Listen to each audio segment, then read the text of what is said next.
and we're just going to take a few more minutes to also take some time to pause and reconnect with the Earth, with this beautiful planet Earth that is under our feet and the sky above our heads. And so let's just take a few moments to breathe. And in that time, you can write down your name and organization in the chat. Welcome, everybody. We're just going to wait maybe 5 more minutes. Thank you for your patience.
Okay, so let's start. I think more people are going to join, but we are already more than 130 people. So I think it's time to start. Thank you so much for joining the online summit co-hosted by She Changes Climate and Project Dandelion. The intention for the day is to unite for climate solutions. We know that we are living in a very fragmented world right now, but this is an attempt to rebuild trust in the multilateral system and to facilitate an inclusive and positive dialogue between the co-presidency, many women leaders from around the world, and all of you joining today from all the continents. When we started She Changes Climate, that was just before COP26, together with Antoinette Vermillet and Bianca Pitt. We started just with an open letter to the UK presidency because the UK presidency at that time had only men on the team. And so we felt they were missing diversity. And we feel that when women are at the table, we actually achieve better outcomes. And this is something we're going to discuss today with Hannah Alashimi and also Maria Fernanda Espinosa, with Mamta Borgoyari, our new co-director who's joining today from India. This is not just an issue of ethics to have more inclusion and diversity in the climate negotiations, but it's also a question of delivering better results for people and the planet. And so since COP26, as She Changes Climate, we have been advocating for at least 50% of women at all levels of decision-making. There has been some progress, although we know that last year at COP27, still we only had about 36% of delegates who were women and only 20% of heads of delegations were women. But this year with the UAE leadership, we see actually that there are more powerful women at the top driving the process, including Hannah El Hashimi, who's here with us today. And also, I think around 63% of women on the UAE delegation. Now we'd like to see that as a more systemic change in the climate negotiations. And this is also why we are inviting member states, non-state actors to endorse the inclusion and diversity principles, which you will find on our website. To have more than 50% of women at all levels of decision-making for all the countries and non-state actors engaging in COP, but also in decision-making at national level and at local level. With climate change, we know now that we are facing an emergency. 2023 is going to be the hottest year on record in human history. We are already at 1.4 degree of temperature increase. And this is very close to the 1.5 degree target that has been set by the Paris Agreement. We also know that women and girls in particular are being impacted. They are 14 times more likely to die in climate disasters, and often because they don't have access to information, or they don't know how to swim, or they stay behind to look after the babies. But yet we also know that women can be champions of resilience if we give them access to finance, to decision-making power. Women are actually the ones multiplying the solutions, and all the way from the community level to the climate negotiations. So today we're going to explore the role of women leadership to address this climate crisis. And we also want to build trust. We feel this is a time to unite. It's actually urgent for all of us to unite, all the nations of the world. And we want to go beyond the boundaries and unite in the spirit of radical collaboration for positive change for people and the planet. Now I'd like to hand over to my colleague Mamta Borgoyari, our co-director, who's based in India. We've been working together as a tandem in the last 3 months. It's been quite intense to prepare this summit. And I also think we need to thank our team, including Frances, Natalie, and many others who worked pretty hard on making this summit possible. So I will hand over to Mamta to give her some space to share the intention of the day and the spirit of the summit. Over to you, Mamta. Thank you so much, Elise. And once again, good morning, good afternoon to you all. And on behalf of She Changes Climate and Project Dandelion, very, very warm welcome to each one of you joining us today from different parts of the world. Today is our day. It is our day, each one of us who have joined as panelists, as participants, and as team members of the partner organization. It's our day today. We have about 1,000 participants who have registered for this online summit, and to talk about it, to voice their issues, to voice their perspectives across 5 continents, diverse experience, diverse perspectives, diverse regions, and diverse cultural background. Today is also a very important day for all of us, because from throughout the year, throughout the whole day, you will hear from women leading pioneering movements, solutions, and actions to foster the climate justice at the front line, in government offices, in civil society bodies, financial institutions, and the future, our youth. You, our participants, are very, very important in this conversation today. Every message that you leave in the chat box, every question that we hear from you is going to feed into the outcome document and recommendations that is going to come out of this summit. So I once again warmly welcome you to engage with our panelists, voicing your opinion, voicing your perspectives, and coming out with actions together. As Elise said, that this is a planetary crisis. climate change is affecting each one of us. And at this moment, there are a few things that are very, very important. One is leadership. Climate emergency is also a leadership emergency, and therefore it's very, very important that today's discussion, we focus on that and we look at and hear from some of the pioneering leaders who are going to join us today from across the continent.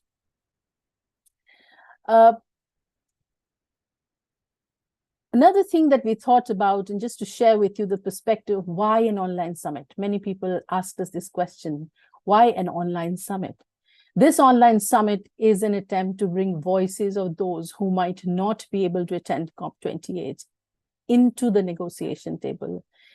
A movement that is core of She Changes Climate, of amplifying the voices of women leaders, of those who are braving it in the front line every single day, of supporting women leaders who are inside the policy-making processes and advocating equal leadership of women in climate decision. A very, very warm welcome to each one of you once again. Few housekeeping rules, which we have to mention here. I will request all our panelists to put their video on, mute their microphone unless speaking. To our dear participants, I request you to please introduce yourself in the chat box and use the question and answer box for posting your questions. Welcome you all. Looking forward to the discussion today. Elise. Thank you so much, Mamta, and there will be time for questions and answers. So please be ready. We want this time to be your time and to have this as a very interactive dialogue. We're just going to give you a few snapshots into what's going to happen during the day before we get into the opening dialogue with Hannah and Maria, who have just joined. So we have organized the day around the 4 pillars of the COP28 discussion around nature, energy, climate finance, inclusion, and diversity. And by the way, we're very pleased that this year the presidency has included inclusion and diversity as one of the 4 pillars, one of the keys to the systemic transformation of society. So just to give you a few soundbites, and I think Mamta will also bring some information about finance and inclusion and diversity. On energy, the challenge is how we can fast track the energy transition. How can we phase out fossil fuels and at the same time make sure everybody has access to clean energy around the world? So the just energy transition, that's quite a big topic. We know that at COP28 also there's going to be some announcement around a gender responsive energy transition partnership, which is very much welcome. Now we also would like that to see that reflected in the final COP decision. So we will talk about energy transition in one of the dialogues that is happening this morning. In the afternoon, there will also be a panel on nature. Nature and people are at the heart of the climate agenda. Why? Nature is actually providing solutions. We know that 1/3 of the greenhouse gas emissions are being absorbed by the ocean, forest, and also land-based ecosystems. And we won't reach the goal of the Paris Agreement without nature. Nature is also helping communities to be more resilient. So we will talk about this topic with Razan Al-Mubarak, the high-level champion, who has also agreed to join, and many other speakers, including Hindu Ibrahim. I think you know her as a very famous indigenous leader, and also speakers from private sector, civil society. We have also kept each dialogue very inclusive in terms of the diversity of stakeholders, always having a voice from government, from private sector, from civil society, and also from philanthropy. So this is to give you some idea of what's coming up during the day. And then we will have a closing at the end of the day, and Sultan El Jaber is joining. It will be half an hour later compared to the schedule we have set, but he will join in a dialogue with Mary Robinson. Mary has been a champion of women leadership and climate action, and she's also one of the co-founders of the Dandelion Movement, Project Dandelion. And we are part of this very large movement as well, uniting all these women organizations to address the climate crisis. Over to you, Mamta, if you want to share a little bit more about finance and inclusion and diversity. Yeah, thank you, Elise. So we have a panel on climate finance, and it being the centerpiece and also one of the pillars in COP28. We are very happy to have with us a very multi-stakeholder representation in the panel. We will hear from the Ambassador of Germany. We'll have heads of financial institutions like head of ESG Group, from President, CEO of Global Green Grants, and also Rallying Cry founder. So we are really, really looking forward to this. And we are hoping to have very strong recommendation for action, which will be feeding into the COP28 process as well. We are also hoping insights and recommendation from the loss and damage fund as well from this panel. The other panel is on inclusion and diversity. And this, again, is one of the main pillar also in COP28 presidency. And we are looking at it from getting diverse voices, diverse perspectives. The inclusion and diversity panel is very important because it is going to focus on the intersectionality, an issue which is often spoken in an abstract notion with with very limited perspectives of on-ground experiences. So the way we have designed it is we are having representatives from activist organizations like Greenpeace, indigenous leader from Andria, who is also a member of parliament in Andria. We have youth activists. We have government advisors, Government of India advisor on climate change. We also have a very young founder of a Black girl environmentalist who's going to speak about why it is important to look at interconnectedness, the intersectionality, gender and racial issues. And most interestingly, we also have a student who is going to talk about his experience of going through a program of environment education and how it has changed him as well. Thank you so much, Mamta. I hope you're able to join us for the day. There's a lot happening.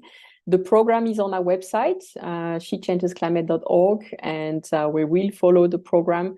Just the closing will start slightly later, but not very much. So stay tuned for that. Okay, so now I think we can turn to our special guest. Thank you so much for your patience. We are very pleased to have with us today Her Excellency Hannah Al-Hashimi, who is COP28 presidency, COP28 climate chief negotiator. And Hannah has been very active actually in the UN space for quite some time, leading some work for climate diplomacy and many other topics that are relevant to the protection of the earth. And we have with her Maria Fernanda Espinosa, who is Executive Director of the Global Women Leaders for Change and Inclusion. Maria is also a very experienced diplomat, a former politician. Maybe you know her as a former Minister of Foreign Affairs of Ecuador. Maria was also the president of the UN General Assembly. And I know that Maria and Hannah have been working together in the last few months, preparing for COP28. So we're very, very pleased to have you with us today. And let's start with the questions, unless you want to say a quick word of introduction before we start with the dialogue. Maria, do you want to say something? Well, no, Elise, thank you so much for this invitation. Thank you to She Changes Climate and Project Dandelion for bringing us together to this very inclusive and low carbon summit. I think that's also one of the beauties of meeting online, because we decrease our carbon footprint. So and I'm thrilled to be joined by these amazing women, Mamta, the great Hannah, and yourself, and the 168 people that are connected right now. So very, very happy to be here to kickstart this summit, which promises to be, a enlightening space to discuss and debate the future of climate, but the future of women leadership and women in climate justice. Over. Thank you, Marie. Hannah, do you want to say a word of welcome? Thank you very much, Elise. Let me join Maria in thanking you and She Changes Climate and Project Dandelion for hosting this important platform. It's really, really a great opportunity to hear from, as you've said, 1,000 registered voices of people working on the front lines who have dedicated their careers to climate action and who are dedicated to also ensuring women's empowerment within that effort. We also very much appreciate the link to the COP28 priorities, and thank you for recounting them around energy, finance, nature, lives and livelihoods, and inclusion. Very much looking forward to the interventions throughout the day. And from a personal perspective, it's a huge honor for me to be able to share the virtual stage with my own mentor, Her Excellency Maria Fernanda Espinosa, who is the person who trusted me to be her team leader on climate action when she was president of the General Assembly. And this space, some call it the Hotel California. People check out anytime they like, but it seems they can never leave. Many of you on the call will have noticed that there's some familiar faces that go through. But I think it's one of the spaces where we really have seen, certainly in the last decade, that women at the front lines and women in policymaking have made a difference. You have, of course, excellent examples through Her Excellency Maria Fernanda herself, as well as through Patricia Espinosa, Cristiana Figueres, Mary Robinson, who you'll see later, as well as a whole community of women who have really demonstrated the strength of keeping women at the front lines of multilateral policymaking. And thank you, Elise, for creating this platform for them to be supported, showcased, and honored. And thank you, Mamta, for making this our day, and for us to look at how it is that we can build on what's been achieved so far and ensure that the next decade of climate action is just as inclusive and benefits from this experience. Thank you so much, Maria and Hannah. And indeed, welcome to the many participants who have now joined both on Zoom, but also watching on YouTube. So this is also recorded in case you want to watch it later. So the first question we have for you, Maria and Hannah, as we said before, we are facing a planetary emergency for climate, people, and nature. And if we look at climate science, it's pretty dark. So where do you see areas of hope? Do you think COP28 is actually an opportunity for the nations of the world to reunite around climate solutions? How do you see that happening? And also, how do you see the role of women leadership to make it happen, to build trust with all parties? So I don't know who wants to start, maybe Hannah? Sure, thank you. I'm happy to take a pass. So you're right, Elise, and you said in your opening remarks that the reports over the past couple of weeks, including the last couple of months, are telling us that 2023 will almost certainly be the hottest year in recorded history. And this comes after 5 consecutive months of record-breaking temperatures. That translates into, of course, increasingly frequent and volatile storms, greater severity of drought across many regions, the loss of lives, livelihoods, and ecosystems. And while we're certainly seeing worrying trends, we do have cause for hope. And coming out particularly of pre-COP, which we hosted in Abu Dhabi at the beginning the end of last month, we heard from over 80 countries in attendance that there is a clear political will and resolve for this to be a COP of action. There was broad agreement on the importance of ambitious outcomes across the agenda on the global stocktake, which will be the first opportunity that we have to review progress on the Paris goals and agree on the way forward to be able to address gaps.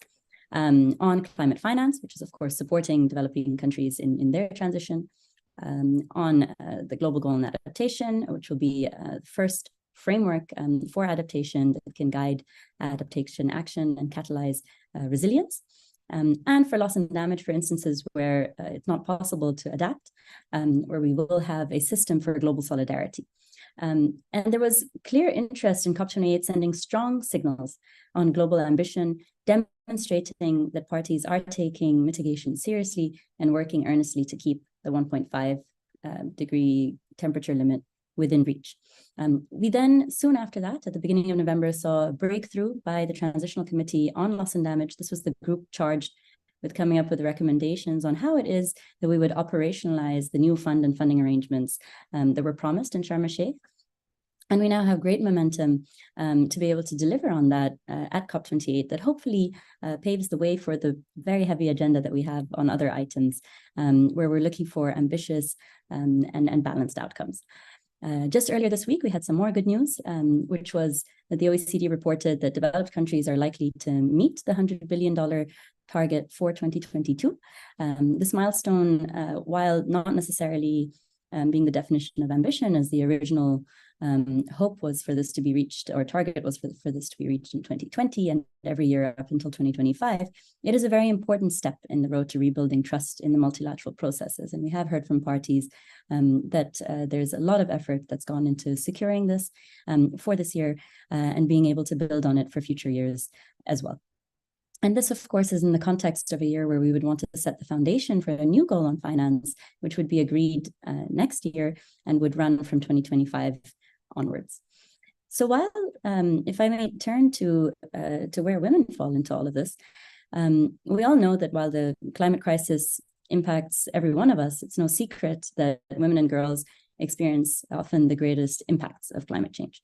And that amplifies existing gender inequalities. It poses unique threats to their livelihoods, to health and safety. But what also gives me hope is that we have seen, and as mentioned in the opening remarks, that women are important agents of change. We have a lot of data that shows that having greater gender parity and the contribution of women across all levels of decision-making improves climate change solutions and policies, that communities are more successful in resilience and capacity building efforts when women are a part of that process. And we have also seen that women are usually first responders in communities in instances of natural disasters, disaster risk reduction, and in contributing to post-recovery by addressing early recovery needs in their own communities. So having women in leadership roles, both at the community and policy levels, ensures a more inclusive decision-making process, and platforms such as this that can bring to the fore the data and the business case for doing so in many cases allows us to spread good practices to ensure that we are harnessing that potential for the future that we need. What we hope then is that the world can come together at COP28 to maximize the potential for women to contribute to achieving the step change that is required, the systems transformations that are required to meet what the global stocktake says that we need to, and to agree on the way forward to 2030 and to achieving the long-term goals of the Paris Agreement. Thank you.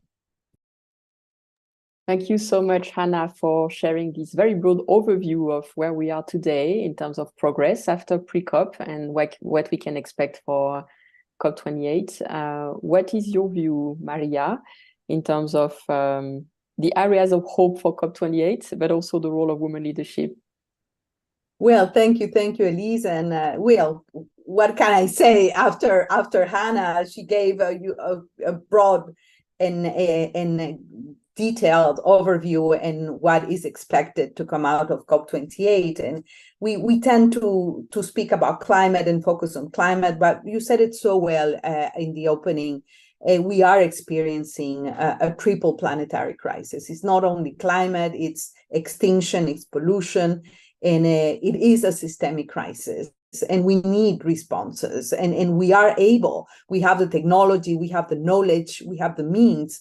We need leadership and political will. We have repeated as a broken record that women are disproportionately affected by all these crises, but women are also, as you said, change makers to respond to this crisis. And one thing is clear, we need women deciding, women transforming, women negotiating, women leading, because we have showed over and over again that we are capable, to transform the world where we live. And you ask about science, Elise. We don't need more evidence. Only yesterday, the UN Environment Programme presented the 2023 emissions gap report, and the news are devastating. It shows that greenhouse emissions increased 1.2% last year, and that explains what you said. As a geographer, I can say explains the high temperature record this year. And this is, if we continue with this path, this would lead us to a 3-degree temperature rise. These, of course, would be devastating for all countries and peoples, but even more so for the developing world, for the small island developing states, for poor women, for indigenous and rural women, for the vulnerable, as always. So once again, we see climate injustice.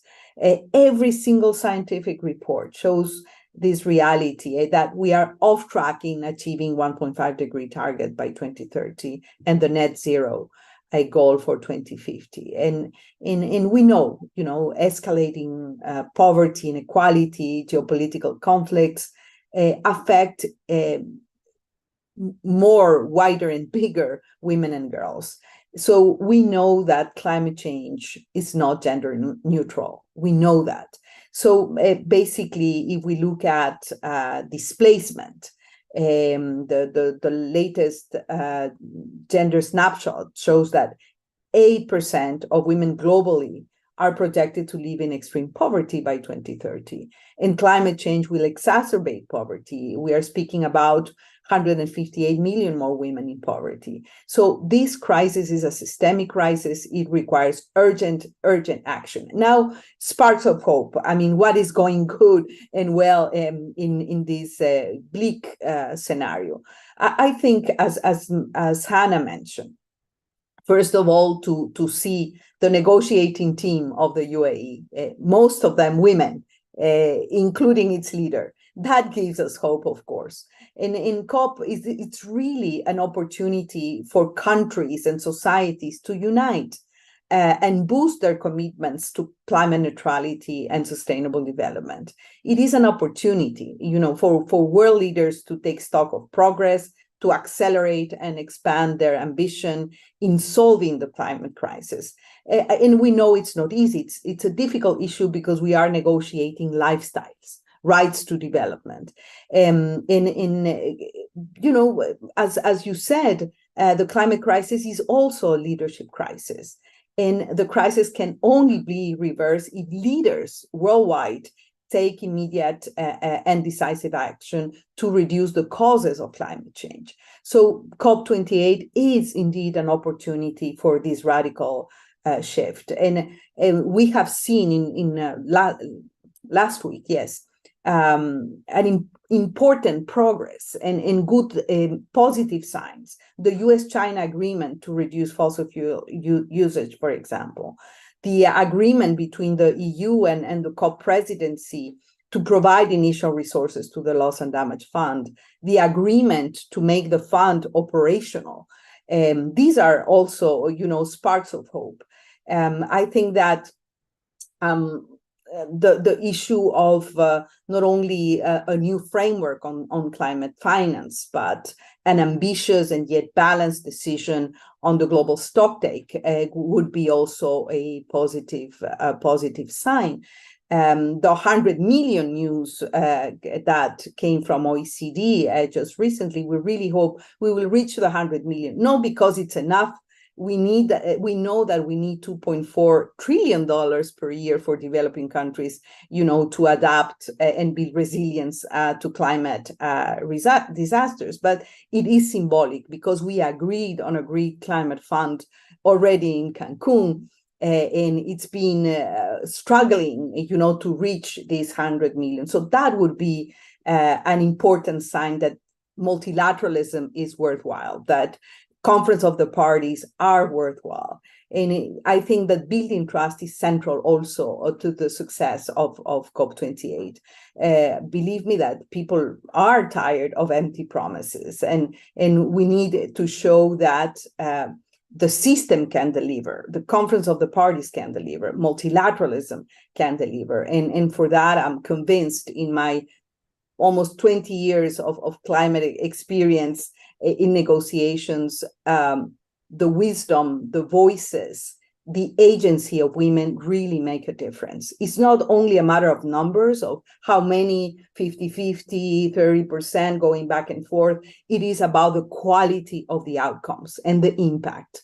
We are 50% plus of the world's population. It's not about demographic justice only. It is about quality. I'm strongly convinced that this is the case. So more women at the table, strong and bold decisions and outcomes, and trust in the system. I think that this is what we hope and expect from COP28.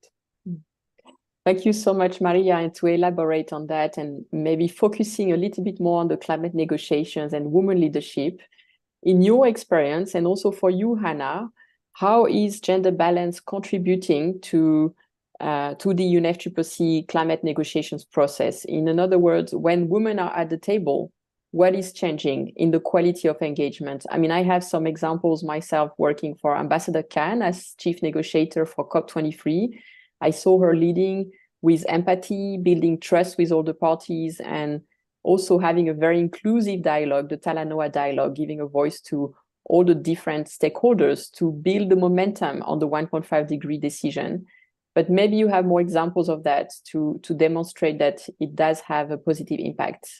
So I don't know, maybe Hannah, you want to start? Happy to. Happy to start for sure. And I think that I really love actually, Maria, how you phrased exactly the expectations for COP28. That's no short feat, but I'm pretty sure there is political momentum to join in that. More women at the table, strong focus on delivery and outcomes, and trust in multilateralism. I really love how you phrased that, and do think that there is actually a process, not to get too technical, but there is a process in which supports kind of this essence.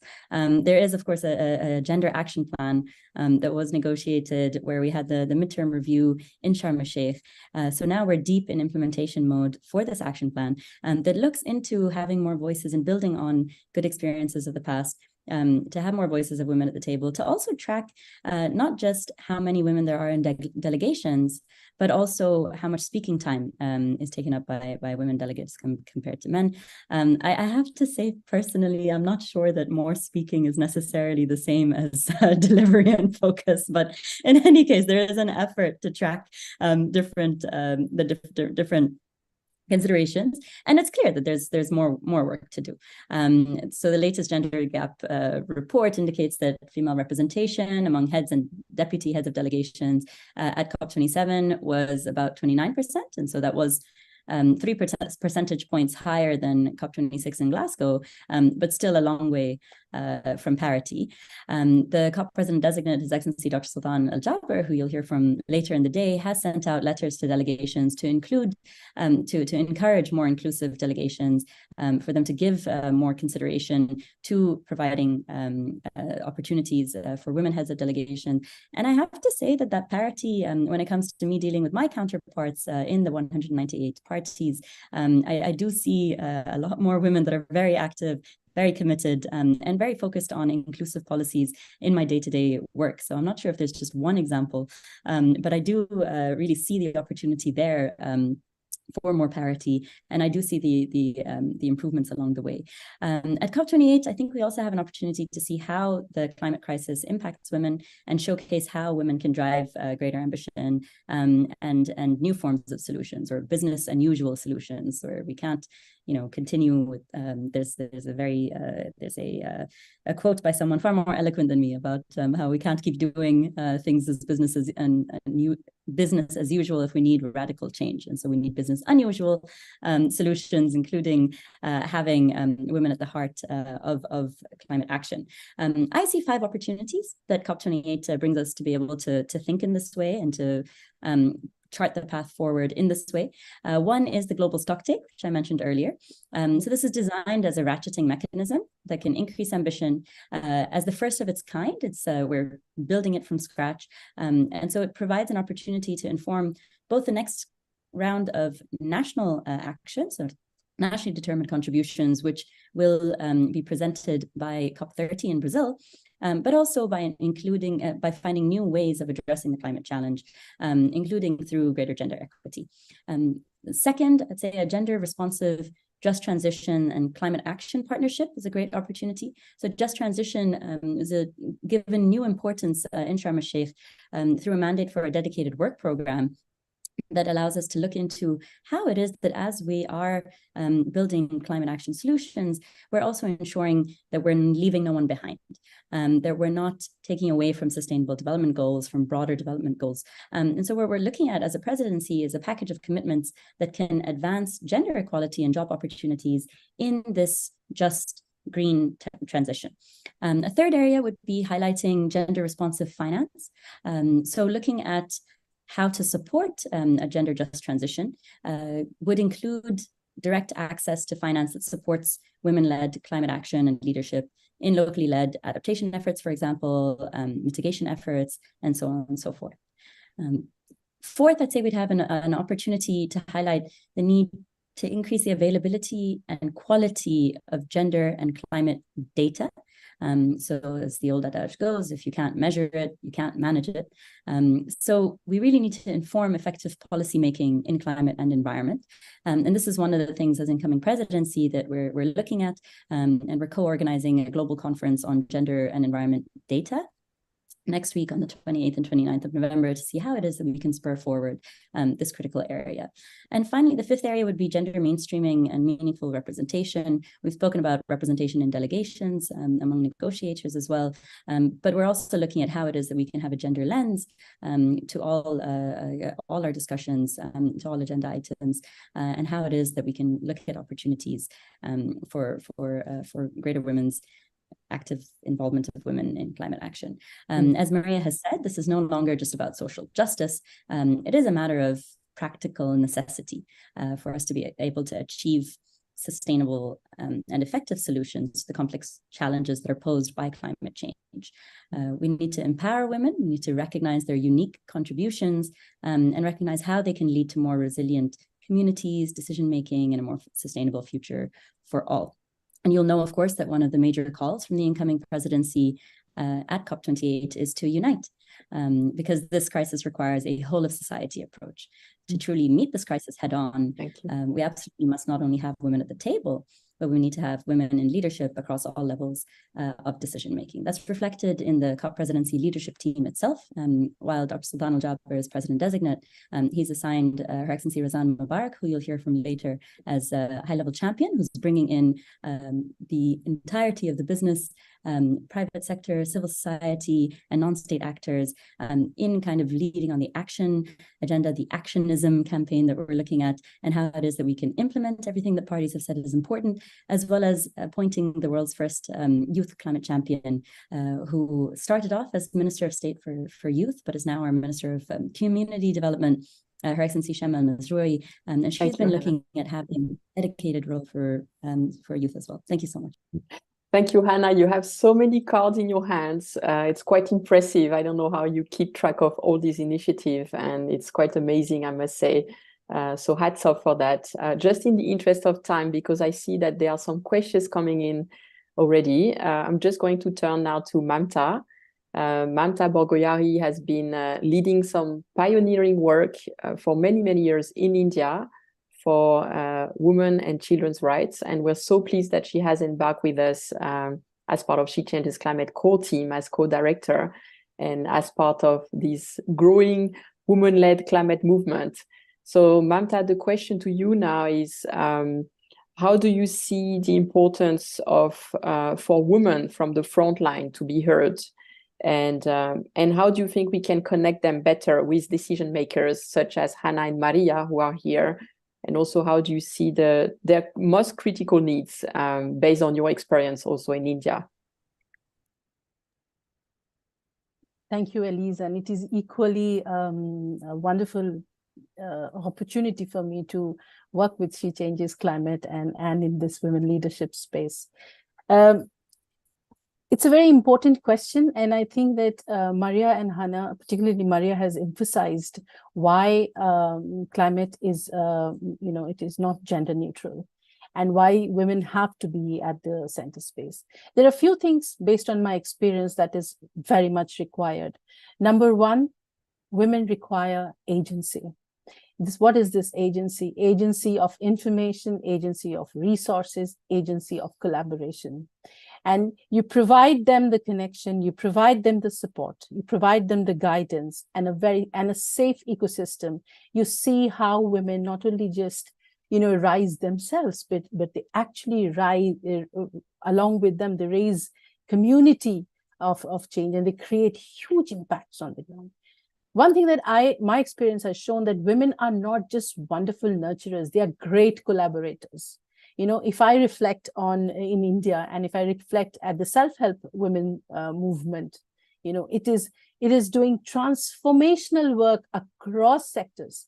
And even if I look at climate in the area of environment, there are so many women groups who are leading entrepreneurs now on renewable energies, for example, solar driven enterprises. There is waste segregation enterprises, clean water enterprises. There's huge amount of potential that is there with these women at the front line, with as both Maria and Hannah emphasized, that they are just, we often speak of women as being impacted, but they're also the solution multipliers. We really need to keep that in our mind. And that is something that I feel very strongly, that women need to be women who are there at the front line, have voices which have immense knowledge, perspective, and will give us a big solution to combat what is coming in the planetary crisis. One last thing that I have also felt, because we've worked with women and children who have been affected by climate change, is this whole thing about violation of human rights. It's immense, huge amount of sexual and sexual exploitation, huge amount of human trafficking, child sexual abuse, child labor. These increase by magnitude, undefined magnitude. And the numbers that we have, please let us not forget that these numbers are just tip of the iceberg, because there are huge amount of unreported incidences which does not get covered.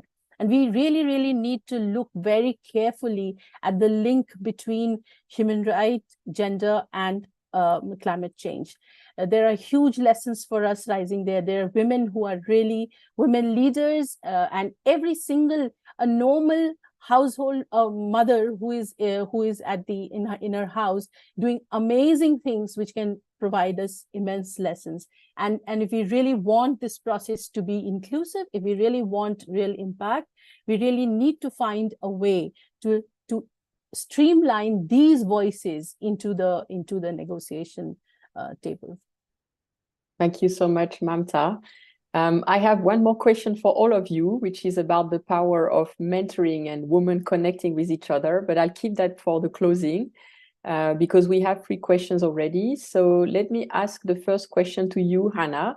There's a question from Christina Wintermeyer about data and research, because you were speaking about this large conference about data on gender next week, I guess. So the question is, what kind of data and research do you feel is still missing, and what is it that we need to fill in the gap?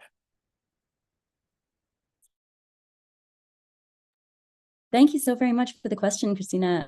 I think that this is exactly it's the systemic challenge, right? Like, it's not unique to the climate space, but we do understand that having more gender disaggregated data can help us with policy making to be able to strengthen then policies and avoid the gaps where women might be missed out because they're not necessarily considered, their specific needs are not necessarily considered in policy making. So the conference on the 28th and 29th responds to the lack of investment in an application of gender data and analysis, which can lead to challenges in then effective policy making.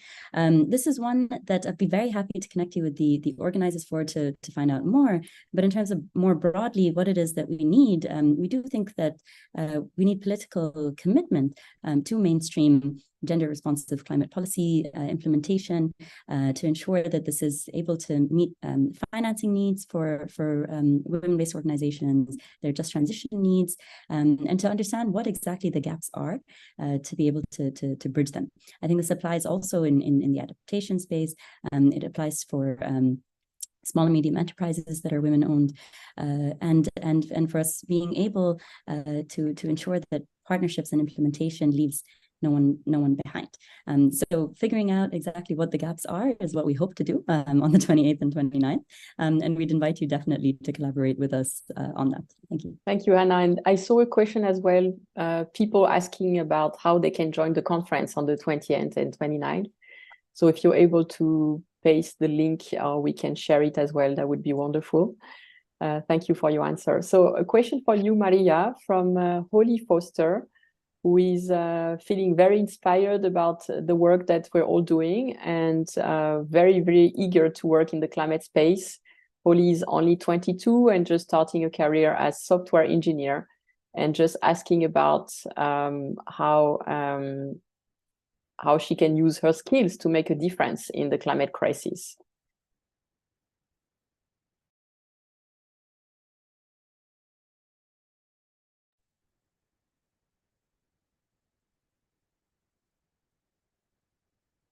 If you can unmute. Not yet. Okay. We'll go back to you. Maybe I'll ask the next question to Mamta. So Mamta, there's a question from Ruby in Zambia, who has been working in a green agriculture youth organization and who feels very strong about working in a more inclusive way by bringing together also the women and youth who are deaf. So how do you foster opportunities also for disabled people? This is not a topic that we mention very often, but it's part of inclusion and diversity. You know, I think it's a very it's a very relevant question, and you know, because in inclusion, mostly the ongoing conversation is centered around women, particularly, and we all know that women, and then if you are disabled, then it amplifies the impact that it has on them.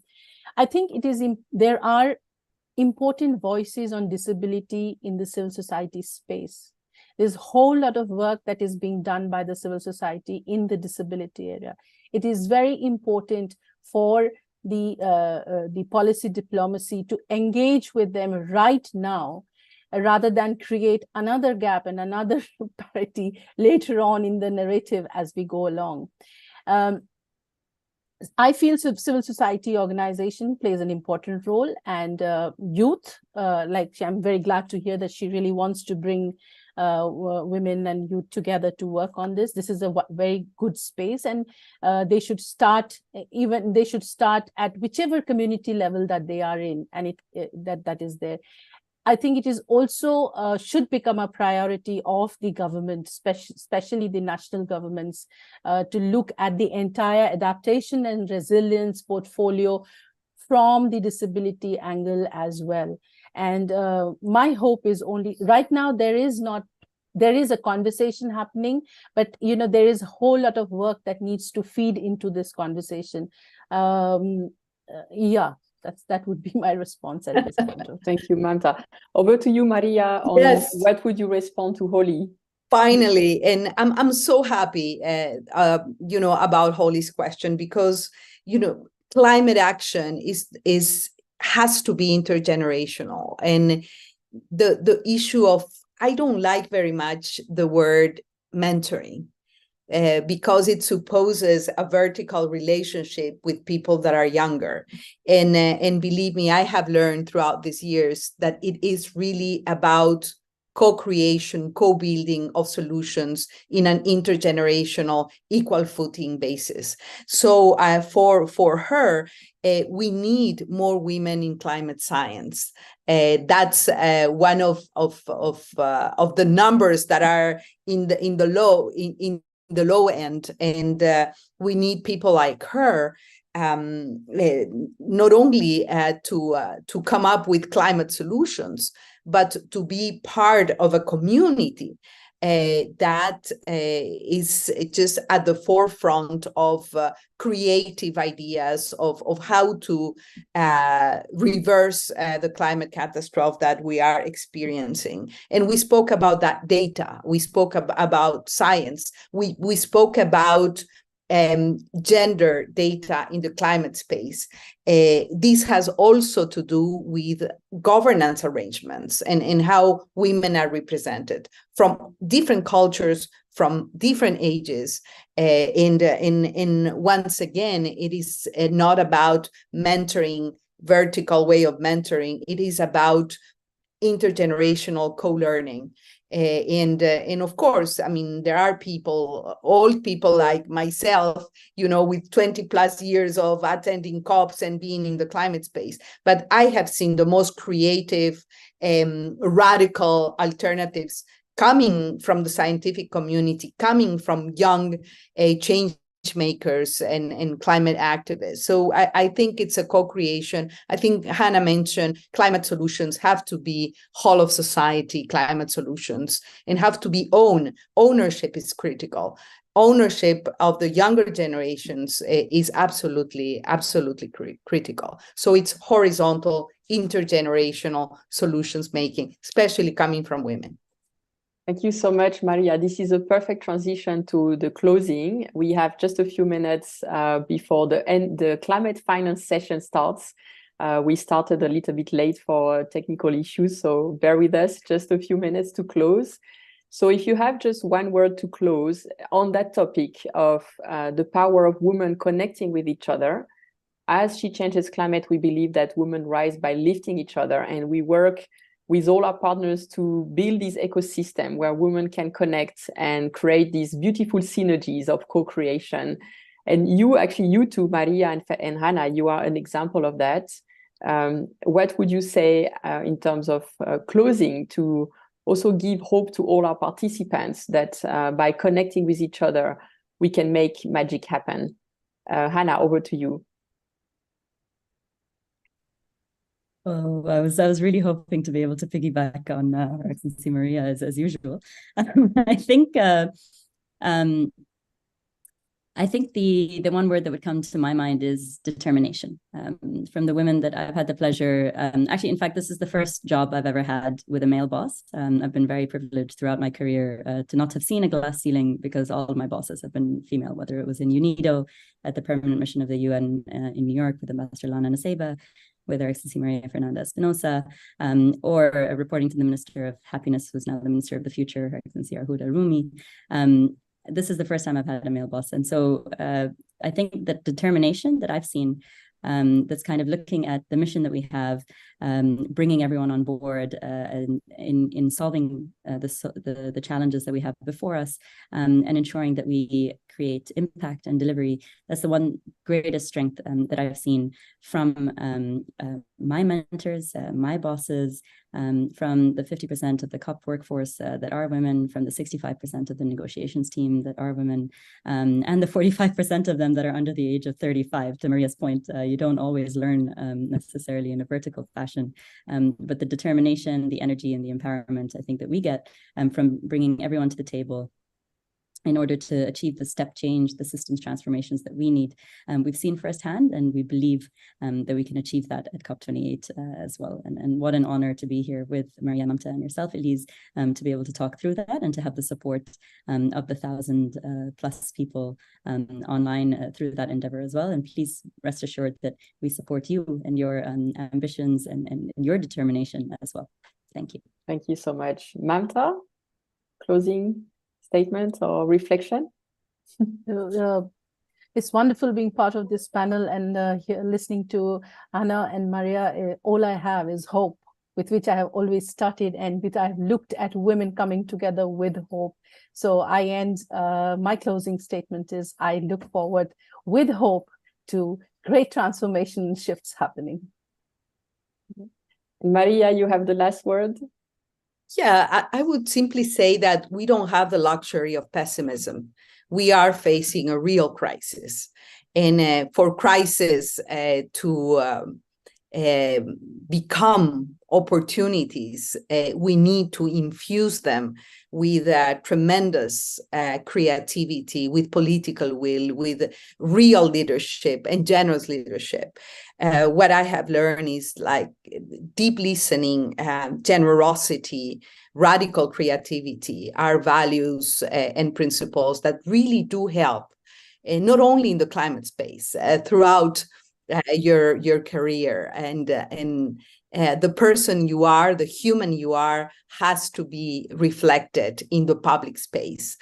For us, for women, politics and the public is very personal. And I think that this is the kind of leadership shift that we need to curb the climate crisis. And we have to recall history. History is very recent, having women leading in the climate space. I remember the very first women-only ministerial meeting in Cancun at COP. And we organized this together with Patricia Espinosa. She was the president of COP at the time, and Cristiana Figueres and Mary Robinson. They are all around still. And that then led to the Lima Work Program on gender in 2014. And since, I mean, there has been a huge boost in women's voices and leadership in the climate space. But we cannot take this for granted. It's not an incremental progress that we see. We see setbacks, we see regression, and we need to continue to push the agenda forward.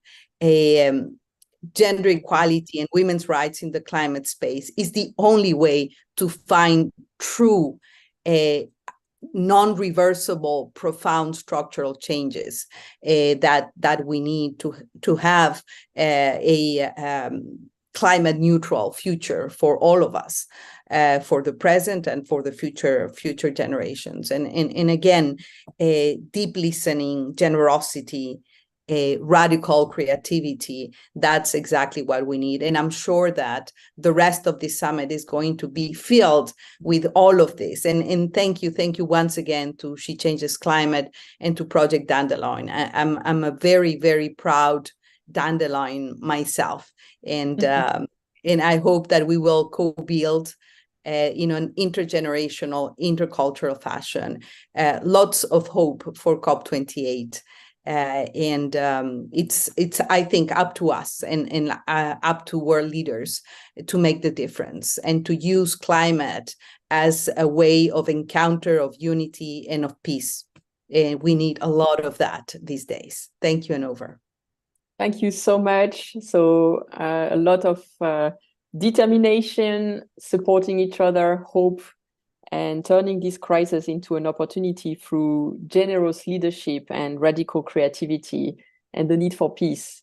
So thank you for sharing these words of wisdom.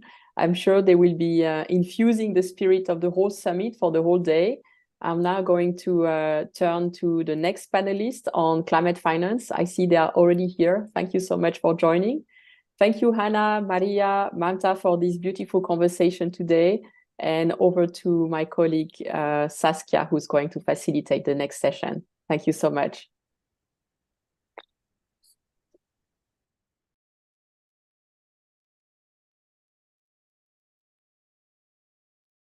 Hello, can everybody hear me? See me? All right. So, well, welcome everyone. Welcome to our first dialogue dedicated to climate financing. I think the previous speakers in the opening panel really set nicely the scene, but this is really the moment to dig deeper in one of those particular issues which are so important, climate financing. So today we will discuss the vital connection between climate financing and gender inclusion. So we will hear about both the challenges, but also the positive trends that are shaping this changing landscape of climate financing, and how we can ensure that gender considerations are integrated. So throughout the conversation, we will look at the bigger picture, but we will also dive into initiatives such as the Loss and Damage Fund, which we already heard a little bit about in the first panel or the opening session. We will look at the power of local grant making and private sector investment approaches as ways to explore strategies that integrate gender dimensions in climate financing. So I'm very happy and very proud to introduce to you 5 very knowledgeable and passionate panelists. So let me welcome to Her Excellency Ambassador Katarina Stasch. She's she's the ambassador from the permanent mission of Germany in Geneva to the UN. Welcome very much.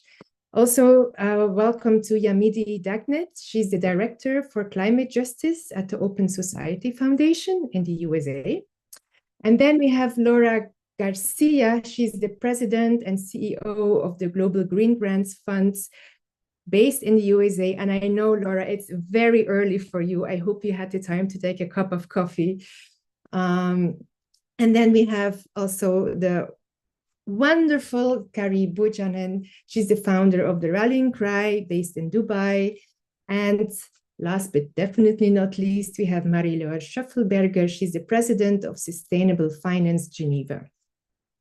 And I am Saskia Castellane. I'm part of the She Changes Climate team, and I'm also based in Switzerland. So first we'll have a round of questions for each of our panelists. Then we'll have some time for Q&A. And in the meantime, if you have a question, please put it in the Q&A chats. I believe one of my colleagues will also monitor that for me. And one more little house rule is, or not really a house rule, a piece of information. If you wanna, for the audience here, if you wanna do some tweeting, we have the hashtag for today, United for Climate. So welcome everyone. I hope you're feeling well. And let me dive straight into the first question with our first panelist, Ambassador Stasch. Could you explain briefly, shortly, why is the gender dimension so important in climate change? Yes, thank you. And also congratulations to She Changes Climate for this timely and really great conference you're organizing today. So why is the gender dimension so important for climate change? 2 points from my side. First of all, we know that women and girls are more vulnerable when it comes to crisis. And this is also true when it comes to climate change. Just to give you 2 examples.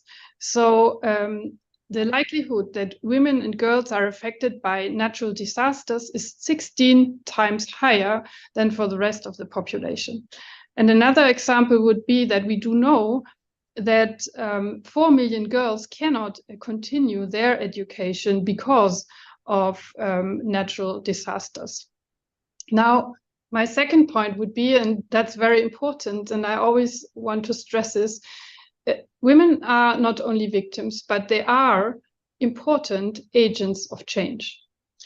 We know that societies that are more equitable, that means where women participate more, these societies are more stable, they are even more economic sustainable, and they are more peaceful. That means more equality leads to more stability, to more economic development, and also to more peace.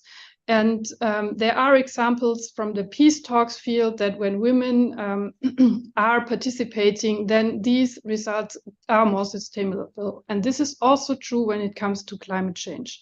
We know that women play an important role in sustainable resource management and in the management of community organization, and we need to foster that. We need to actually use their important role in order to get and advance solutions. Thank you very much for this. So when it comes to gender equality in climate finance, as an international community, where do we stand? Yes, maybe one step back. Because of all the things I outlined, we developed our feminist foreign policy and our feminist development policy. And this is about rights, this is about representation, and this is about resources. So, and this is all joined together. I think it's quite clear. Rights is to empower women, to give them the opportunity to look at the gender angle in every situation. Representation is about having women participate in important negotiations, for instance. And we are a bit proud that this year we can actually have a delegation at COP28, which consists of 45% of women. That's the German delegation. And that's our point today. The third point is resources. And this is also a very important part of our feminist foreign and development policy, because as I like to say, money talks. And this is how we actually can use resources as a tool to change things. So what we did back home is to actually mark and introduce a gender budgeting. That means we categorized our expenditures also in the climate finance as either gender neutral, that's not so good, or gender sensitive, or gender transformative. And our aim is to actually by 2025, so that's in 2 years, to have 85 of our expenditure in the field of humanitarian and also climate and so on, by 85%, and 8% gender transformative. We are not quite there, but there's 2 years to go. So we are at the moment by almost 70% and 2.5 gender transformative. Now, what does it mean for the climate finance? So how does it translate into the climate policy we are actually pursuing? So we have many different funds when it comes to climate, and sometimes I must admit I lose track. So just to name a few of the big ones, we have the Climate Shield, which is a very important initiative also by G7, which was created to have financial resilience for people who are particularly affected by extreme weather.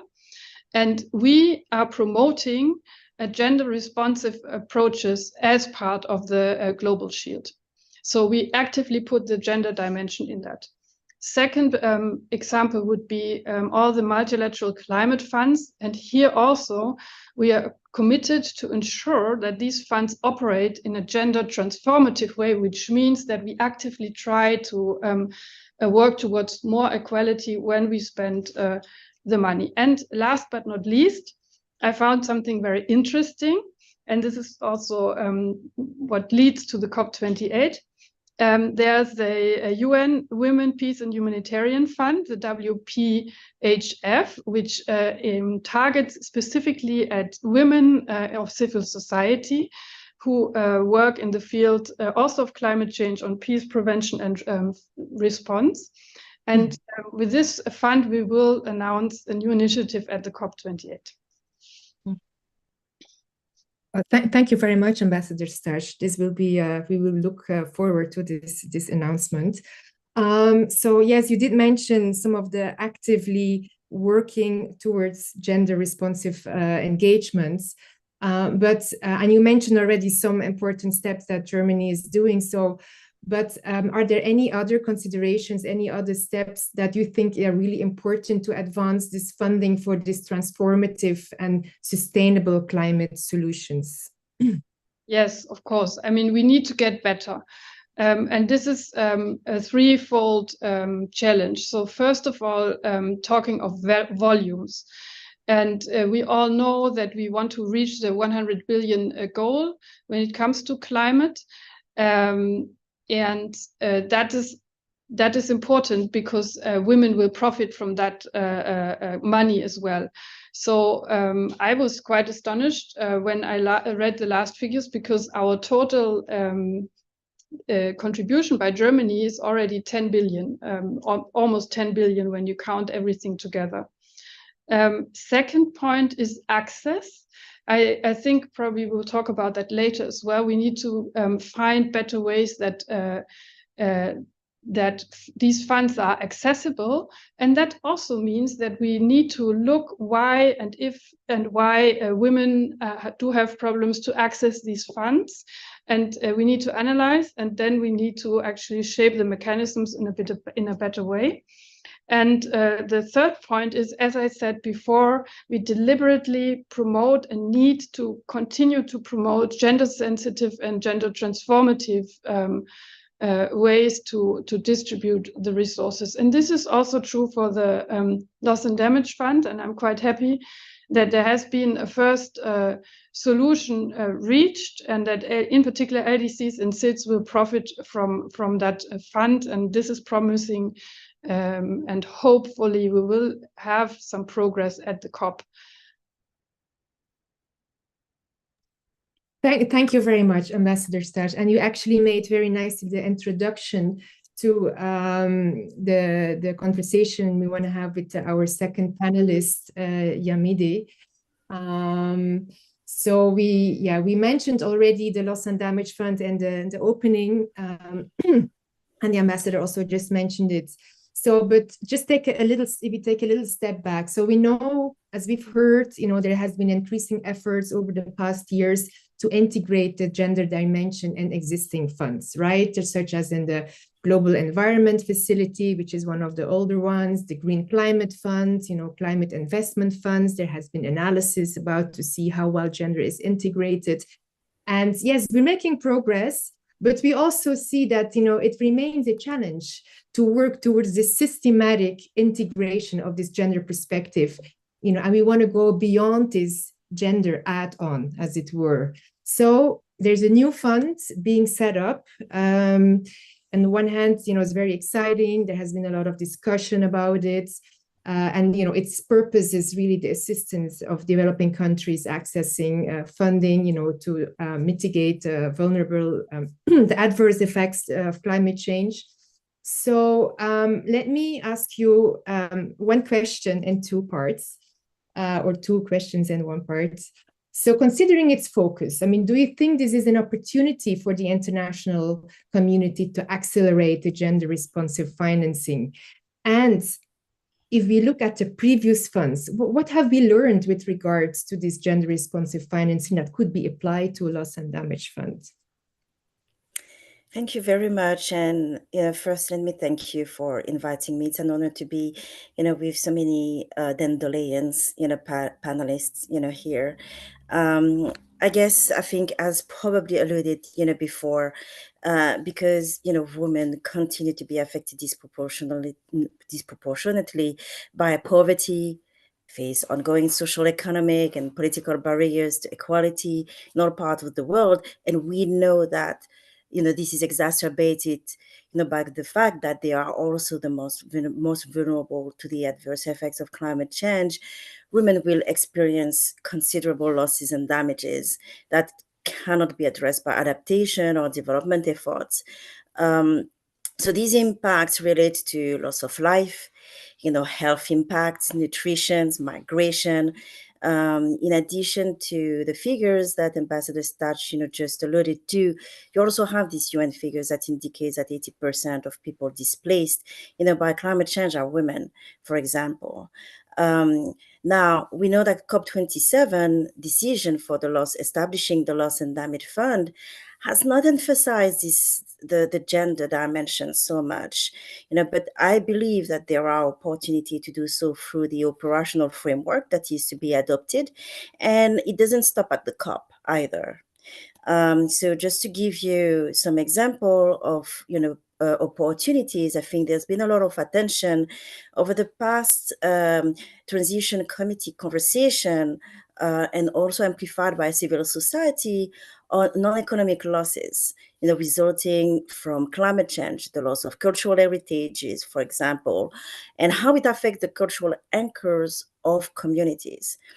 Women, play a critical role here, though through unpaid labor as well, which is not taken into account by conventional assessment approaches of losses and damages, which means that there needs to be consideration even beyond the financial impacts, which addresses other form of traditional or non-economic contributions of women to society, to the knowledge system, and to the culture.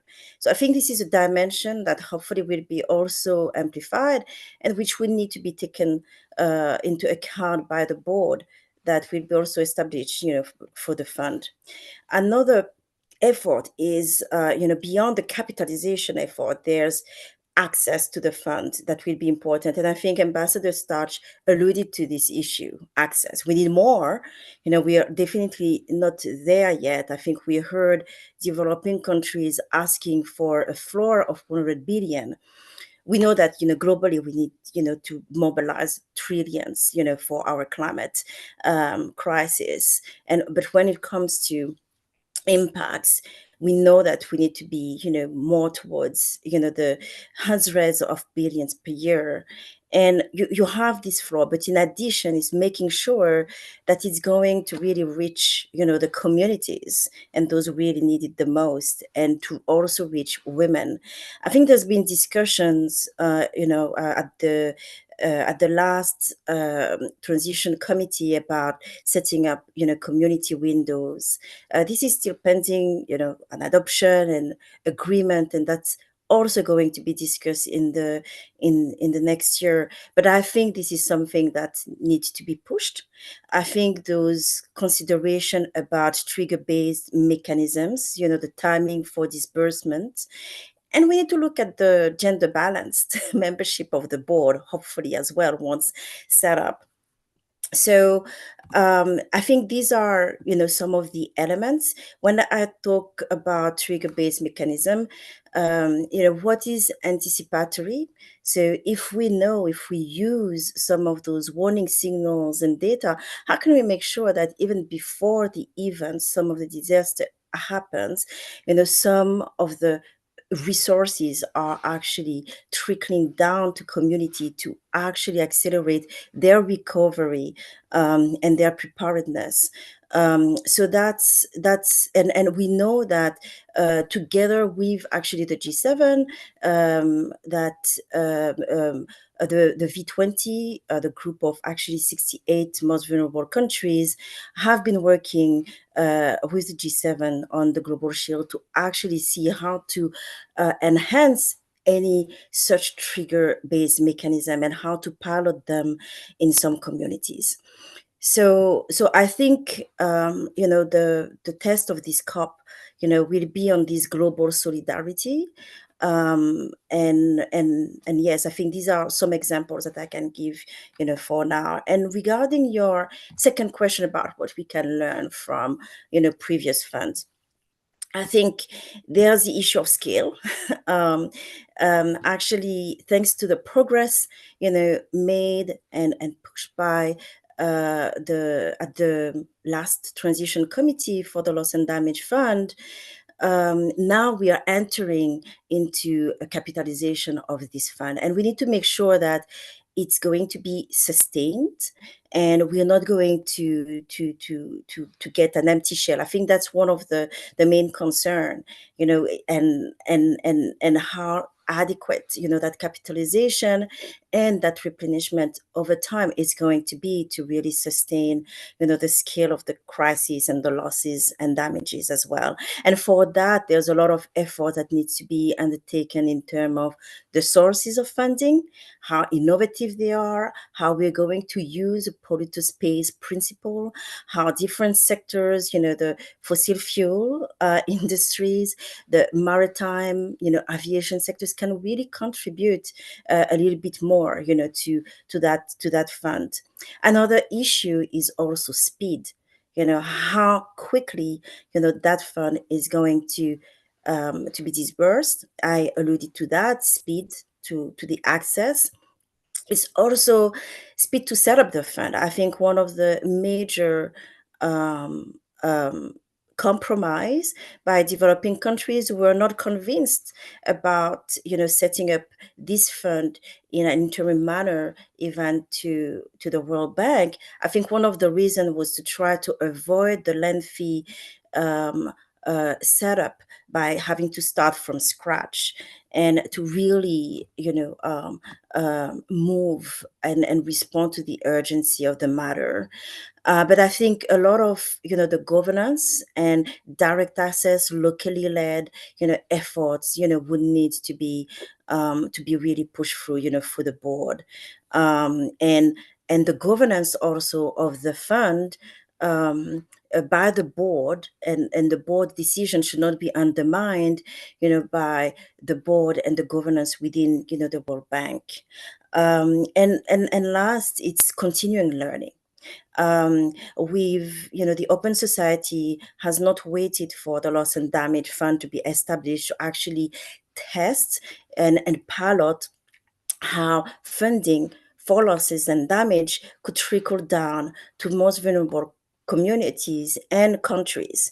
So we've been engaging with also some other funders, including, with Germany, with the Sea Level Rise initiative, the Rising Nation initiative, and in setting up and seeding actually for the Sea Level Rise Pacific Islands Community Fund that hopefully will be launched also at the COP. And back in COP26, we have been providing, pledged with a few other philanthropic organizations, some funding for the V20 to also test and pilot how this could, go to their community through the GEF. So we hope that, by doing this, this is going to inform and be brought and support the establishment and the good governance of the loss and damage fund. So yes, thank you very much, Yamide. I'm looking at the time. I had still a question for you, but maybe I'll pose the question. You can reflect and then can perhaps bring it as a final statement, because it's really more action oriented. So you spoke about operational framework, about the board, about access, because this is really the moment where all of this is being shaped now. So how can we, as women leaders, as the community, Project Dandelion, She Changes Climate, and everybody in this movement, how can we ensure that what you said is happening, that there's women, at the board, that there's going to be access, that the funding will get where it's meant to be, that the gender dimension is really, there. How do we do that now? In a few weeks we go to COP. There's access to, if the World Bank is hosting it, there's barriers also being created. So maybe what would we as an action, as this community, can do for ensuring that this becomes includes the gender dimension? But we'll come back to that at the end. So if I may continue, Laura, I will just read a quick statement first from our dear Mary Robinson, and then we'll elaborate a little bit from that point onwards. So women are at the front lines of action to address climate change, and their critical contributions need to be supported. Climate action and funding can also exacerbate the challenges women face and undermine their rights if the solutions are not responsive to women. So this is an extract of a report in 2018, which is called Our Voices, Our Environment, the State of Funding for Women Environmental Action. And this was the first ever benchmarking of philanthropic funding support in support of women and the environment.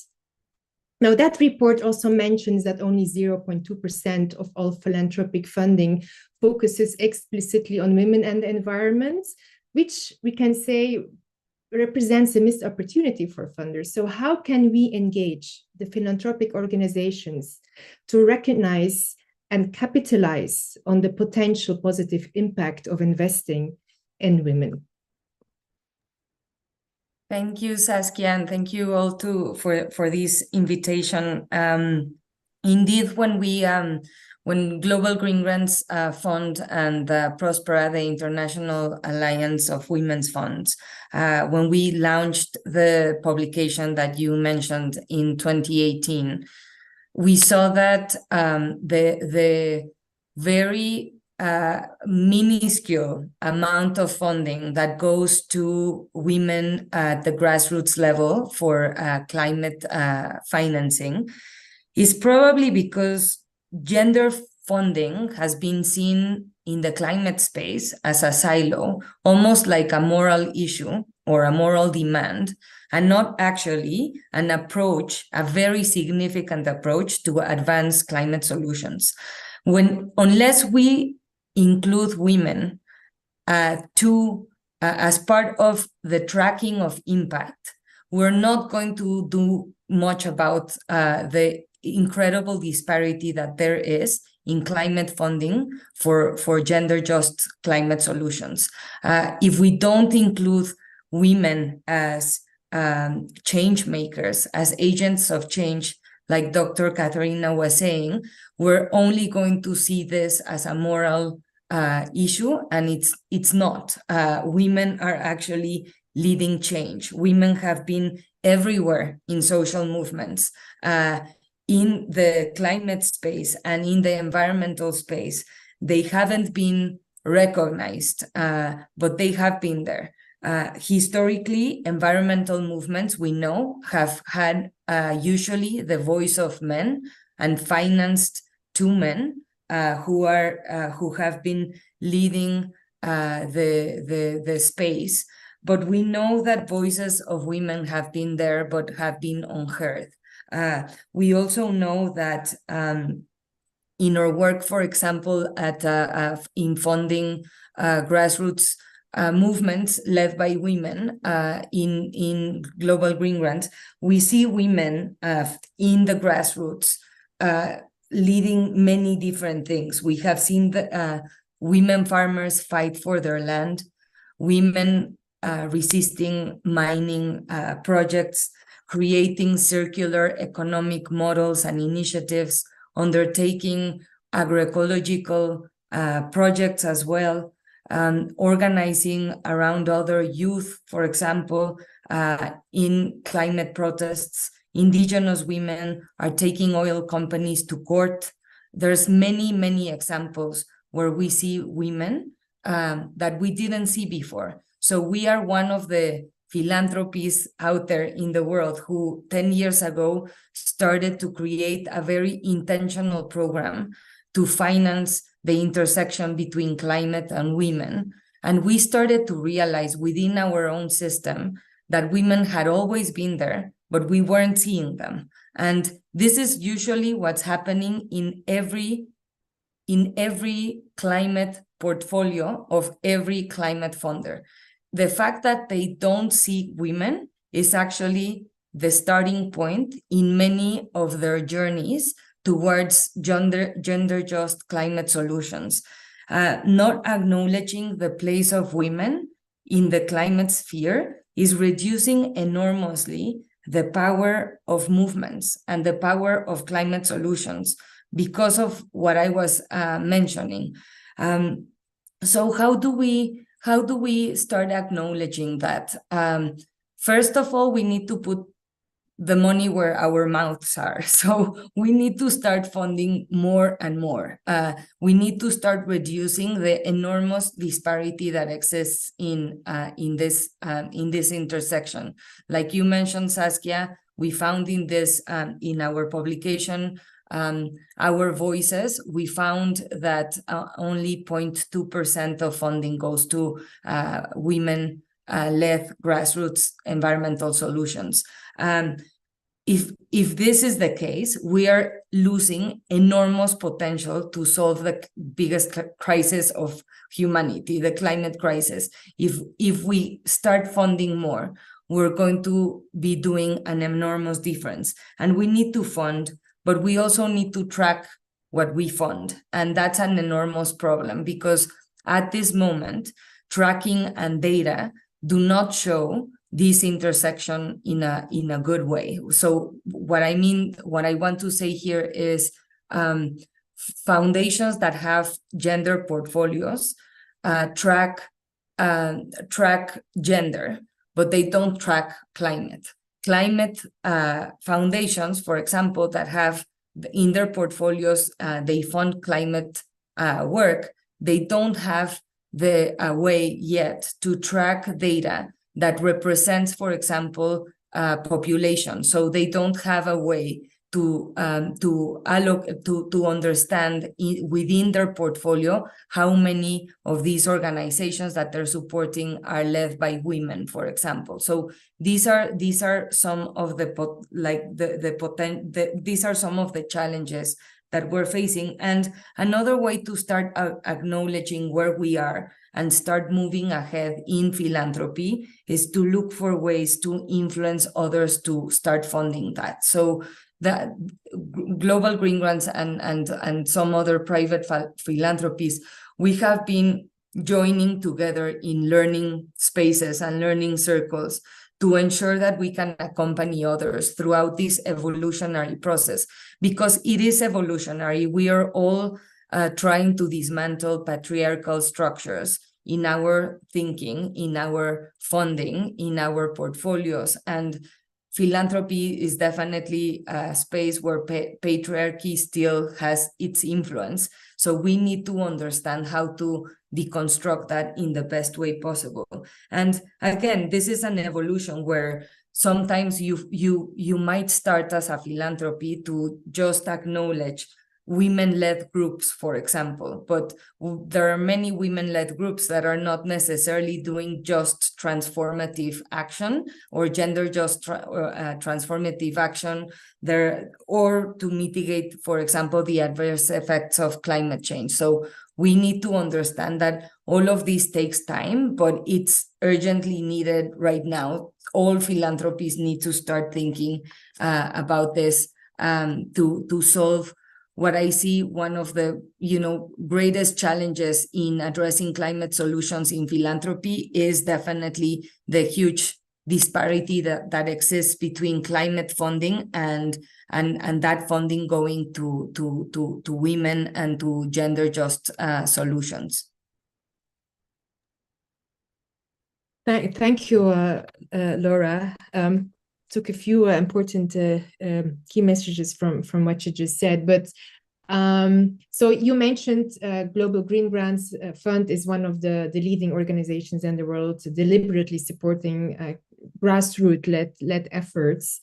So as a global funder, very concretely, where do you see now the greatest or the smartest opportunities to accelerate the climate action? Because we needed to accelerate yesterday, right? And yes, it's an evolution, but it's like, where do we accelerate according to your insight and your expertise?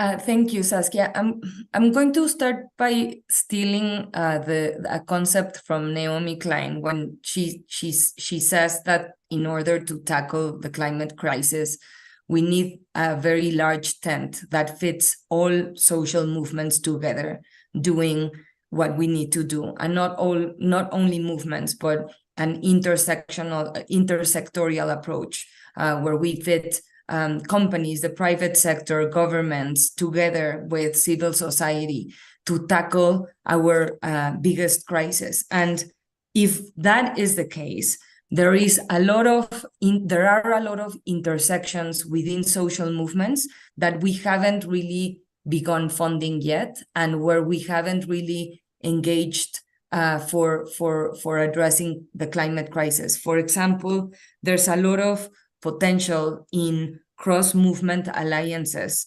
to happen. We began funding a little over 5 years ago the intersection between climate and disability rights. And we know, for example, that in that intersection, there's a huge potential, because not only we are missing out on the way that organizations that work on disability rights have a very important thing to say about climate solutions, about how we address, for example, climate disasters with an inclusive perspective. But they have, through the way that they have structured solutions for disability rights, that can be helpful as well to structure solutions around a new world order that can be more inclusive and more just, and therefore better for the climate. We also see an enormous potential in bringing the fastest growing social movement today, which is the youth climate justice movements in the world, together, and they already work in many ways in a lot more intersectional perspectives than other movements. So many women are included in this space. And I think that one of the best ways and the greatest opportunities to accelerate climate action is to actually start funding these intersections more and more. Populations that have been traditionally marginalized by colonialist perspectives in philanthropy, that have excluded women historically, have also excluded people of color, have also excluded people with disabilities, youth, all of these marginalized populations that happen to be actually in the front lines of the climate crisis need to be put in the center of our funding, and also of the spaces where their voices can be heard, so that we can also transform the narrative of climate solutions. There's very little recognition in the larger climate spaces that grassroots solutions, the million options of grassroots solutions, because they are very, very diverse, actually can make a huge change, and they are scalable. But we need to refocus the narrative to be able to fit those solutions into the space of negotiations for climate funding and negotiations for climate mitigation and adaptation. And as Yamida was saying, in loss and damage, obviously the voices of grassroots communities are ever more important. I would say that the issue here is not just recognizing marginalized communities that have been historically underfunded by philanthropy. It's not just a matter of will and recognition, although that's the first step to take. There is also it is also important to recognize that because women, for example, in this case, have been marginalized from society in all of their aspects of their life, we need to understand as funders that women face particular barriers, for example, or risks in doing environmental action. So the violence against women environmental defenders is definitely a lot higher than men, and it is expressed in different ways. If we don't acknowledge that as funders, then we're not doing a good job in funding women-led, gender-just climate solutions. That is one example, but then also another example is that women, for example, women's groups are usually not legally registered. Men's groups can be registered more easily. So if we want to fund this, the best way to do it is to start acknowledging all of those barriers that women at the grassroots level face, so that we can also, as funders, accompany that process as best as possible. And then finally, yeah. No, quick, sorry. Yeah, I just got the message on the time. I'm very sorry. Can you make the last point really quick, Laura? Sure. I will be. I'll make it in 10 seconds. There's a huge bottleneck happening between funding for climate and grassroots groups. There's very few funders and regranters in the space that are able to do that. And as regranters, we have to organize ourselves much better to create an agenda and create a space to actually pull all of these streams of climate funding and redistribute them at the grassroots level. Thank you, Saskia. Thank you, Laura. Thank you so much. I found that really fascinating. I had a million questions going on, but we only have an hour. It's not fair. So, Carrie, let me come to you. And we just Laura was talking about regranting, and also it's about this access where it needs to be, right? And I just want to give a number, a statistic, which says in 2022, so last year, investors channeled $600 billion into climate-related investments, while the gender lens investing was less than $20 billion, right? So could you explain, like, what's the problem here? Like, what can be done, and is there any progress being made? Is that progress? Great. Thank you, Saskia. And thanks everyone and the She Changes Climate team for putting this amazing summit together. I am freezing here in Berlin. Normally I'm based in Dubai, but it's really cold in Germany. So I'm just thinking about the questions and the conversation so far, I'm going to squeeze in under the roof of the tent with all of the speakers that have gone before me and come in from the private sector perspective. And on this question about 600 billion in climate-related investments versus only 20 billion or so for gender, we have seen that global climate-related investment has grown significantly, but a large amount of that finance has traditionally focused on mitigation and on large multi-million-dollar projects that have been deployed in OECD countries. So from where I'm sitting, we need to see more investment channeled toward resilience and adaptation approaches and towards more emerging markets, particularly in the global south, and particularly those on the front lines of climate change. So while we've seen that these billions are being mobilized, where it's going needs to shift. On the gender front, very, very little, like, you can't even see how small the amount is that actually of that 600 billion reaches women, and in particular, women climate entrepreneurs in the private sector. On the gender front, it's worth noting that yes, gender lens investing has also grown substantially in the last decade, but there's still a considerable distance to go, especially when you consider that globally, women entrepreneurs face a $1.7 trillion credit gap. And if we could close that gap, we could add, wait for it, $6 trillion to the global economy.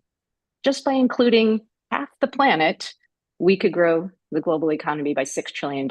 And so for me, with this private sector finance angle lens, where the huge opportunity sits is at the intersection of climate and gender. And we've heard the word intersectionality and getting people out of their silos a fair amount in this session. That intersection of climate and gender is so important. We need to see more climate finance deployed with a gender lens. And we need to see more gender lens investment happening with climate considerations. When we talk to investors, we hear a lot about, oh, it's the gender sidecar, the climate sidecar, and we're just ticking boxes. And it's, this whole exercise around box ticking. But that's really not what it's all about. We need to be more intentional in our approach to designing and delivering fit for purpose capital that recognizes that we can't address the climate crisis without half the planet. And particularly, we can't fix the climate crisis without providing the capital required by the women driving climate solutions in the private sector that they need to grow and scale.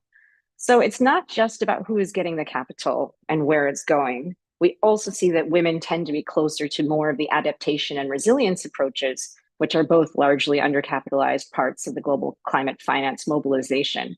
And there's a number of different examples of progress that I can point to from my world and where I'm sitting, including 2X Global. They have a whole working group on climate and gender. And within their global community, which has grown from beyond the development finance institutions to the multilaterals to the private institutional and other commercial capital providers, we also see that there is a whole asset class emerging of capital providers with more innovative products that actually meet women entrepreneurs where they are and increasingly are looking to meet those women climate entrepreneurs head on.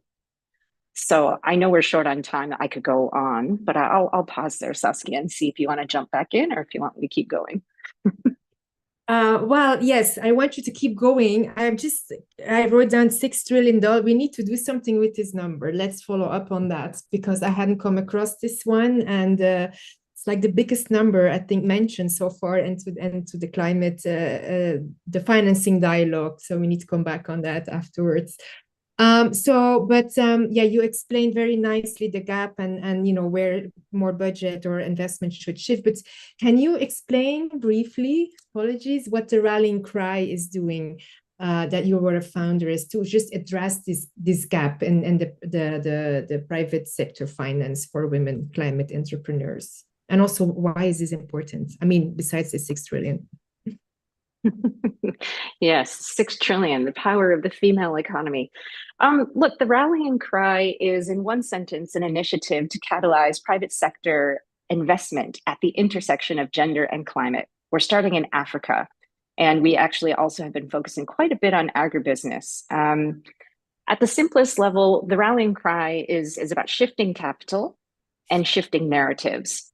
The narratives part we've covered quite a bit in this conversation, which is to say that women are really over this idea of being victims of climate change. They're like, we are the agents of change. We need a new story. We need a new look. Like, this is not working for us. We don't need to spend a lot of time on that. I think She Changes Climate will be part of that shifting narratives conversation for the entirety of the summit today. My piece is on the shifting capital. So the rallying cry is matching capital providers and women climate entrepreneurs, getting them out of their silos and finding ways to make them meet in the middle. We know there are billions of dollars earmarked for gender, climate, and Africa, which is where we're focusing, but it's not reaching the local markets or even the front lines of climate change. Capital providers are looking for deals. They're looking for opportunity. They're looking for pipeline. They've got money.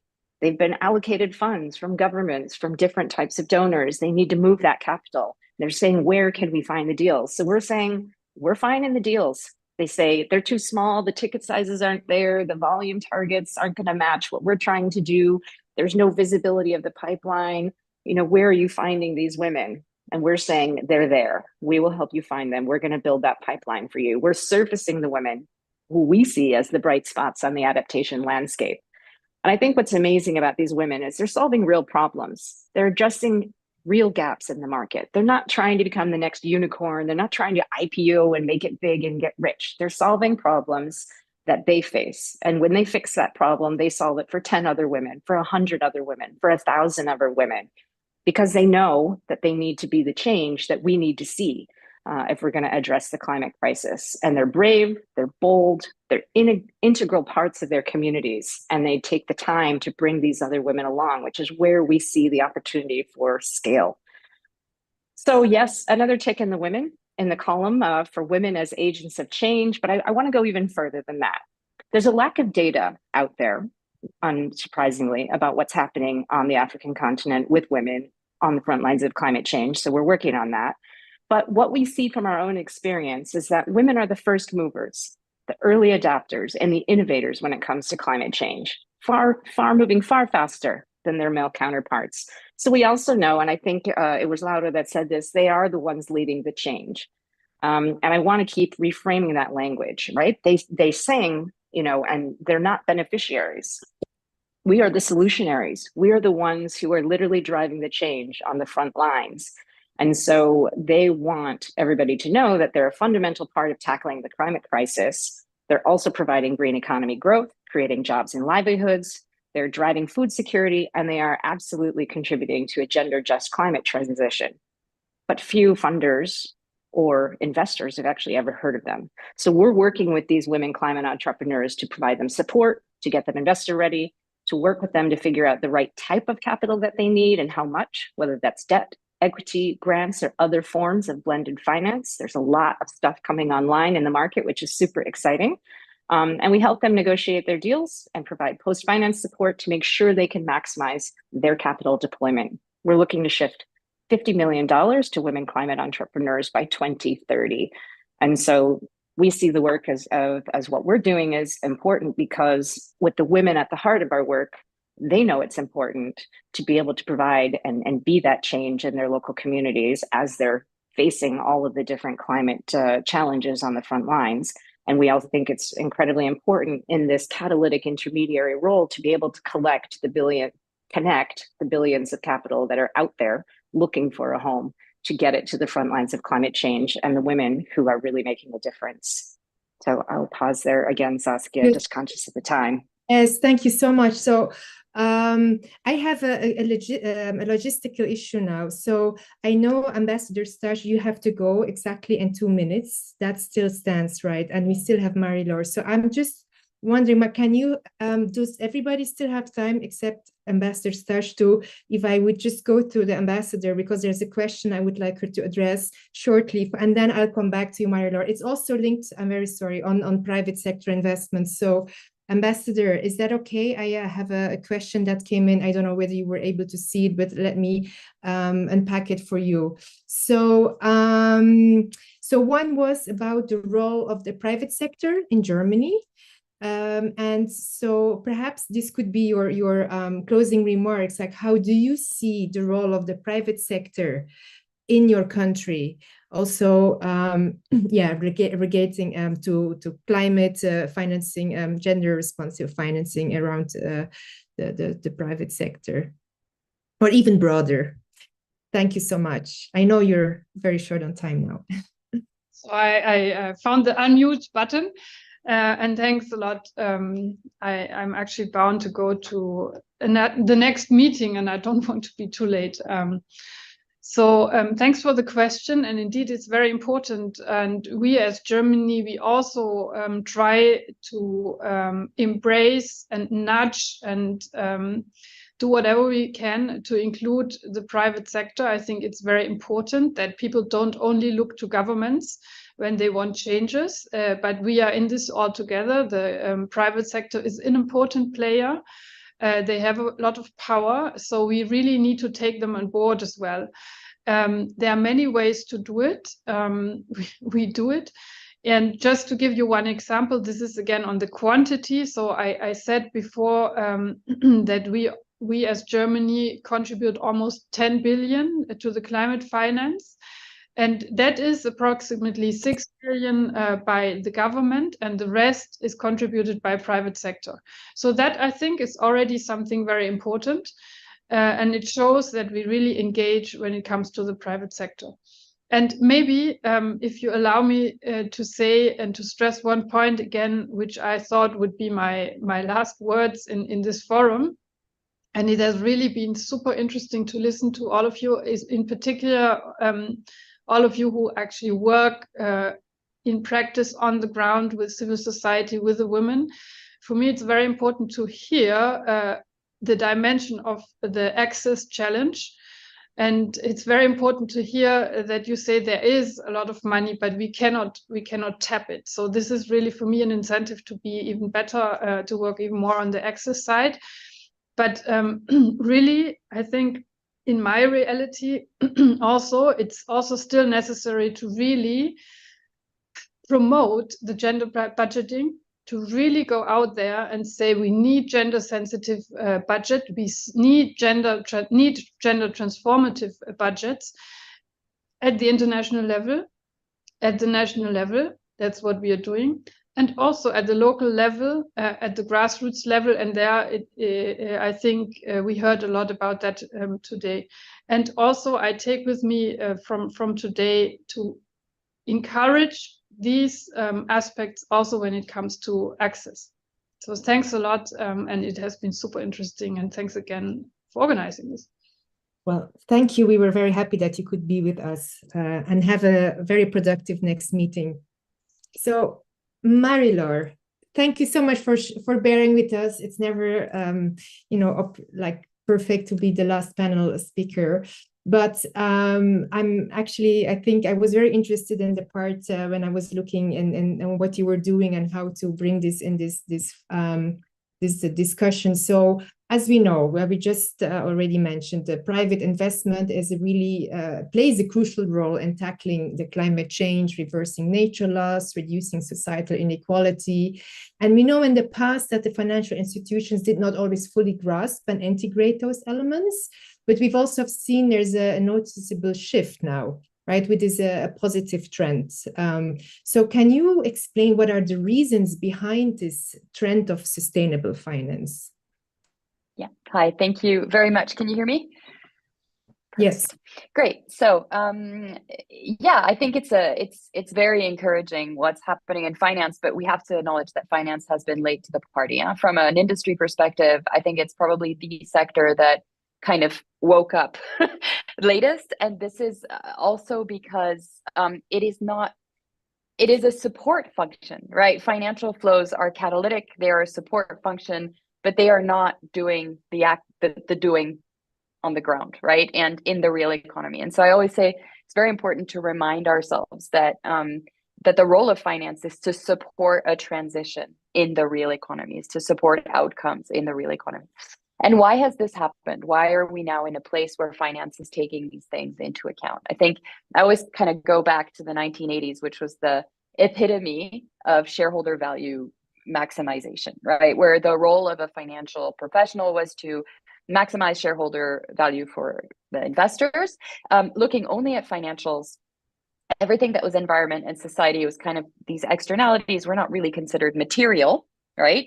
And thought, but actually, as long as we maximize financial gain, these environmental and social things will take care of themselves because people will be rich enough to be able to take care of it, will give to philanthropy, blah, blah, blah.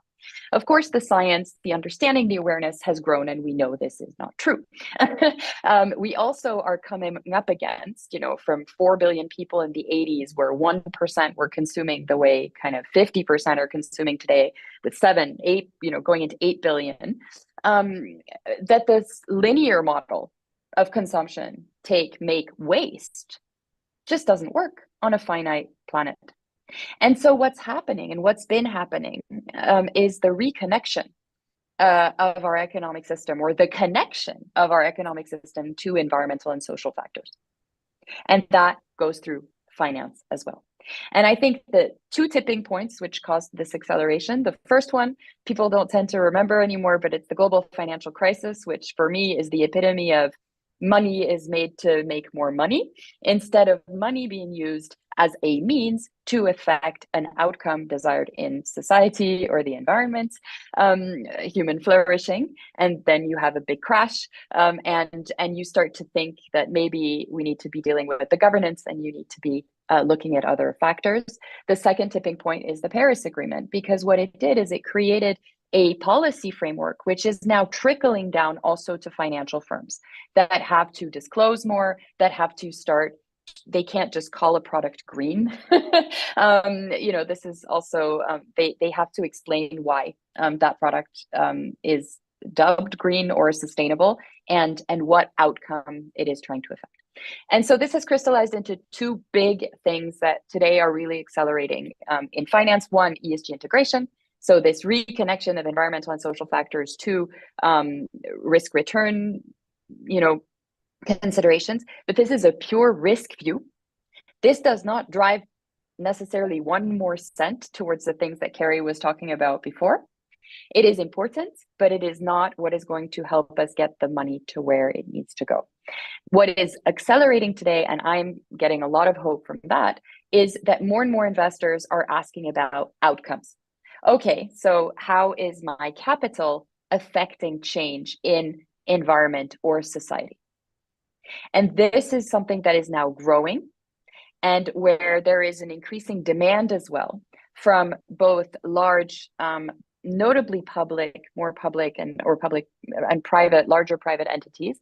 But I would say the biggest market for this is also the next generation, right? When I'm asked who is at the forefront of investing in this change, well, those that are at the forefront are actually the next generation across the world. You have a lot more requests, I would say, for people that are maybe 30 and under, to understand how their capital is being used, where it's being directed, and what the outcomes are of that capital. And so that is a little bit a history of why we got here, and why this is not going away. And this is not just a trend, that fad that will go. It will just intensify and become more and more outcomes driven. Okay, well, that's again, we're coming back to the youth movement, the next generation, right? It's there's hope in that. In the interest of time, I would like to have a very quick wrap up. And I would like each of you, instead of another statement, just to ask, like, how do you feel? Like, what's the word that comes to mind? How do you feel after this 1 hour panel discussion? And I also want to already thank you very much for being with us. I enjoyed it immensely. We had quite a bit of participants. I hope that everybody enjoyed it as well. There's a lot to take away. We'll do our best to capture. Thank God we filmed it, or we recorded it. So 1 word, and then we would go to our next panel. Thank you so much. Yamide, do you want to start? Yes, I did not answer your question, but I feel hopeful, determined, and I would say no complacency. I think I would like to echo what Laura Garcia and Carrie also said with the narrative. It is important. Push philanthropy organization, push them for being decolonized. This conference is very important. To really make sure that we do that intersectional efforts. But I am determined, and empowered by what I have heard. We will get there. We will overcome. Thank you. Laura? I am in deep admiration of the words that all of my fellow panelists said, and I wish that I was in person with all of you to meet you and to talk more about this. But thank you, and very appreciative of She Changes Climate. Thank you. Carrie? I'm equally grateful for all the contributions from the panelists. And as ever, I'm always reminded by the power of women to bring about and be the change that we need to see in the world, and how when we come together and share our collective wisdom, the power of collaboration and partnerships and squeezing in all together under that same tent becomes so much more important and timely and pressing. Thank you. Marie-Laure? Yeah, I think determined and hopeful that we can do it, but we have a lot of work, and there is a lot more intentionality that needs to go into driving finance where it needs to go for women and the next generation. Okay, well, thanks everyone. Have a great rest of your day. Hope you can still join parts of it, and I'm handing over or giving over to Frances, my dear colleague Frances.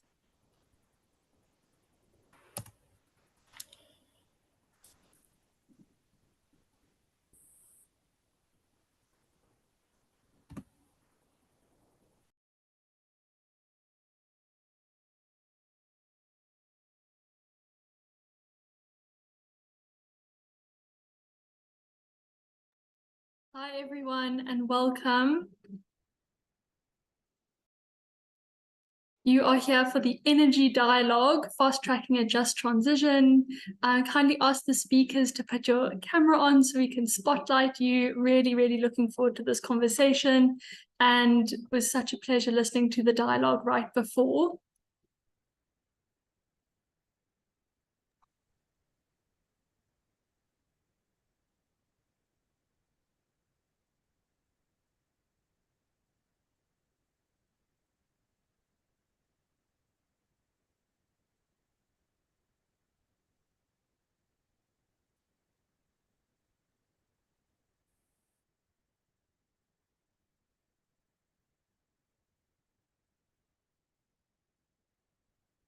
All right, so without further ado, let's dive in. Welcome, everyone. Thanks so much for joining.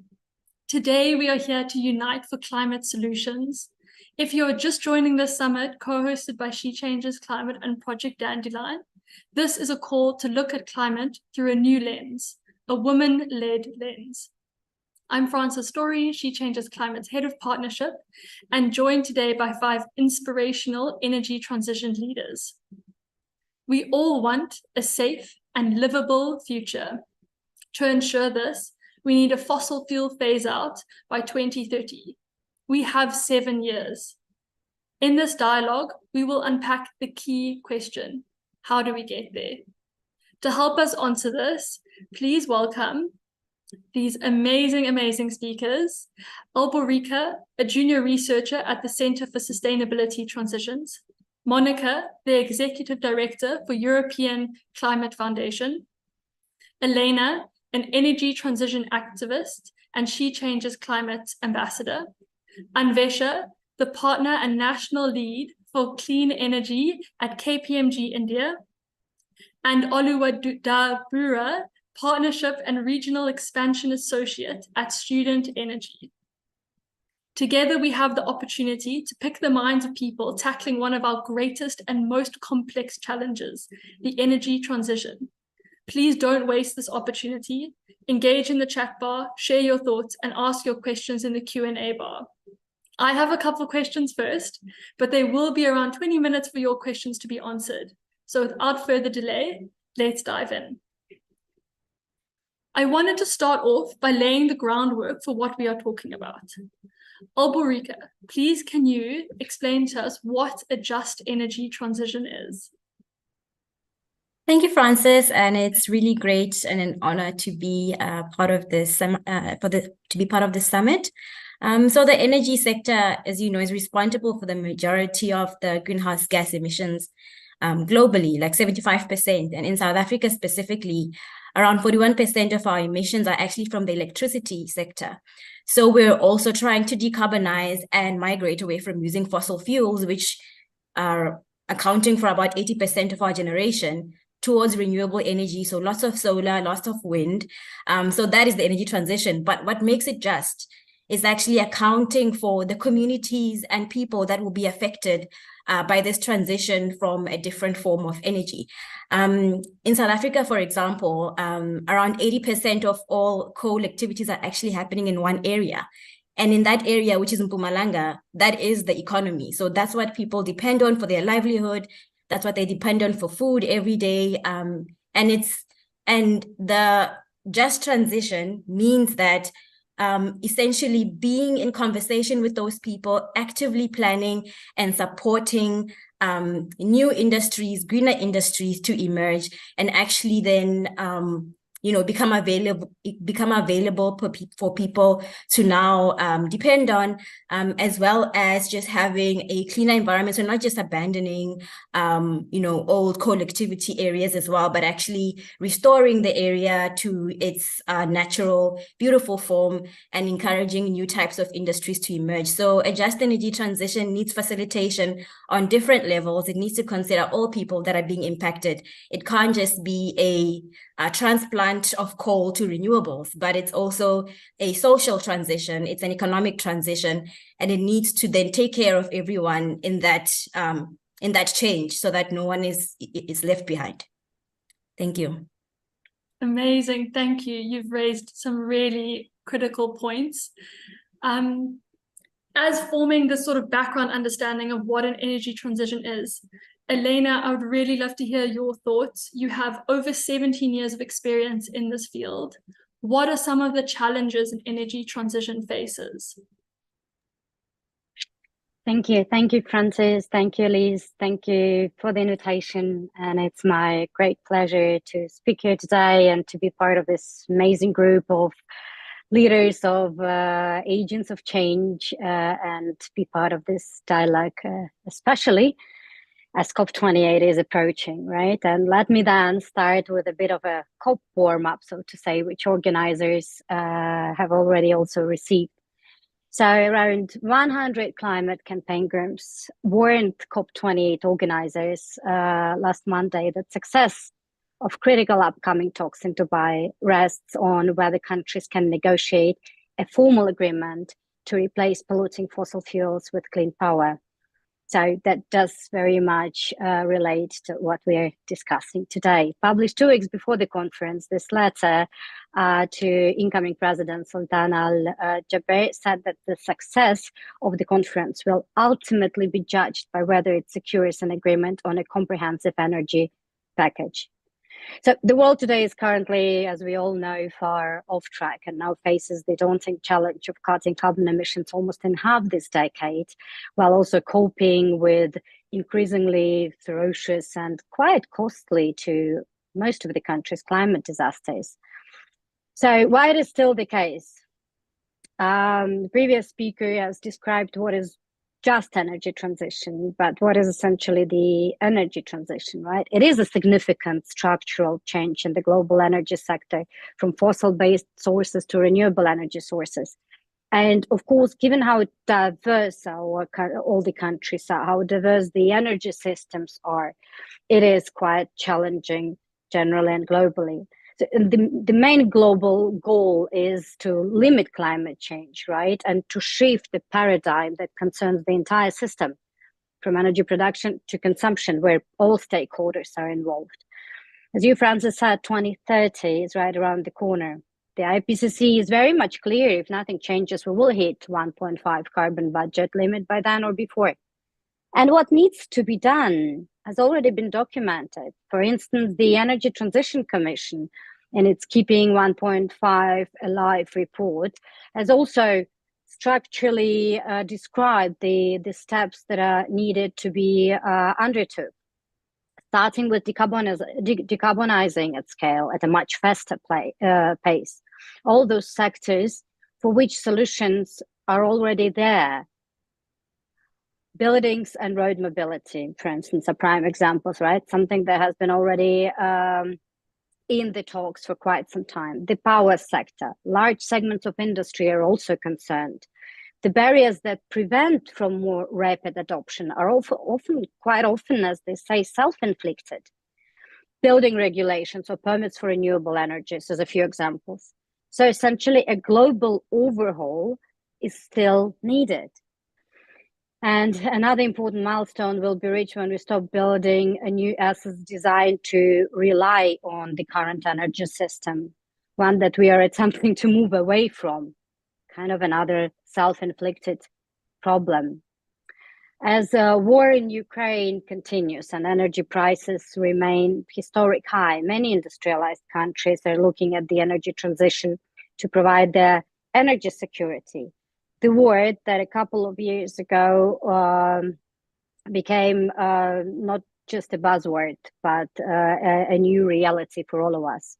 And market participants, and here I'm going to mention another and very critical hurdle or challenge for energy transition, right? Market participants are concerned over the centralization of mining and processing of rare earth material in countries, for instance, like China and Russia. Disruption to the supply of critical metals and other materials caused by the war in Ukraine could actually stall the rollout of alternative technologies. The world's dependence on such countries as China for the rare earth elements that are crucial for the energy transition has recently begun easing, and yet there's still the dependence still remains. For instance, European governments are looking also to increase the production of elements critical to the energy transition, right? And that's something that is on the top agenda of other countries as well. At slowing economic momentum and the potential for global credit crunch may make it as well from the point of finance more challenging to finance new mining projects and programs. So it's not only physical dependence on the critical rare elements, it's also the ability to finance further mining and production.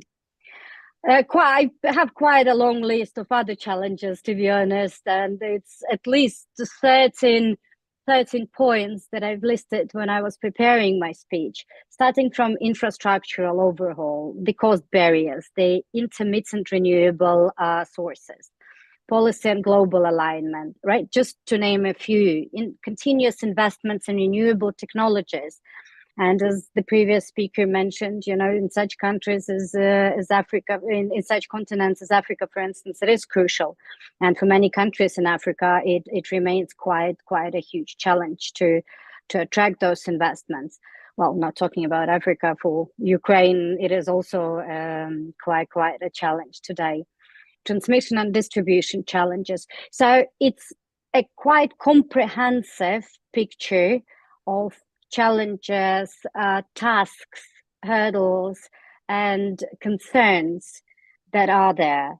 And as 2030 approaches, our voices, I guess, will become louder, but also our input will become even more important. So I guess for the for the time being, that will be it from me, but happy to discuss further. Thank you. Amazing. Thank you so much. And yes, please, can all your voices become louder and louder, and we will keep supporting it because it's so important.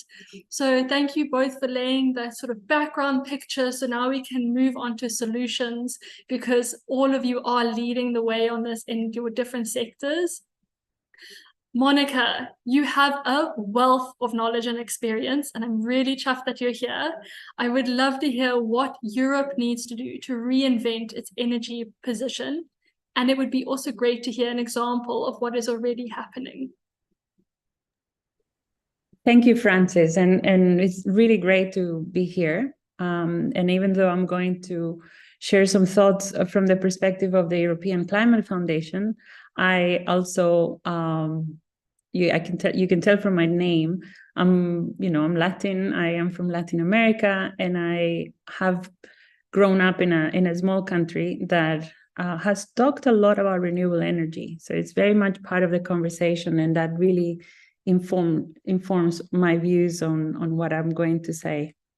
So as you know, we know very well, there is a before and after when it comes to the climate conversation, when we had the pandemic, and now we have to talk about not only how to rethink a lot of things about society and risk, and how, many other dimensions like solidarity, developing countries, all of that is there. And in addition to that, we have war, and we have a very, very existential conversation happening about priorities, about the fiscal space that countries have. So my point with this is that the topic of the energy transition comes at a point of a lot of existential conversations at different levels, right? From you can imagine that if you are in a very difficult situation right now, it's difficult to anchor climate, and yet it is super important that we don't lose sight of the climate agenda. So how do we do that? That is one of the questions that I constantly try to engage with colleagues, with partners, with grantees, and with women like you who are already working on the ground. And in that sense, one of the observations that I wanted to put on the table is that the way we are thinking, at least in the European Climate Foundation, the way we're thinking about the partnerships is going through a big transformation, because, the world has changed and Europe has changed, and the way Europe engages with the world has to change in a way that is more humble, in a way that is about listening, in a way that is about helping catalyze leadership that is abroad, and not so much in terms of, for lack of a better term, in terms of lecturing, right? Like there was a time many years ago where, there was this sense that there was a pack of countries going first, and then the other ones were following. So kind of like the ones that were at the, that were going faster could just kind of say, hey guys, we have a few things that we want to share with you, and just follow us, and we're going to do this together. But there was still this sense that there were followers, right? And I think now more than ever, we have to really find a way of not doing that. It's just not the way it works, at least in Latin America, and I'm sure it's the same in Africa and in Asia, right? So perhaps the moment this year that really captured that sentiment, and it was a beautiful moment in Africa, was the African Climate Summit where the world got to hear from Kenya, where Kenya was saying, hey, we have solutions ourselves. We know what we want to do. We do want partnership. We do want friends. We do need capital. We do need to be fair, but we are going to own our own solutions. And the reason why that had a resonance inside me is because that has been said in Latin America as well. Whether the world is listening or not, that's a different conversation. Why Latin America always gets lost in framings that are mostly about Africa and Asia, Africa and Asia. And that's something for a different conversation. And I would be very happy one day to meet you in person and explore why sometimes Latin America is missing from the conversation. But without getting into that, the bigger point is that beautiful moment. We need to have moments of discovery and surprise. I think maybe it wasn't surprising for people in Africa, because that's how it's framed in a place like Kenya, but it was surprising in Europe. And I think that is very important to remark, because I still go to a lot of conversations where the question that I get asked, it comes from a good place. How can we help Latin America?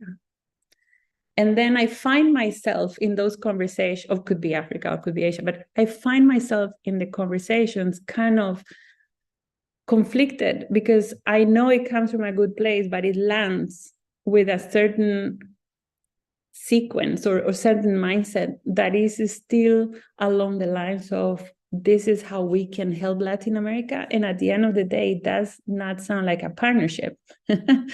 Now, where it gets fascinating is when it comes to critical raw materials.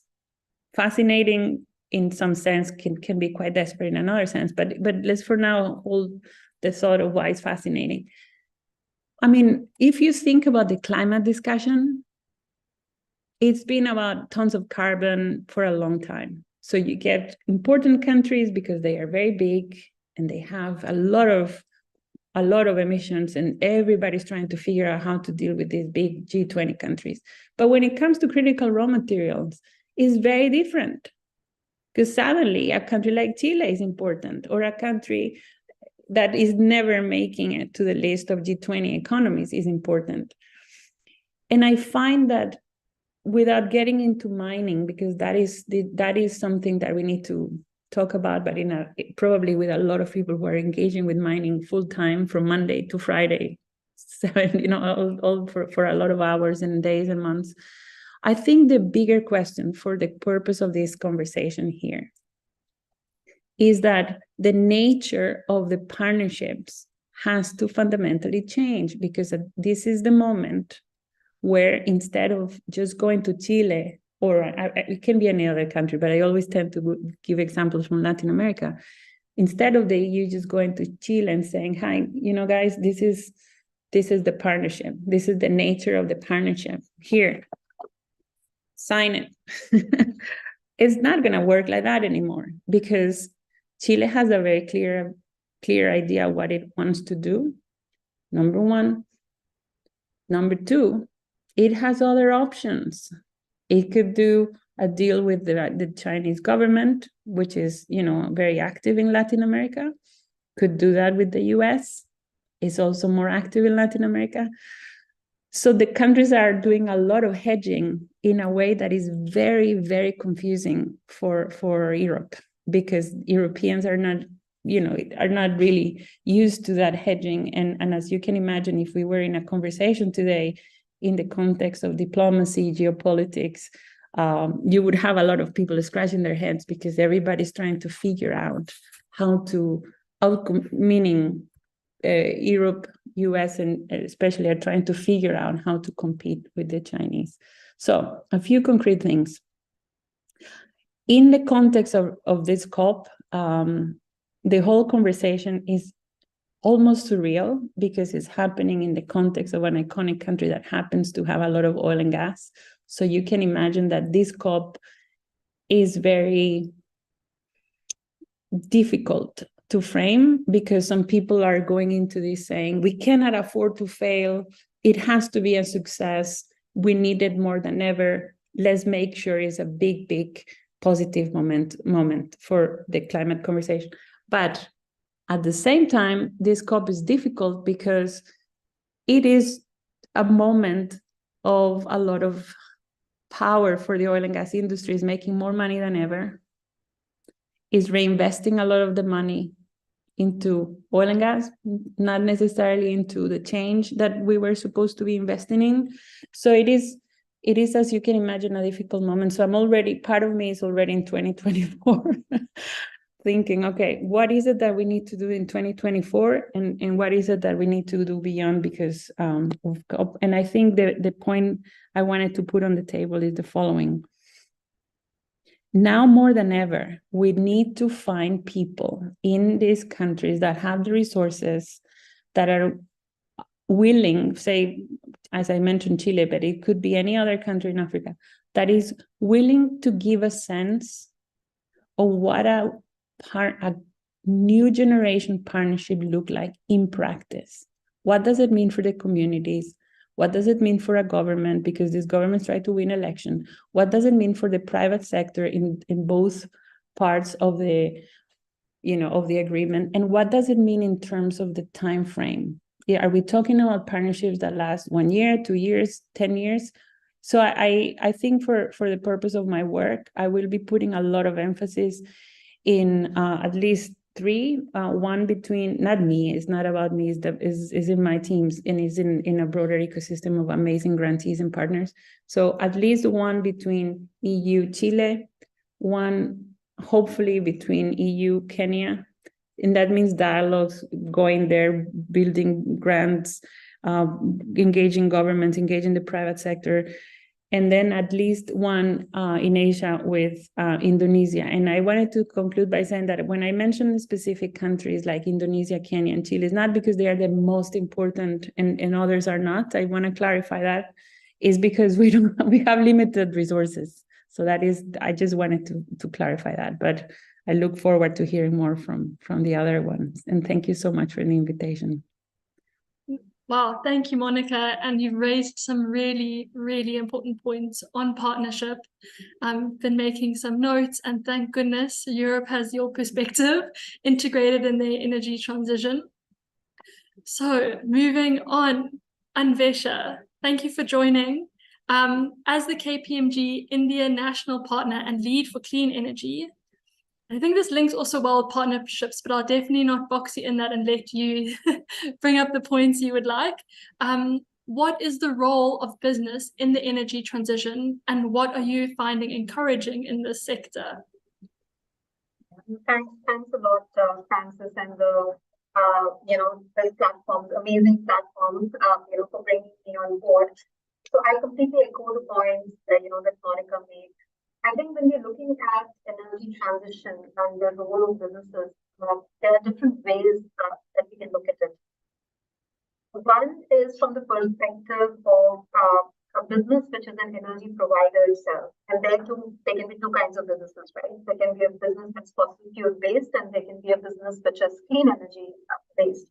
Now, if I look at the former bucket, which is the one which is fossil fuel based, I would say that the key role that they need to play is in looking at how do they address the Scope 3 emissions which are related to their business, which is basically looking at how there is a portfolio change from fossil fuel production to, over a period of time, looking at energy transition and looking at new technologies, whether it's renewables, clean hydrogen, biofuels, and so on and so forth. And increasingly, we are seeing that, right? I mean, the biggest fossil fuel majors in the world, we have seen their plans, whether it's oil and gas majors, whether it is coal power producers, of moving increasingly towards renewable energies. Of course, the question remains whether enough is being done and at the scale that is required and with the urgency that is required. That's something that I would put aside for now, but that's a key role that an energy provider has to play. The second category of energy provider is a clean energy provider, and their role is also immensely important because the sector is going through innovation, the rate of change that has never been seen before. I mean, who had heard of clean hydrogen or green hydrogen even 2 years back, right? And today there are massive investments going into this space. So I think that their role in energy transition is to ensure that they constantly move forward and bringing more and more technologies, clean technologies into the market, looking at ways of scaling it up, bringing down costs, because obviously that's always a key concern, improving efficiencies and ensuring that, the innovation keeps happening in this space, because that's really going to be a key to accelerated adoption. And a lot of barriers and challenges that Elena spoke of. I mean, 13 challenges, I echo the challenge, although I would love to hear the full list of 13. And Elena, please share that with us. But yes, I can definitely think of 8 to 9, many, many challenges that there are there in, energy transition. So we have to work towards that. So that's the role of the business on the energy provider side. Then the rest of the world is an energy consumer. The other businesses, the hard-to-abate sectors, the steel companies, your buildings, all of them are energy consumers. Their role is to ensure that they move away from consuming fossil fuels to consuming clean energy. So the goals have to be defined, which is a part of their net zero commitments. They're part of their renewable commitment, the commitments that they take, and they need to evolve a roadmap around ensuring that they move towards these fossil fuels as quickly as possible, of course, keeping various considerations in mind, and which will be inevitable, right? I mean, finally, they will look at whether there is ease of implementation, the technology is something that they are willing to kind of take a risk on, is it economically feasible? But all of these situation keeps changing, so you have to have an eye on that change and constantly look to refresh your strategy and move towards clean energy adoption. Now, that's the role of an energy consumer. And then there's a third category of players, which is, alluding to what Monica said, which are your partners, which are your energy transition partners. And there's a whole bucket of players who are enablers in this, whether it is your digital players, for instance, AI, ML, all of these technologies become so important when we are looking at optimizing what we have, the energy that needs to be optimized and well used and, frugally used. That is something where AI ML comes in. The financial innovation that is required, to ensure that you are giving the cheapest funds and, addressing the risks that come with adoption of new technologies. So the whole space of, partners in the financial innovation space becomes important. The startups, the whole R&D innovation ecosystem, all of these become, extremely important. So I think in that sense, the whole space, which was very narrowly defined when we talked about businesses in energy space, has somehow now started encompassing the whole world. Everybody is a player or an actor, either directly or indirectly, in the whole energy transition space and has a role to play. So that's how I'm seeing this. And I think that every business needs to have their own ambition and their own strategy of how they are going to help, because finally, it is extremely critical, because not only for South Africa, for the world, the reality is that 75% of the global emission comes from energy. So it becomes a very critical space which needs to be addressed. Amazing. Thank you so much, Anvesha. Really valuable information. So moving on, I'm really excited. We are joined by Oluwadabura. Thank you for joining from Student Energy, which is empowering the next generation of leaders who are accelerating the transition to sustainable and equitable energy future. Could you give us an example of innovative solutions that are emerging from your growing network? Thank you so much, Francis, and thank you again for having me on this super important conversation. I think that that's a really interesting question, especially in the context of this session that's talking about phasing out fossil fuels, because sometimes it's really important to have a balanced perspective, and not kind of just look at it from the urgency, oh, we have to do it now, think something is happening point of view, but also knowing that there are solutions that are being created on the ground, both at the local level and regional and national level, and that people, especially young people and women, are kind of taking action to solve the challenges in their communities within the context of that community. And that's the kind of work that we do at Student Energy, kind of supporting young people who already have the ideas to either start it or scale it, and giving them the mentorship that they need, the networks, the resources, the training, etc. And it's really exciting in the work that we do every day, just to see how resilient the entrepreneurial community is, and how different innovations are coming up from, solar energy. Every day there's just a new pillar of energy that we're looking at, from solar energy to energy efficiency to clean cooking to biogas. Recently, I saw that some people are now beginning to merge artificial intelligence and solar, or artificial intelligence and hydro. And, that kind of work is just interesting to see. One of them that really stood out to me over the last 1 year was a group of students at Jomo Kenyatta University of Agriculture and Technology. And it's led by a young man and a young lady, Vanessa. They just went to a school one day and they saw that the school was off the grid, and it had been off the grid for the electricity grid for years. And you can imagine how, teaching or educating anyone in that kind of environment was. And, they were going through our program at that time, and they just decided that, we're learning about solar energy and how to start up, small solar projects. And that was what they did. They developed a solar project. They, did an energy audit and an analysis, and they came up with that. And now that primary school is now lit up, and they were able to access funding also to scale that innovation to other, similar institutions that were facing the same challenge. Another is clean cooking. And I personally am very passionate about clean cooking because it just has so many cool benefits, from health to to environment, to even economy, and, you know, getting people to supporting people with starting their own businesses and improving livelihoods for themselves.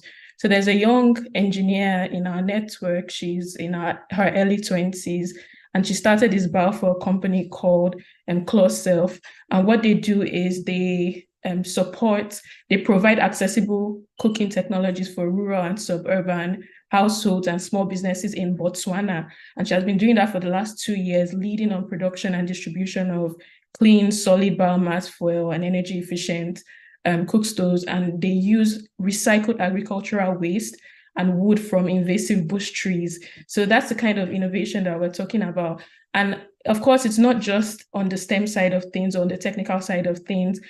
Sometimes we can also think about innovation in terms of policy and storytelling, you know, and all of these other pieces that help to push action forward, especially in, just like Monica said, especially in those regions where it's not, when they're not just talking about climate change, there's also energy access, and they're not even beginning to talk about climate change if they don't even have access to, or the transition if they don't even have access to power at all. So also, you know, addressing those development priorities as well and solving problems holistically. So yes, there's another organization called Girls for Rural Development Initiative in Nepal, and the young lady went through a program. It's called the Student Energy Fellowship, and she decided to launch this women-led social enterprise that supports affordable clean energy technologies across pyramid populations in Nepal. And she started that around 2020, and now it has grown to a network of 260 women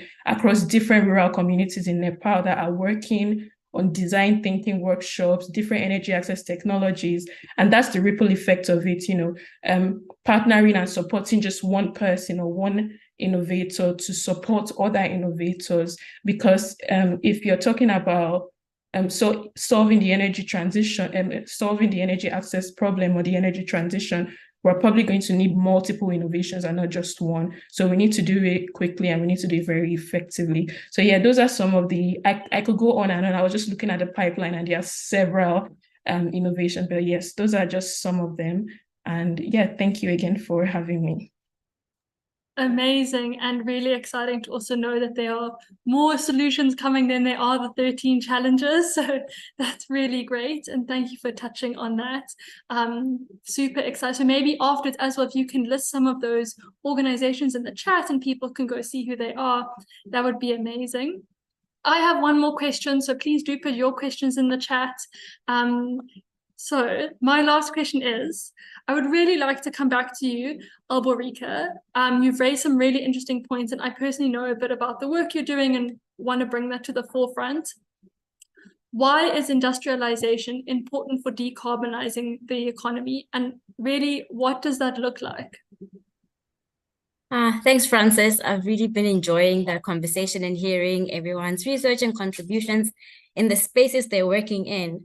Yeah, I think historically we've always had the advantage of no carbon limits to grow and, you know, have industries and have people really have a good standard of living, people be able to go to school and have jobs and provide for their families. But in a lot of African countries and other developing ones, maybe are not on the continent, a lot of those things that we take for granted are not actually readily available. So we now have to think, how are we going to grow with the earth in mind as well? We no longer now have the privilege or luxury of just having activities and then, you know, benefiting from scale, and then from that being able to establish how our economy looks like. We have to think about, we need to grow, but we need to do so in a very green way. And, you know, it means changing how we do production, but it also, I think, means seeing what opportunities there are in the green windows that we are now in as we transition. So what are those spaces that we can now start getting into to actually create opportunities for countries that still actually have to go through an efficient or proper industrialization process where they now have a majority of their people be employed and live good lives and have good education. So in South Africa, for example, we have the highest unemployment rate in the world. We have the highest inequality in the world. It's really awful things to be, you know, flagging or leading with in the world, but it's realities we can't actually ignore even as we're trying to transition. And then one of the community leaders I actually spoke to in one of our projects said, it's very hard to reason with the hungry person. It's very hard to reason with the hungry mom who's trying to feed her child that actually you can't be doing this, because you need to think about what it means climate-wise in the future. And, so you have to really foster new types of businesses, new types of ways of producing, new types of growth that allow people to still live dignified, good lives while still accounting for the environmental concerns and economic concerns and things like that. So if I can just give example with South Africa, one of our biggest, I think, Elena, you mentioned that a huge barrier is infrastructure. So in South Africa, that's actually the thing that has sort of brought us to a halt with our renewable energy expansion, is that we suddenly had to halt our bid windows where we were auctioning off more renewables into the country because we have such a limited grid infrastructure. So we can no longer put on new power because there is no place for us to connect that power to. So now we're realizing that we actually have to be building the grid as well, as opposed to just building more solar farms and wind energy farms. Like now we need the infrastructure to actually accommodate all of that new energy. But then instead of just building it and doing the quick process of having new power lines and substations everywhere, we now also need to think about, if we need, this is technically now a kind of demand that is emerging, where we're saying, okay, we need infrastructure, we have to start building in order to actually go towards this green decarbonized way of life. But how do we now take this new need of infrastructure and turn it into opportunities for local people to also now be part of this green economy or this decarbonized way of life that we're trying to promote and support? So now it means, how do we reconfigure relationships between communities, people, businesses, and how do financial institutions now come in to actually, enable the process and co-own stuff with us and co-build stuff with us? Because one thing we've definitely realized is that the fiscus does not have all the finance that's going to be required for the transition, that's going to be required for the infrastructure, because there's a huge deficit of that. So it needs to be a partnership in terms of where funding comes from. So it needs to come from, reconfiguring the relationships between public and private funding, and realizing that it's, the two are not essentially at polarized part of running the economy, but can actually maybe find new ways of working together in order to create this infrastructure and essentially put money back into the real economy and create these green economies for, people to now thrive in and create greener businesses or greener ways of producing and industries in. And I think infrastructure is very important, because once you have this energy infrastructure and you now have all of these businesses plugging into renewable power, I feel like they're already inherently a bit greener than they otherwise would have been if there weren't renewables in the grid, because now the energy input that they're putting through their processes is a lot greener as well. So I think industrialization for me means, finding ways of partnering between different sectors, between different financial actors, both public and private. It means driving local industrial development, seeing what are the existing companies and firms, how do we empower them, how do we close the information gaps that answer what kind of support structures or what kind of basics should we be putting in place in order to make these businesses viable. It means we must be fostering more inclusive development, making available skills, and actually communicating what those skills need to be in order to sort of be compatible with the kind of industries we want, and also actually actively investing in those types of industries as well, and supporting new entrants that are trying to do greener things.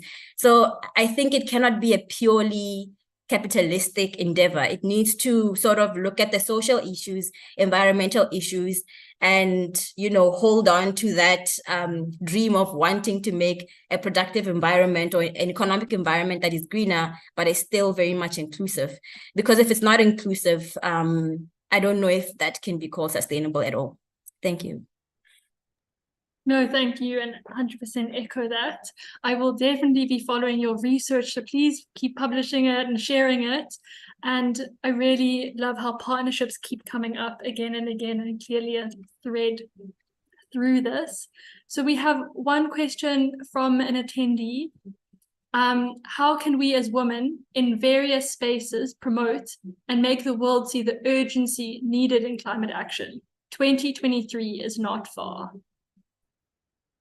I don't know who has an immediate answer to this. I'm happy to open it. Yeah, Monica, go ahead. Yeah, well, I was recently in a situation where there were people in Costa Rica who build things, hotels, apartment buildings, everything that has a door or a window, they build, right? So in a very small country is a group of people who will shape the cities because, they build stuff and they have the capital. And I thought really carefully about this question you're asking, because I think the climate community makes the mistake, in my opinion. I'm not saying that you have to agree, but in my opinion, I don't know, there is a way of talking about climate that doesn't work for certain people. It works for maybe more the passionate people that are already very committed. So they want more, give me more of the outrage, because I'm going to be as a stronger advocate. And that's fine. But back to your question and back to the spirit of the question is, how do you show up when you are in a room of people who are not going to respond well to that kind of storytelling? And I found myself trying really hard to think about how they could, on Monday, incorporate certain elements of climate, not necessarily in the nitty-gritty, because that requires engineers and it requires architects, but in the spirit of understanding that if they don't include this, it's going to be very bad for them because of, you can imagine in a tropical country, the floods, or, you can either do the risk or you can do the opportunities. But I think now more than ever, we have to be very calm, because climate doesn't generate majorities. It's not the topic that will get everybody on board very quickly. So we're going to have to be very, very good at understanding the places where we can make have the most impact in these conversations. And maybe we're not the best people in other conversations, if you know what I mean, right? Like, I think we have to be very good at having a view of for lack of a better term, the ecosystem. So for example, if you are the kind of person that is naturally drawn to business and to work inside that part of society, then that requires a certain way of approaching this question than if you are more comfortable working, as we just heard, at the nitty-gritty in the community. And I was very struck by one last point I wanted to make, because I want to hear from others, but I was very struck by this sentence. It's very hard to reason with a hungry person. It's hard to forget that sentence, right? Because it's not only true, but it is something that is really sad, right? Like, it just reflects the reality of a lot of people that are different from the ones that are in a very corporate setting. So my point again and again is, there is room for a lot of us. We have so much to do, so many audiences, that at the end of the day, we have to be very comfortable in the part of the discussion that we think can give us the most opportunity for impact. Because that sentence that we just heard, I was thinking on an alternative one in a different space. For example, it's very hard to reason with a politician who is trying to win an election, right? Like if you are the kind of person who has to persuade people in politics that are going to win elections, then the argument is going to be very different. So yeah, I'm very eager to hear from others because it's about persuasion ultimately. Thank you so much, and also loved how you used the politician example. I'm not sure if anyone, I know you all have lots going on, so if you also want to answer that question as how people can get involved, please do. Yes, absolutely, go ahead. This was actually something that a woman said to me. It's not actually my idea, so I will not take any credit at all. So what she said was that as women, we inspire a lot of our kids, a lot of our young ones, and we have lots of conversation in communities as well, in different spaces, addressing different concerns, because it's the day-to-day stuff that we deal with. And she said we need to start seeing climate change as something important enough to actually bring into those conversations. It shouldn't be something, you know, whether you're an activist or you're a researcher or whatever work it is that you're doing, it's not something that should only be brought up in the classroom or the boardroom. It should be in the conversations we have with other women that are not necessarily in those spaces.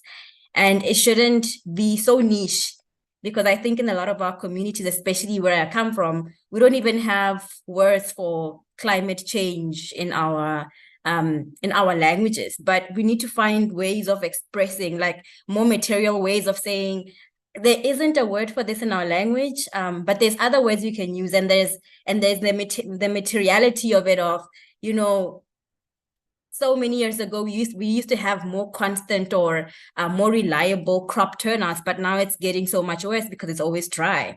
This is associated with this, and how do we as a community respond to that so that we can still look after ourselves, but also still start innovating new ways of seeing how we can also be part of the solution.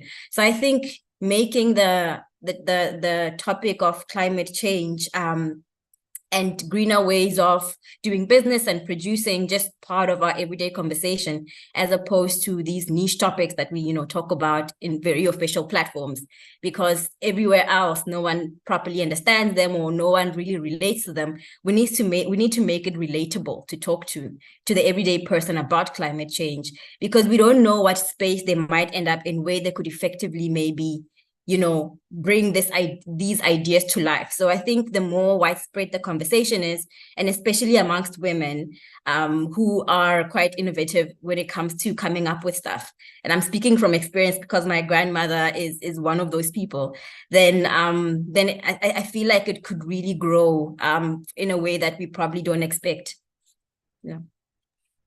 Amazing. Thank you so much. I think that's a really great way to end and wrap up. I would have loved to hear more from all of you, so hopefully we can keep the conversations going. But thank you so much for your time and your valuable contributions. I really appreciate it, and I hope everyone else who was listening and contributing in the chats enjoyed. And so now we'll be moving on to the next session, which is a spotlight session, so stick around. We'll be spotlighting women-led solutions by our partners. We Can, the Project Dandelion has a video. We have the She Changes Climate film, the Women's Earth Alliance film, and From Friendship. These are all incredibly inspiring women-led solutions, as I'm inspired from all of you incredible people. So thank you so much for your time. And to the attendees, please do stick around. Thanks a lot. Bye. Thank you. Bye.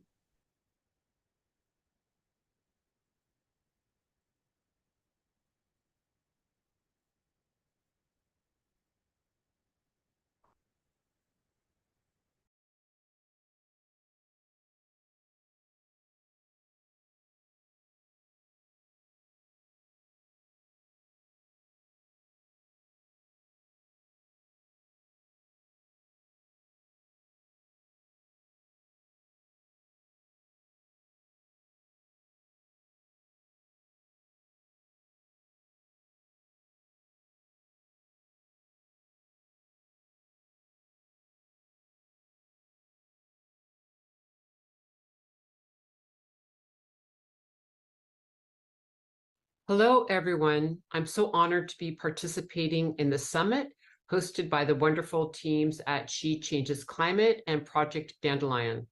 My name is Osprey Oriole Lake, and I'm the Executive Director of the Women's Earth and Climate Action Network, We Can. So grassroots and frontline Indigenous and global women advocates will be gathering at COP28 to strategize and accelerate our collective efforts to halt the worst impacts of the climate crisis, to stop extractivism, and to protect our lands, forests, water, and our children's future.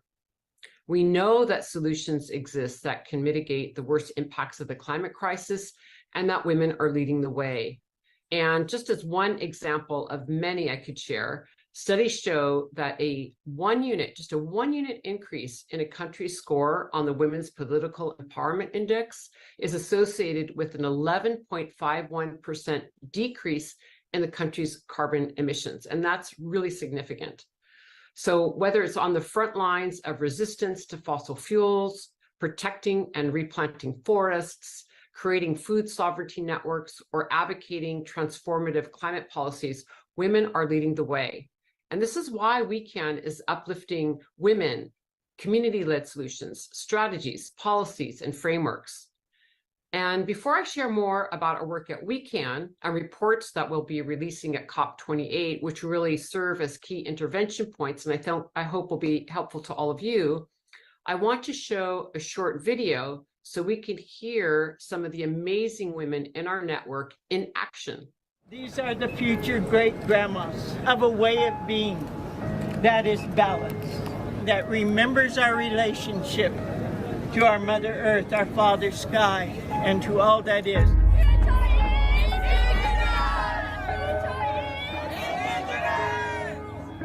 Frontline women and global advocates are building critical strategies for national and international divestment from harmful extractive industries, while also calling for justice and accountability from financial institutions and governments. 60 of the largest banks in the world have put $4.6 trillion into fossil fuel financing since the adoption of the Paris Climate Agreement. And a report by the UN Environment Program found that governments still plan to produce more than double the amount of fossil fuels in 2030 than what would be consistent with limiting global warming to 1.5 degrees. We're asking, where is the government regulation? Where are the political leaders standing up to the fossil fuel industry? And where are the real commitments from governments and financial institutions to phase out fossil fuels and instead invest in a just transition? Colonization divided us, create borders, and violate our lands and bodies. Indigenous women fell and suffered the most because we are in the front lines of the protection of our lands and the protection of our people. Stop dividing us in regions, stop dividing us in borders. If we really want to save the planet, we need all the women from all the regions to discuss and create plans for a better future. We're talking about giving consent to our own bodies as women, but also when it comes to our land, we need to give our consent if someone is going to enter our territory. And that has not been given in so many cases across the Amazon. And this is why these violations are happening to women and to indigenous people in the Amazon. They are taking our rights. They are taking women rights. We are taking people rights, community rights, Mother Earth rights. Let's build it together. Let's help women, community on the ground, local community, indigenous community.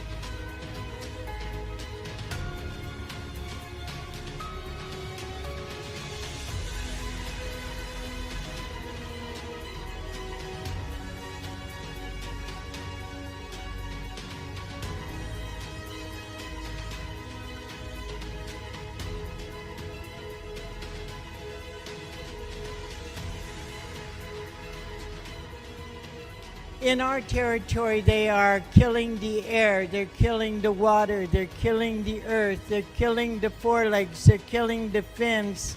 And they're doing it with their poisons that they amplify, because those are natural things, part of natural law that belong inside our Mother the Earth.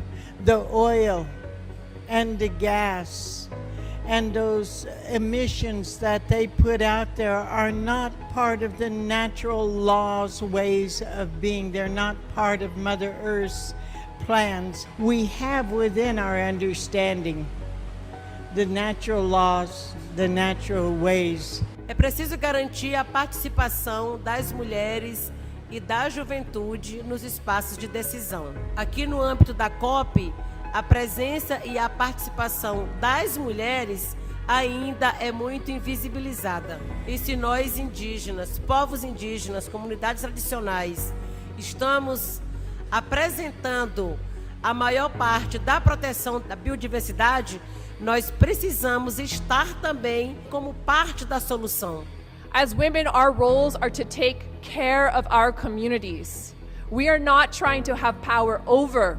When we talk about matriarchs, we are talking about those that care for all of us, that bring forward our children, raise our future generations, care for the land. It's time to build a new economy that is within the carrying capacity of nature and respects human indigenous rights. And this is what we're really calling for, is that we need a systemic analysis and a systemic change. No climate justice without human rights. No climate justice without human rights. No climate justice without human rights. No climate justice without human rights. No climate justice without human rights. It is code red for humanity, and we are drawing a red line to say no more sacrifice people and no more sacrifice zones. We must move forward with a climate justice framework. And this is the time to unite together to build a healthy and equitable future we know is possible for each other and the earth. And on every continent, women land defenders are rising. In some cases, literally putting their bodies and lives on the line to protect Mother Earth, our communities, and all that we hold dear. And there is a historical connection to the violence against women and violence against Mother Earth that we really can't afford to ignore, and that really needs to be healed. So I ask you to join me in standing in solidarity with women's movements around the world, rising as caretakers and as protectors and defenders of our precious planet and our communities. And importantly, the pressure and insight of global people's movements are central to pushing forward transformative and bold leadership right now, because we really don't yet have the politics in place to tackle our multiple interlocking crises. And that's really important. This is why we need systemic change and to really dig into deeper analyses, because the politics are not in place. And we also need to draw upon the knowledge and leadership of Indigenous, Black and Brown and frontline women and feminists who are already deeply engaged in solutions. And it should be noted that a recent UN report found that 74% of speaking time at the UN climate negotiations is taken up by men. And this really has to change. Our Weekend Network is speaking out in the recognition of the sacred interdependence of all life on Earth, and with the knowledge that business as usual, extractive economic models and colonialism have ushered in an era of planetary destruction. Our call to action for gender justice, racial justice, upholding Indigenous rights and rights of nature, calling for a just transition, and immediately phasing out fossil fuels is an ongoing agenda for people and planet. And it's an urgent call for our very survival. Our weekend programs are wide-ranging, from reforestation projects to protection of old-growth forests, from fossil fuel divestment and resistance to feminist climate policy advocacy locally and globally, from Indigenous rights to food sovereignty and so much more. Our programs have engaged women in over 50 countries and focus on immediate actions as well as long-term systemic change to the climate crisis and the root causes of environmental degradation and socioeconomic inequalities. And I'm really excited, as an example, about our program in the DR Congo, where we are working with over 700 women to reforest damaged lands, but also in the process of growing these trees, we're protecting 1.6 million acres of old growth forest, because as we grow new trees, then the population is moving off of needing to use the old growth forest. And it's been just a beautiful project, empowering women and bringing so much healing to the land. We do work with Indigenous women divestment delegations, where we're directly meeting with banks and financial institutions to change policies and protect communities and ecosystems from extractive projects. We meet with government agencies to challenge fossil fuel expansion. We're working in food sovereignty projects from the Ponca Nation, Oklahoma, to the Congo Basin. And I'm also so honored to work with truly remarkable women leaders in all of these efforts. So to contextualize this moment and the urgency of heading into COP28, I wanted to highlight that since the signing of the Paris Agreement, the world's 6 largest private banks have provided $5.5 trillion in financing to the fossil fuel industry.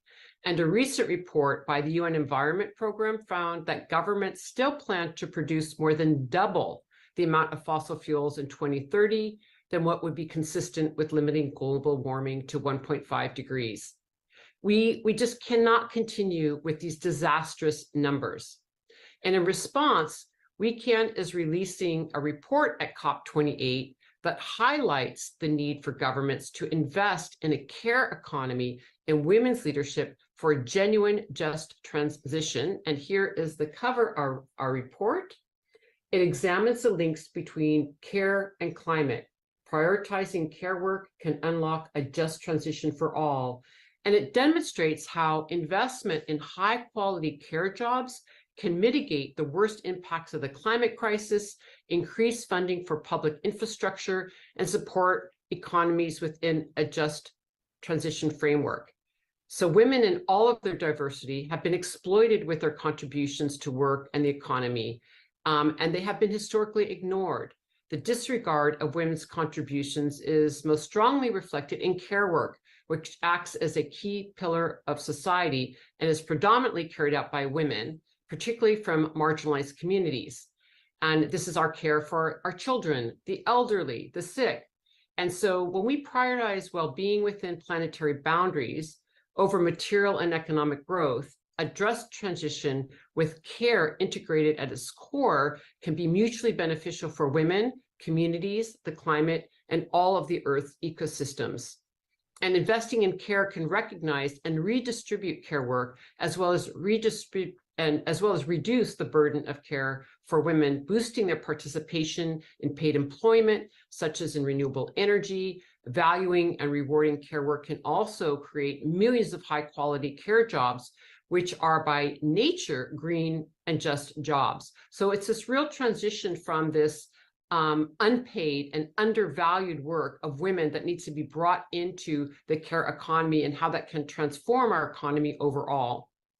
Further, we are releasing a report called The Gendered and Racial Impacts of the Fossil Fuel Industry and Complicit Financial Institutions. And this report spotlights the intersections of gender, race, and the fossil fuel industry, and addresses the egregious health and safety impacts, as well as human and indigenous rights issues of fossil fuel development and extraction. And it names the different financial institutions that are engaged in these bad practices. And we think this is very important to deal with the health issues, but also how those projects that are harming communities are being financed. And at this COP, it has been stated that health is a priority this year. And in this context, frontline leaders must be listened to as they face horrific pollution in their communities because of extraction. This is also the COP where we, along with global movements, are continuing to demand a fossil fuel phase out. To put it in the most simple terms, the fossil fuel industry is literally killing us, not in the future, but right now. And as we demand this, we also know it's essential to make clear what are false solutions to the climate crisis, including dangerous or unproven techno fixes, carbon offset schemes that don't work, net zero pledges that delay immediate action, amongst others. And because of the push for false solutions by industry and government actors, Weekend is also releasing a policy brief called The Need for Real Zero, Not Net Zero, Shifting from False Solutions to Real Solutions and a Just Transition. And I'm really excited about this brief, which specifically aims to really clarify the serious flaws in net zero frameworks, while also demonstrating real zero solutions that support a just transition and stopping pollution at the source and not delaying action. So in order to fully address this crisis, the root causes must be tackled from a social, ecological, and technical perspective.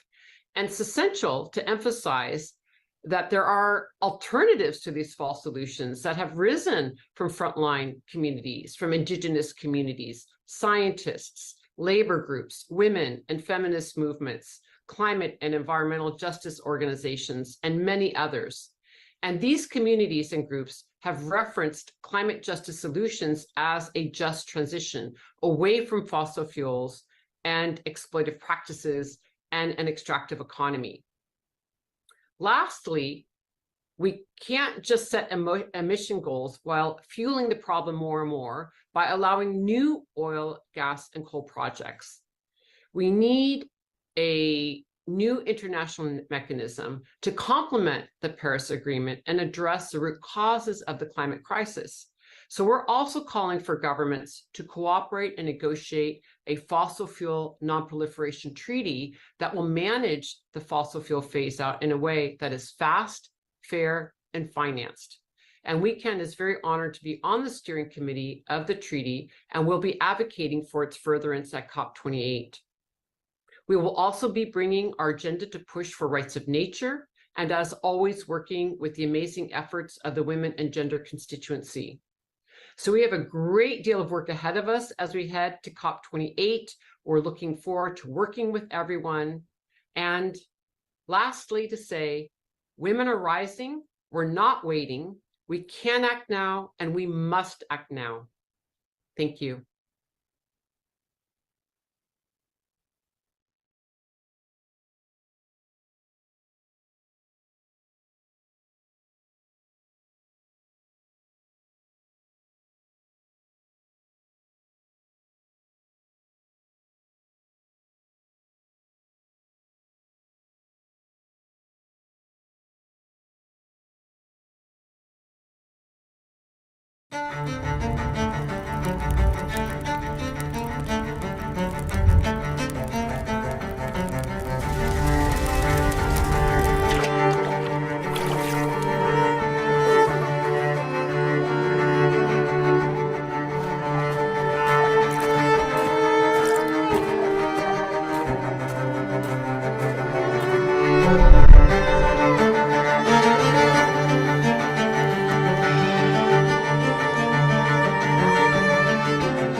Imagine an island of silt, 1 kilometer by 1 kilometer. No electricity, no schools, not even a shop, no transport other than an occasional weekly boat. No permanent infrastructure is possible here. Yet, over 2,000 climate migrants are trying to live and survive day by day on this very island, and millions of others throughout other islands in Bangladesh. Then comes the storms. The thin thatched roofs fly and the tin houses break. Their belongings wash away, and then the very land they are standing on starts to break away, taking away their lives if they cannot find a way to leave that piece of land. The land they once called home. There are people who have moved 40 times over their lifetimes. These are the climate fighters, adapting, migrating, then adapting again, day after day, year after year. This is why we started to work with climate-impacted communities long ago. Preparedness for disaster, we introduced an approach called CIDRR, Community Initiated Disaster Risk Reduction. This approach was initiated to train and build capacity blended with indigenous knowledge and modern concepts, creating totally local solutions.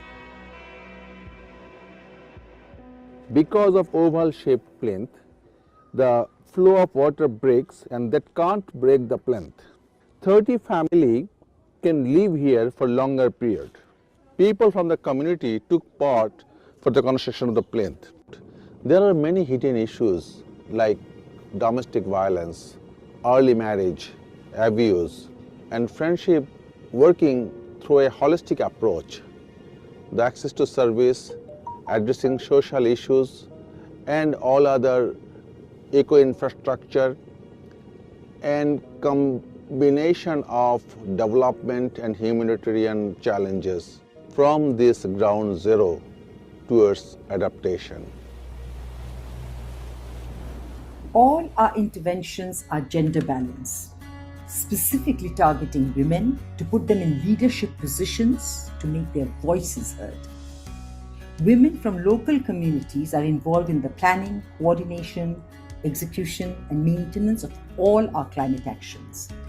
These programs further strengthen the position of women within and beyond their household and communities to have social, financial, legal, and personal strengths so that they are not helpless dependents, but proactive, equal contributors.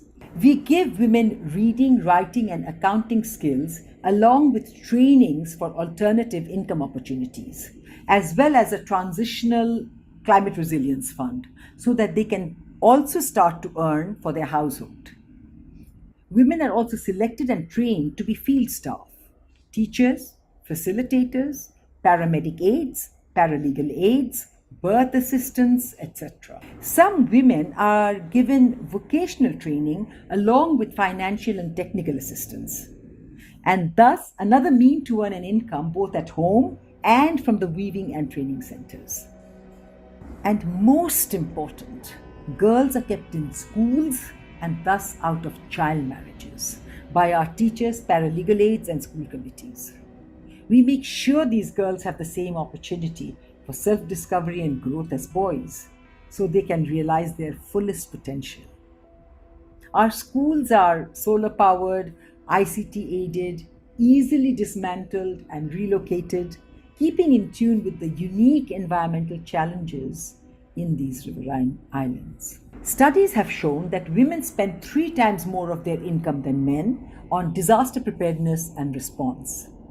That is why Friendship's approach is to put women in an equitable position to have the same say as men in their families and societies, in the communities, and certainly in representations with the government and whatever interventions they make, not least of which are climate actions in some of these most climate-impacted communities of the world.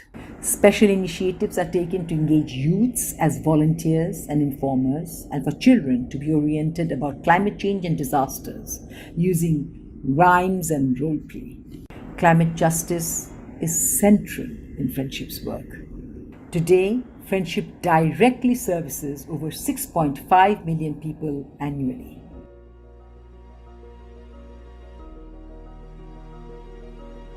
Our people are full of determination and hope. They face calamities valley, be it floods, cyclones, river erosion. They are steadfast in their purpose.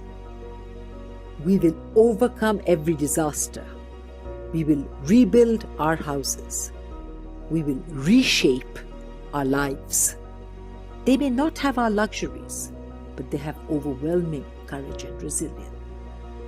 If we and our international partners take steps in supporting them and learning from them, borrowing some of their courage, the world will perhaps have more solidarity, more understanding, and we may find a new hope in our tomorrow.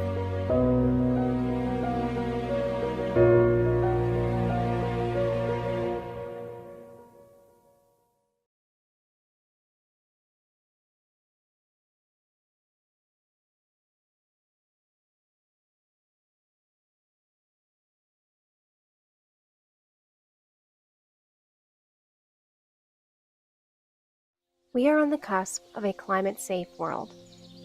The U.S. is launching the American Climate Corps program. Brazil is protecting indigenous lands. The EU is regulating lithium battery recycling. Yet we are also on the cusp of a catastrophic climate crisis. Banks are financing climate destruction, whales are washing up dead on our shores, and disastrous earthquakes, floods, fires, and droughts are displacing more people every single day. We have 7 years before these impacts are irreversible. Let's take this one step deeper and look at the impact of the climate crisis through a gender lens. 80% of those displaced by climate are women. Women are 14 times more likely to die in a climate-related disaster than men. In Ethiopia, child marriage increased by an average of 119% across the regions suffering most from drought. At this rate, by 2025, the climate crisis will prevent at least 12.5 million girls from completing their education every year. It's clear the climate crisis is a crisis of injustice. And when we become defenders of climate justice, we also become defenders for many other types of justices. When we defend climate justice, we are defending access to clean water and renewable energy, and so we are defending economic justice. We are defending climate-resilient communities for those in impoverished areas as a result of colonization, and so we are defending racial justice. We are defending the right to land ownership and stewardship, and so we are defending indigenous justice. We are defending the women on the front lines to lead, and so we are defending gender justice. Climate justice, or climate safety, is the act of shifting our focus from the environment to humanity, from data-driven narratives to indigenous knowledge and human ingenuity, from a patriarchal top-down approach to a matriarchal collectively led movement. Women, the most impacted by the climate crisis worldwide, are the solution. Their lived experiences with the climate crisis puts them in a unique position to be the bridge builders and change makers. Countries with women in higher social and political status have 12% lower CO2 emissions. Women think for the collective whole rather than themselves, and adopt innovative and preventative measures at a faster rate than men. In conservation and natural resource management, women bring stricter and more sustainable rules, greater compliance, transparency, accountability, and better conflict resolution. In the face of the climate crisis, women are rising as the architects of change. Let's close our eyes for a moment and imagine a world in which women's voices were heard. A world in which their solutions were shared and scaled. In this world, women around the globe make climate a priority and use their understanding of the climate crisis to implement solutions big and small, fostering climate safety in their communities. In this world, women farmers and community builders have equal access to resources and have worked together to create climate-resilient crops and cooking habits. In this world, girls are educated in the new opportunities that have been created by our shift from fossil fuels to renewables, and they lead the way towards economic growth. When we reach that climate-safe future, and we will, it will be women leading the way. That's a world I want to live in, don't you?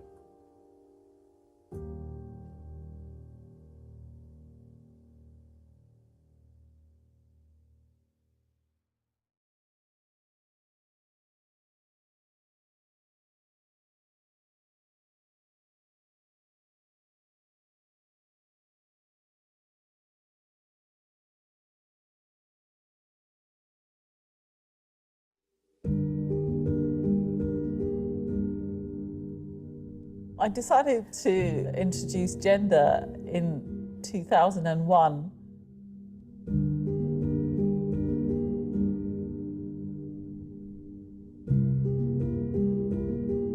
And it was because I was utterly frustrated and voicing on behalf of so many women in the UN meetings in Marrakesh the huge frustration about being excluded from decision making and it being excluded from major positions of power, major offices and roles that were being elected. I think people are just really comfortable with the status quo.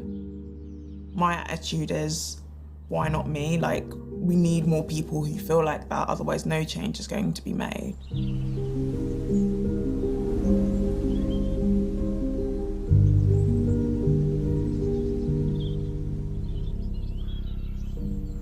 I'm a first-year PhD student at Cambridge University, looking at the application of AI to climate change issues. Specifically, I'm using acoustics, machine learning, and Indigenous knowledge in regards to forest conservation.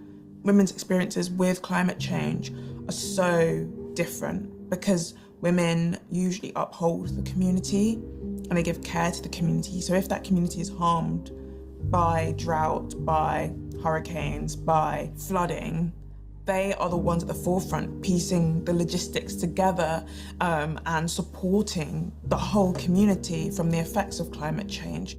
We have to include women in decision making because they have the expertise on the ground. They know exactly how it affects them and the community, and they can bring the solution and another perspective. Friendship is an NGO from Bangladesh that Runa funded 20 years ago. I can see the direct impact it has on the most vulnerable in education, in health, in climate adaptation, in gender equality. It's amazing when you see that millions of people are impacted by the work she does. So Friendship has been working with the most vulnerable climate impacted migrants or IDPs. Bangladesh is in the forefront of climate impact, and the people that we have been working with are those migratory communities. We have been working for healthcare because that's what you need to address when people are suffering. Climate action, so that, you know, with agriculture, with indigenous knowledge, so that as they migrate, they can stand back on their feet again. This was the most important thing to give to them. It was not a choice that we work with women, but you know, when a cyclone strikes, when floods come in, it is those, the old, the women and children who are the left behind. Women are so often portrayed as victims. They needed not quicksand, but a platform on which to stand. If we open up the definition of what it means to be a leader, we can get rid of this victim label that gets put onto people and actually see that those people are also leaders. When I look at the forest protection movement, when I look at community organizations, when I look at amazing projects that are helping protect forests, the vast majority are led by women. Let's start with having at least 50% of all negotiations, climate negotiating teams be women, and that at least a portion of those women are indigenous. Alipunja. Mi nombre es Verónica Imunda. Soy quichua de Ecuador. Represento a la Confederación de Nacionalidades Indígenas de la Amazonía Ecuatoriana. El ser mujer es muy complicado desde cada una de las cosmovisión de las nacionalidades. Para que una mujer esté al frente necesita luchar primeramente con su propia cosmovisión, porque en cada cultura las mujeres siempre hemos estado no visibles. Prácticamente desde las mujeres que han luchado desde diferentes espacios, es muy importante la inclusión, porque vemos mujeres lideresas desde algunas nacionalidades que han destacado, y sobre todo ahora tenemos también mujeres en espacios grandes como parlamentarias en mi país, Miriam Cisneros. Entonces nosotros solo estamos siguiendo ese sueño de las mujeres, como jóvenes, como mujeres, decir que no vamos a dejar así sola nuestra Pachamama. Vamos a seguir desde cualquier rincón de cuenca sagrada, vamos a estar acá como mujeres de lucha. Para mí es muy triste porque estamos tocando puertas ahora, pero puertas para salvar la misma humanidad. Y es muy triste porque el cambio climático nos afecta mucho a nosotros. No solo a nosotros, al mundo entero está afectando. If you look at the theme of biodiversity, for example, if you look at just where are all the species on planet Earth, what we find is that 80% of all of the remaining biodiversity on planet Earth is on indigenous territories.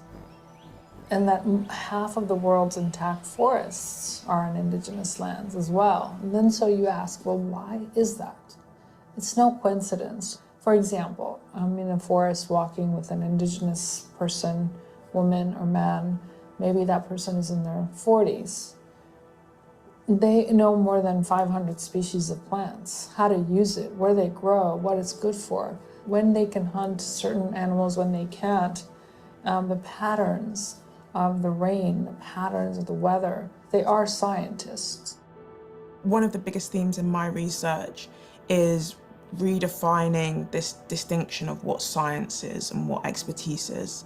And often, even when we're trying to be positive and say, you know, let's include local people, let's include different cultures, let's include traditional knowledge or indigenous knowledge, there's still an othering of that knowledge being separate to the science.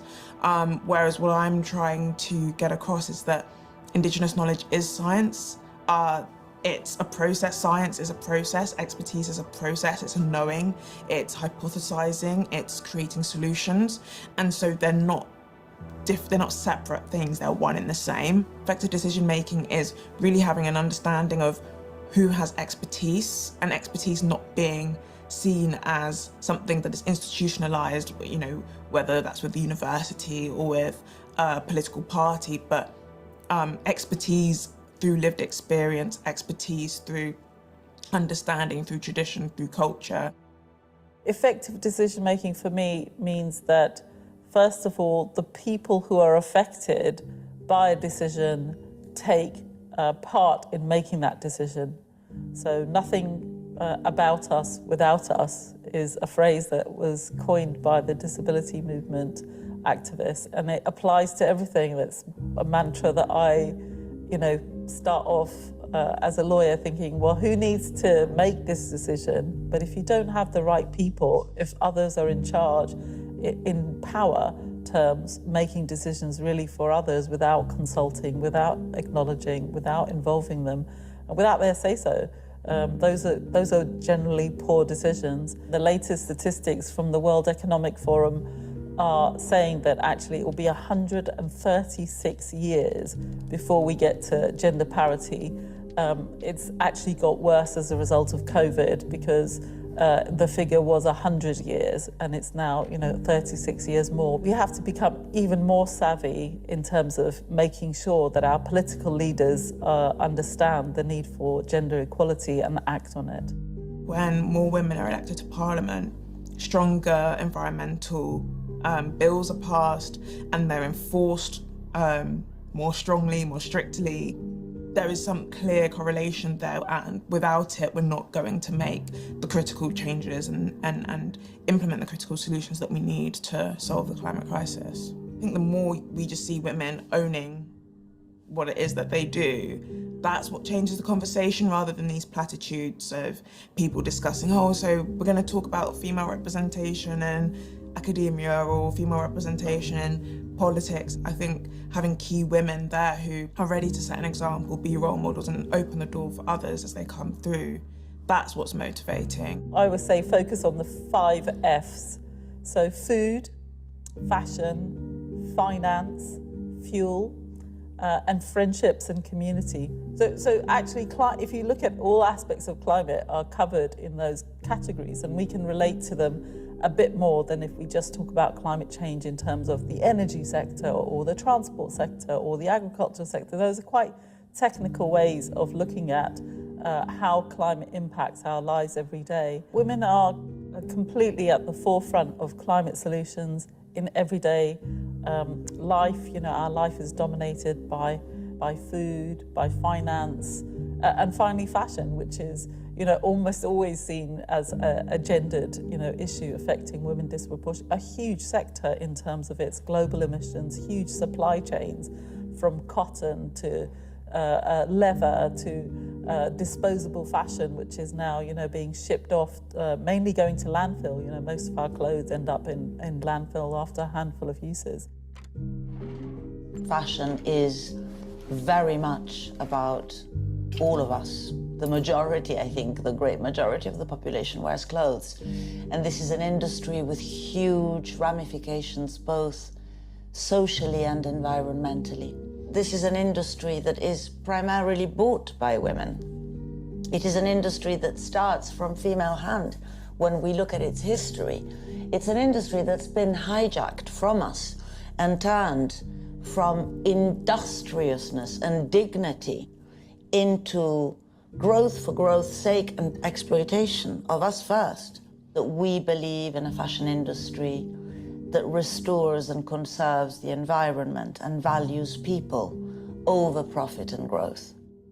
So the importance that fashion has in redressing this balance, this imbalance, is vital, particularly for generations to come. Women can also be solutions in these sectors. They can drive the demand, and as they take their positions, you know, as designers, as titans of industry, as women in finance, they can become more conscious and instill change in their own sectors that they know from their own familiar life, from their lived experiences, matter a lot. I don't think the connections have been made as strongly as they need to be in the minds of, you know, everyone that operates in the finance sector, that gender equality is really good for planetary health. The more we push gender equality in finance, the more we're going to get the kind of rapid acceleration of attention to ecological challenges and finance really doing its bit to restore planetary security. The way we're running things today just isn't sustainable. We really cannot fix those things without fixing finance. And part of the answer to that is actually having gender-balanced decision-making at every layer and in every part of the finance community. You know, this isn't a fight that can only be fought by women. It absolutely needs to be men and women coming together, both to ensure we have gender-balanced leadership across the world in all the key settings, but particularly in the settings that matter for the climate. In a word, it's JEDI, justice, equality, diversity and inclusion, are the solutions to climate by acting on inequalities, by protecting the vulnerable, by protecting the planet, as well as communities who are currently not, you know, participating and not being heard. That's how you solve the climate crisis, which is basically a crisis of governance and of deficits in protecting and supporting the full range of people on the planet. At COP26, we saw over 100 Amazonian indigenous leaders were there, and there were people from all over the world who were indigenous. The oil industry had over 500 lobbyists there. A lot of the indigenous women didn't actually have access to come inside the summit, They were in the streets, they were in the forums, outside. There were commitments made to Indigenous people at COP. Several billions were pledged to support Indigenous peoples. We haven't seen that money yet, and so we're going to be looking for that and holding those who made those commitments to task for delivering on those commitments. We're basically a few years, at most 10, but as little as 3 years away from what scientists call a tipping point of no return, where the forest can no longer recirculate enough rain to be a rainforest and starts to become a savanna. After that threshold is crossed, over the next 50 to 70 years, we could see the loss of the majority of the Amazon rainforest. People aren't realizing that where we are, we're at the edge of the cliff. Once we go off the cliff, we cannot get back on the cliff. We're there now. We're basically at tipping point. So our actions need to commensurate with the scale of the problems we're facing. Join a movement, pester politicians, demand accountability and action, because it's a huge systemic issue. Of course, some people have more responsibility than others. Governments have a huge amount of responsibility. Major corporations and the wealthy have huge responsibility, as well as the media. We all share in this responsibility, but there are some of us who can do more than others. What will happen if we don't achieve gender equality? You just have such a diminishing of the talents of everyone. And it is, at the end of the day, an abuse of human rights to not allow everyone to flourish to their full capacities based on gender differences. We need to acknowledge that women absolutely have a vital role to play in leadership roles relating to the climate crisis. When it is to be seated at the table of negotiation, when it really matters, well, they are still not there. If you exclude or diminish or don't recognise the contribution of half of the planet, you are not going to get the best solutions. You're not going to get them taken up at speed. You're not going to get them implemented fast enough. Not all solutions are going to need the same people. And by having this sort of fluidity, we're much more able to make quicker change and actually more impactful change. We see the solutions, we know what needs to be done. We need the political will, we need the capital, and we need the urgency to know we're at the edge of the cliff. I still have hope that we will wake up and see that, because the alternative is unthinkable.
The Arctic Ocean plays a vital role in regulating Earth's climate. It acts as a giant air conditioner, cooling down the planet and influencing weather patterns worldwide.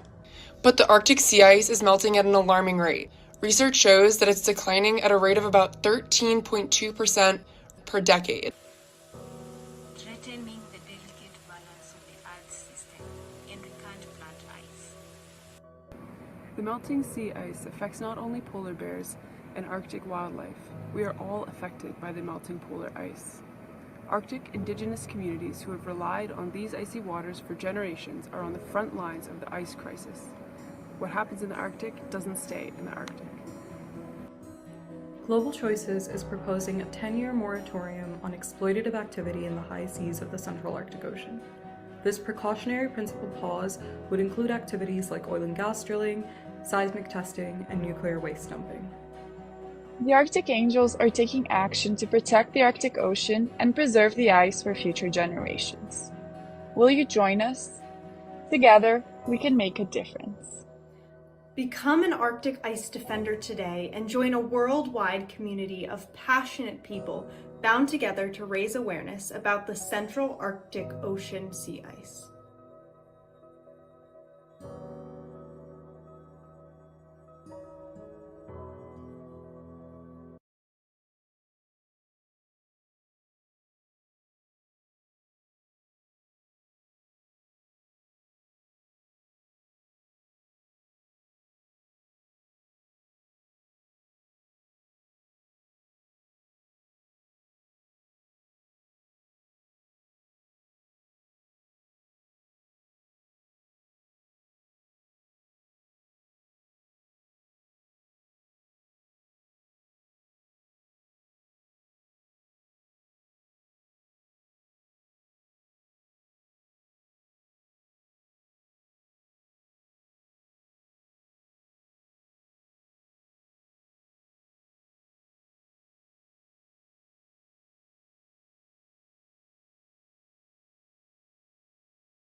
Good morning and good evening. Can I request the panelists to please switch on your video so that we are able to identify? Thank you so much.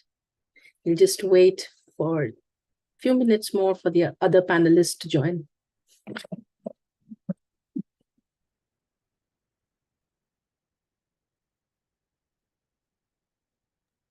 Hi guys.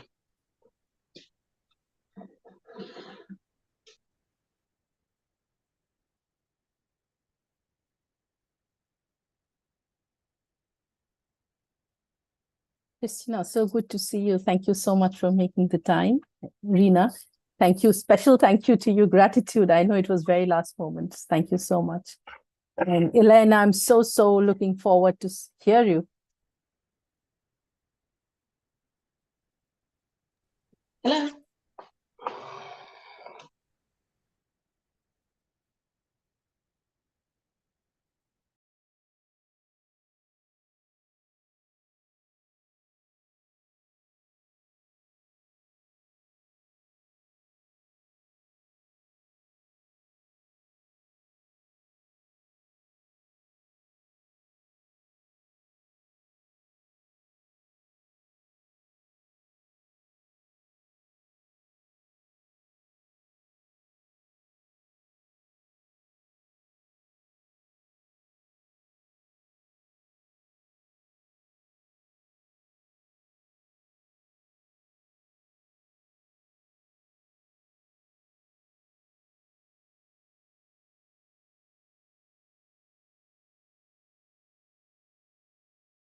Hello. Yes. Thank you, Miriam. Thank you so much for gracing the event. And I know it's very early morning there. Elise, I hope you're here for the translation as well.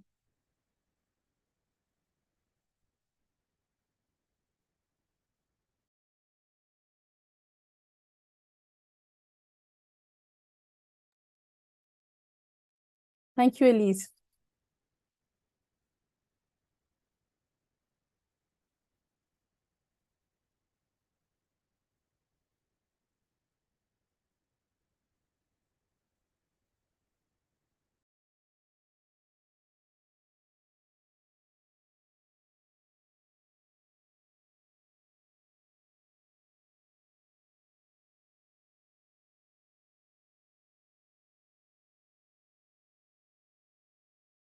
We wait for another minute and then we will start.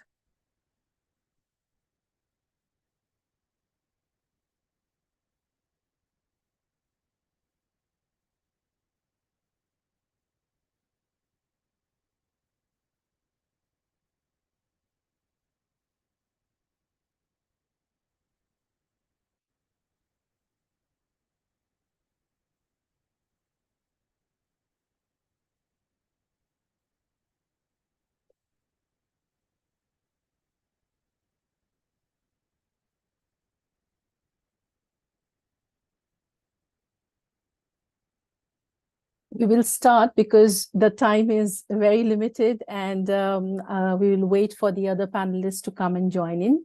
First of all, very warm welcome and thank you once again for being here. Since morning, we've had an amazing discussion throughout and this is a panel which has generated a lot of interest as to what recommendations come out of it.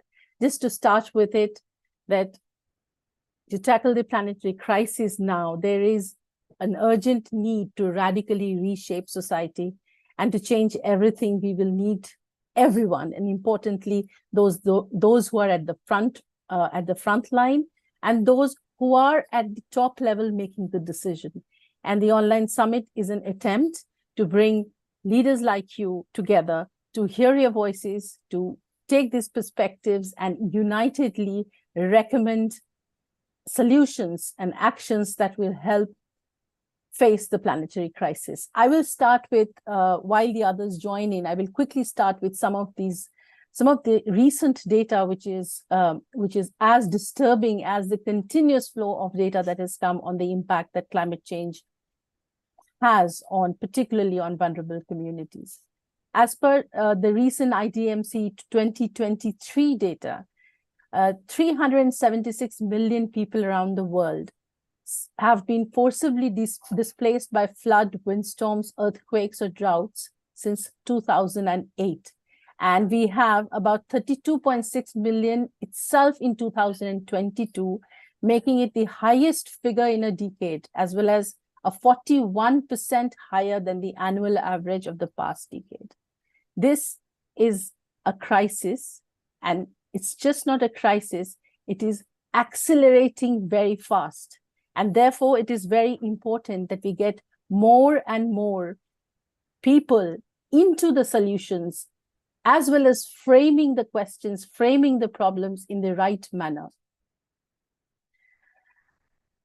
There's another very interesting data that I looked at, and which says that climate change is having the largest impact on the world's poorest and most vulnerable. And in this group, 20% are people with disabilities, who are nearly always doubly disadvantaged.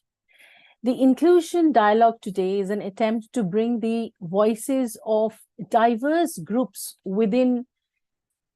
Sometimes when we talk about vulnerable communities, there is a tendency to homogenize them. However, we all recognize that those who are working on this topic, we recognize how diverse and different everybody is, and how their perspectives differ based on where they are coming from and what background that they have.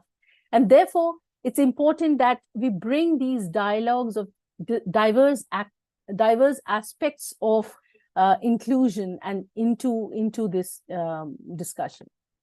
I was looking at the recent, as I'm sure all of you have looked at the gender gap review that is done by SDG, and it says 113 years at the current rate for gender equality, and 12.5 million girls may be prevented from completing their schooling each year by 2025 because of climate change. I'm not talking about the other issues of intersectionality that exist. I'll also talk about some positive statistics. 8 out of 10 young people today have taken some form of action on climate change. This is a great issue of hope. This is something that we need to remind ourselves, continuously getting into this whole pessimist aspects of climate change. Also, there is a growing movement of women and girls around the world in climate vulnerable areas who are green entrepreneurs, and they are promoting, green industries. So there is this huge positive side of the story on when you really have successfully mainstreamed inclusion and mainstreamed, those who are most impacted into the conversation, into the narrative. You see, there is hope and results are happening. I'm going to first, I hope we have Jemima also. Welcome, Jemima. Thank you so much for joining.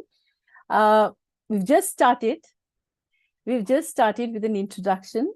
Let me welcome the panel that we have right now with us. We have with us Jemima. She's Chief Economic Empowerment, UN Women. Thank you, Jemima, for making your time.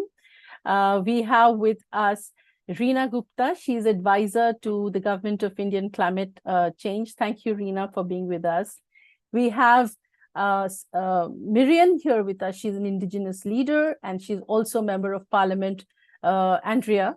And we have Elise, my colleague and co-director, who's going to help us translate it in Spanish. So she's from Ecuador.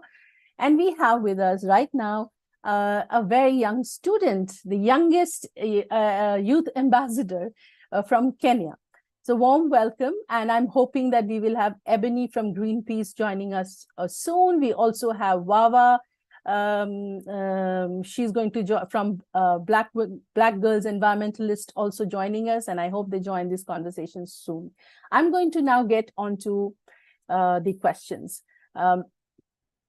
Looking at intersectionality in climate justice and climate action, my first question will be to Jemima. Jemima, in his recent pre-COP speech, His Excellency Sultan Al Jaber has emphasized a crucial reliance on multilateralism to address some of the challenges of the emerging planetary crisis.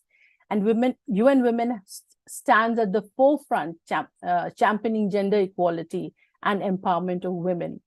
Every crisis, whether it is COVID, whether it is the ongoing conflict in Ukraine or Gaza, or the continuous evaluation of SDGs, there is a consistent expectation from UN Women. As these expectations and pressures mount, especially considering your robust background and experience as a woman leader from the Global South, I would like to hear your perspective on intersectionality in economic empowerment.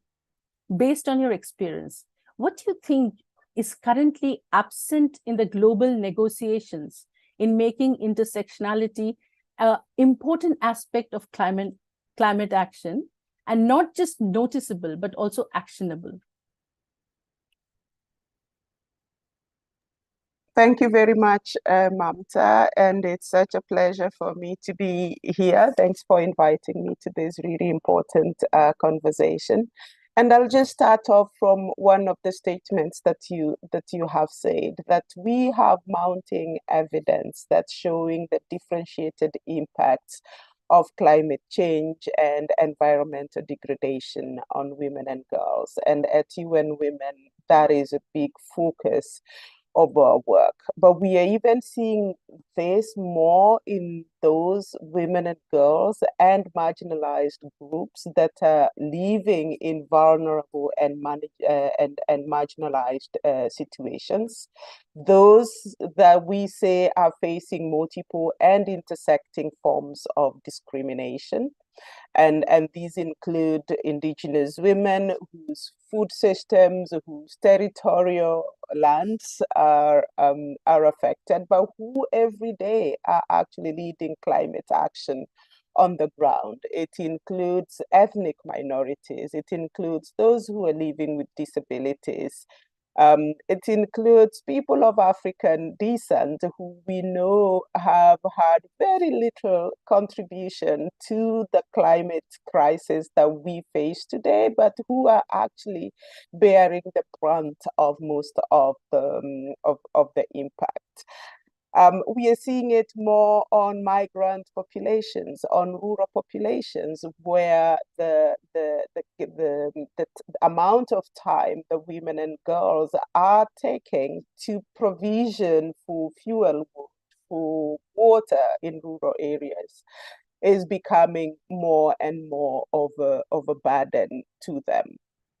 So we know that the impacts of climate change, of biodiversity loss, are really compounded by women's persistent and equal access to decent work, unequal access to resources such as land, unequal access to finance. Still, very little financing is going to women-led organizations. Very little financing is going to address these gender disparities on the impact of climate change. And this is greatly compromising women's ability to respond and build resilience to climate and environmental crises and disasters.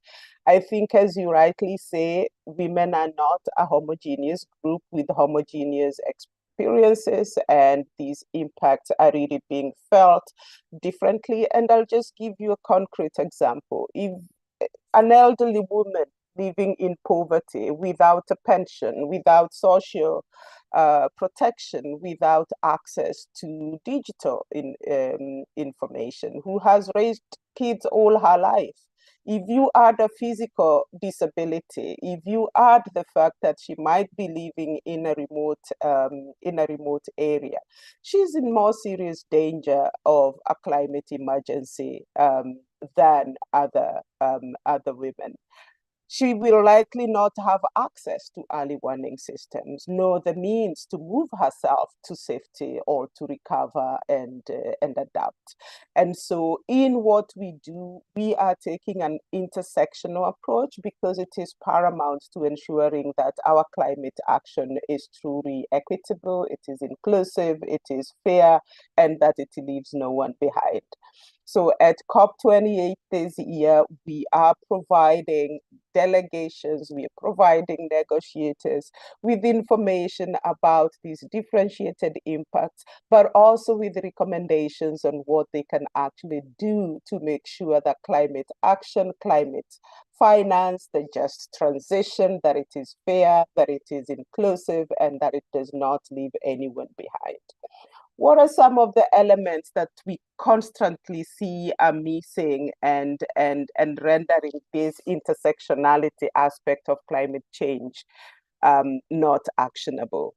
One is that we still do not see all voices represented in current global debates. And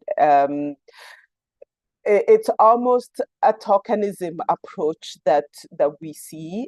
So those that are most affected by climate change, those that are leading action on the ground, are not always on the front set when it comes to making decisions about where finance will go, when it comes to making decisions on how even big instruments, broad instruments, important instruments, such as the Loss and Damage Fund, how they're designed, how they're structured, so that they're actually accessible to those that are most affected.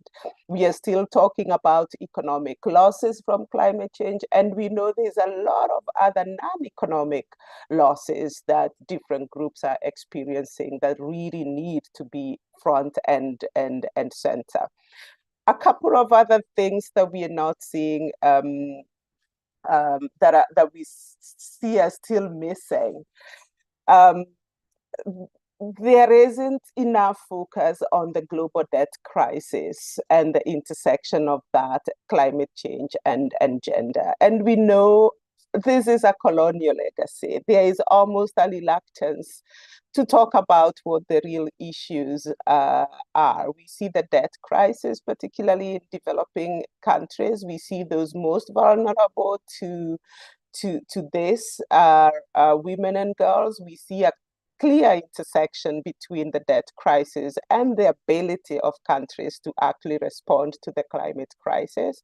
For example, of the 63 most climate vulnerable countries, 38 of them are prioritizing debt servicing that restricts investments in sustainable development pathways, including gender responsive just transitions. So basically what I'm saying is we cannot separate the climate crisis from the other trends that we are seeing around the world that are really affecting whether governments are able to then make the investments that they need to build the resilience and adaptation capacity of their populations.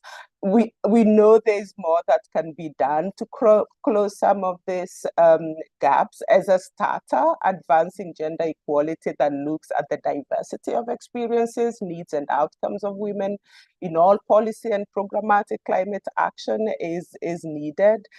Gender is still, we have the Lima program of work as part of COP28, but we're still not seeing meaningful integration of gender equality in the national priorities and national action plans.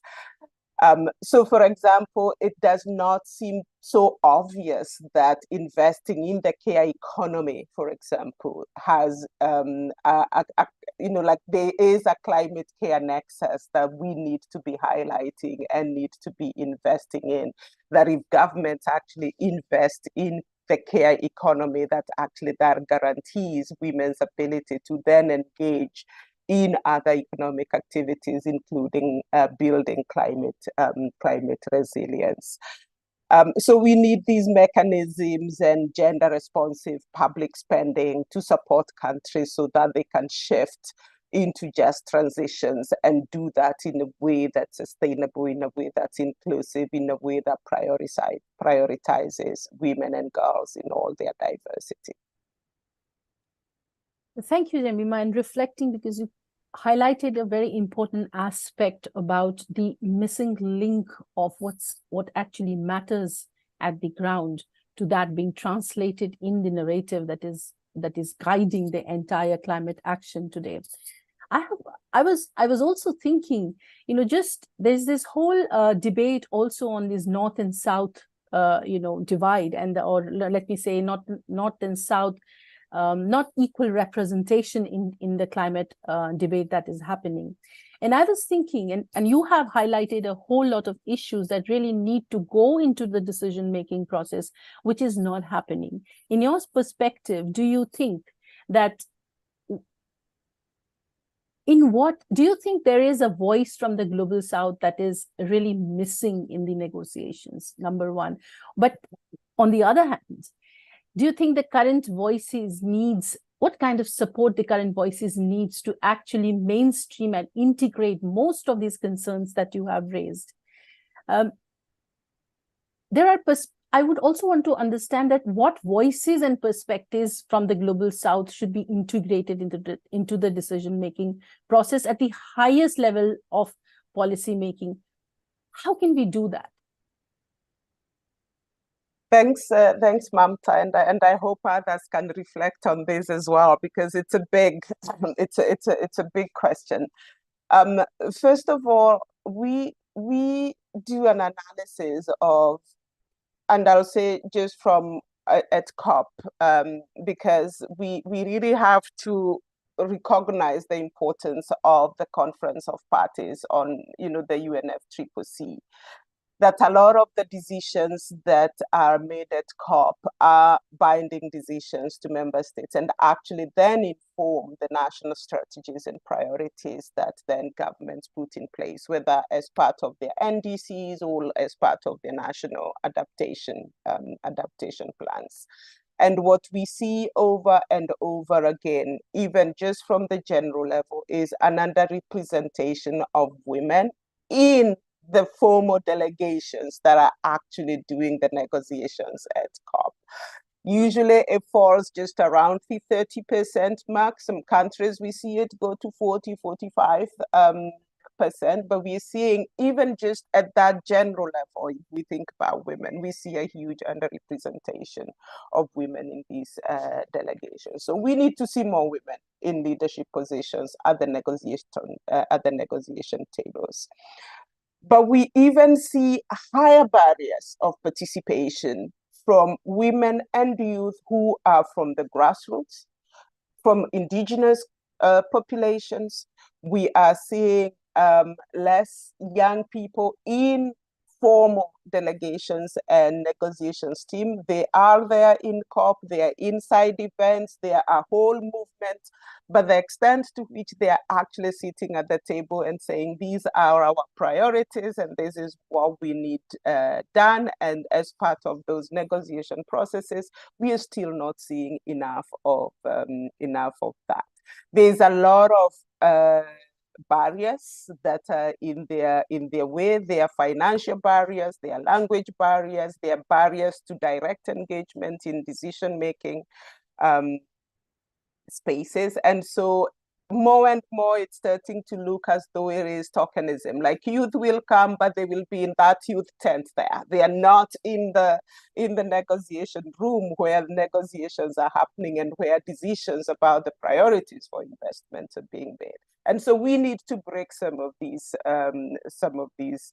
barriers. The second thing I will say is when you bring different perspectives together, there is a lot of value because you are basically bringing different solutions to the table. And so it's really important that we start thinking about not just the engagement itself, but what this actually means for the climate solutions that we put on the table. Because we then end up, if we are inclusive in the way we engage, if we are inclusive in who's at the table, it also means the solutions are equally inclusive, that the solutions then work for different types of people. One of the things we're doing with our work on gender equality is through what we call our Generation Equality Forum, is to make sure that governments, civil society organizations, youth-led organizations, private sector, international organizations, that we all can sit in a coalition and bring those different perspectives together. And so we will have a big showing of our feminist action coalition on feminist action for climate justice. We have a lot of young people that will be at COP28 in Dubai in a few weeks. But it's a coalition that also brings governments together, that brings the civil society together, that brings private sector together and international organizations together to really find solutions to the climate crisis together, because it's only by being inclusive that we can deal with this crisis that's having such devastating impacts on people and the planet. Thank you so much. I have to say, we are also doing a lot of, because it's also one thing to have people at the table, but we are also building a lot of the capacity that's then required to engage effectively in the negotiations, including using our evidence to really see what are the intersections between gender equality and different aspects of the climate crisis. Thank you so much for sharing your insights on that. Elise, I hope you're around for the translation. Please give me a thumbs up when you are. I'll move to the other panelist meanwhile. Rina, as you know, your work, not just now, but previous to as an advisor, currently you are advisor to the government of Delhi, and you're doing amazing work here, which we witness every single day. But you've also been, before that, you have this huge experience of actually working at the intersectionality of climate and gender particularly, and also leadership. And I was just very curious to understand, and Jemima point out about the whole importance of national actions, state actions, local level actions to actually streamline these into the front line. She talked about the climate care nexus as well, how it is the care economy, how it is important. I know your initiative on for the extreme heat, the way that you're working on in Delhi on that. I was wondering if you could share your perspective on what is exactly required as somebody who's advising the government, because you understand the government perspective very, very, very clearly right now. But what is it required at that level to help us streamline the intersectionality issues of climate change?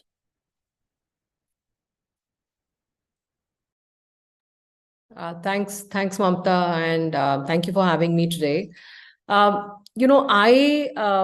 I've been part of several of these climate conversations, and I have to say that I am starting to get a little disappointed that, so many years down the line, we continue to have the same conversations. We continue to say that women and girls are disproportionately impacted by climate, and yet they don't have a voice. When these negotiations happen at COPs or at various other levels, there is very little representation from women. So I'm really hoping that now we will move forward from all of this and really have, and if nothing else is working, we need to have quotas. We need to say that X number of women have to be present on every panel. X number of women have to be present on every negotiation table. And, we've seen that this has worked for us in India. even for the longest time, we kept saying that we don't have enough women represented in our elected bodies, till we actually had a reservation and quota system for women at the local government level. And now we are seeing that more and more women are coming forward in those local governments. And a lot of these women are doing tremendous work for climate. If you visit the rural areas, and if you visit some of our forest areas, there you see that because of a quota system, women now have a voice, and women have been able to mandate those actions that are required both at national, subnational, and international level. So I really hope that in this COP, we at least all agree that women cannot be left out. Women need to be there, and there is enough evidence now to show that when women are there in these leadership positions, the decisions taken are more climate friendly. The decisions that are taken, I think there was a latest study where they showed that when women were present in some of the parliaments, some of the decisions that they took were better for carbon footprint and various number of other things. So I really hope that we move forward now and really have some very, very concrete rules that unless you have X number of women, you're not going to be allowed to negotiate. That was my first point. As far as for us, Delhi is concerned, and I can speak for India and for Delhi, we are seeing extreme weather events. We are seeing that because of these extreme weather events, Delhi is an urban area. We are seeing a lot of migration from the rural areas, from areas where there's more dependency on natural resources. When there are extreme weather events, a lot of the communities are moving to Delhi. So as a government of Delhi, we are finding it difficult to plan because the numbers have grown astronomically in the past few years. So no matter how many schools we build, no matter how many hospitals we build, no matter how much transport we plan, it's never enough. Because and you know, India is predominantly an agricultural country, and what has happened is because of extreme weather events, the yields of our farmers are going down, and their livelihoods are being impacted. So a lot of them are moving to cities, and cities are not being able to provide for them. So I also feel that cities need additional financing to be able to provide for some of these climate migrants who are now moving to cities. Otherwise, they're ending up in ghettos. They're not being able to access good healthcare, good education. And I hope that some of these issues will be discussed at the COP this year, and we will have some concrete agreements. Because I don't know how much time I have. I have a few other things to say, but I can come back later if you want me to stop now. Yeah, thank you so much. Just one added question to that. We were looking at the data, the latest data on women participation in the COP process, which you mentioned. And, you know, we have only, I mean, if I just start from the last 28 years since COP1, we have only 5 women as COP presidents. So that's the starting point. And if you look at the country delegation, the head of country delegations, 20% only women so far. And this number is still, I think, very skewed towards, you know, where delegations which are very high, particularly from the northern part of the globe, which have a high representation of women. When I was looking at the India statistics, and I saw it's less than 8% of country delegations, women members in country delegations. And it is kind of shocking, but it is also a big alarm in terms of given the fact that in the country, women empowerment is a huge agenda. And somebody who is working with the government, I think, can you say just one biggest constraint for women to be leaders and part of these negotiation processes? I think it's the patriarchal mindset which exists in governments, in bureaucracy, in political parties. There's just so many barriers, and across across these, whether it's the political system or the bureaucracy or civil society groups, I feel that all of us who are in these positions have to make a very conscious effort. And wherever we see that the representation is not there, we should not be shy. We have to call it out, and we have to say that why is it that the whole panel or the whole delegation, they're only men? Could you not find 2 women from your country to be part of this delegation? So I think for very long, we have not called out these stark realities that women are not being brought to these forums. And we've just kept quiet about it. I just think that we need to be really, really very vocal. Otherwise, the status quo is not going to change anytime soon. Thank you. Thank you so much, Reena. Christina, I will now focus on you. And let me also tell you that I find your vision very interesting, and I find it, extremely clear. So Christina is representing Chanel Foundation. And I think that when I look at your vision every time, I feel it is very focused, very straightforward. And then I look at your portfolios of how you're investing in the entire intersectionality aspects of climate change.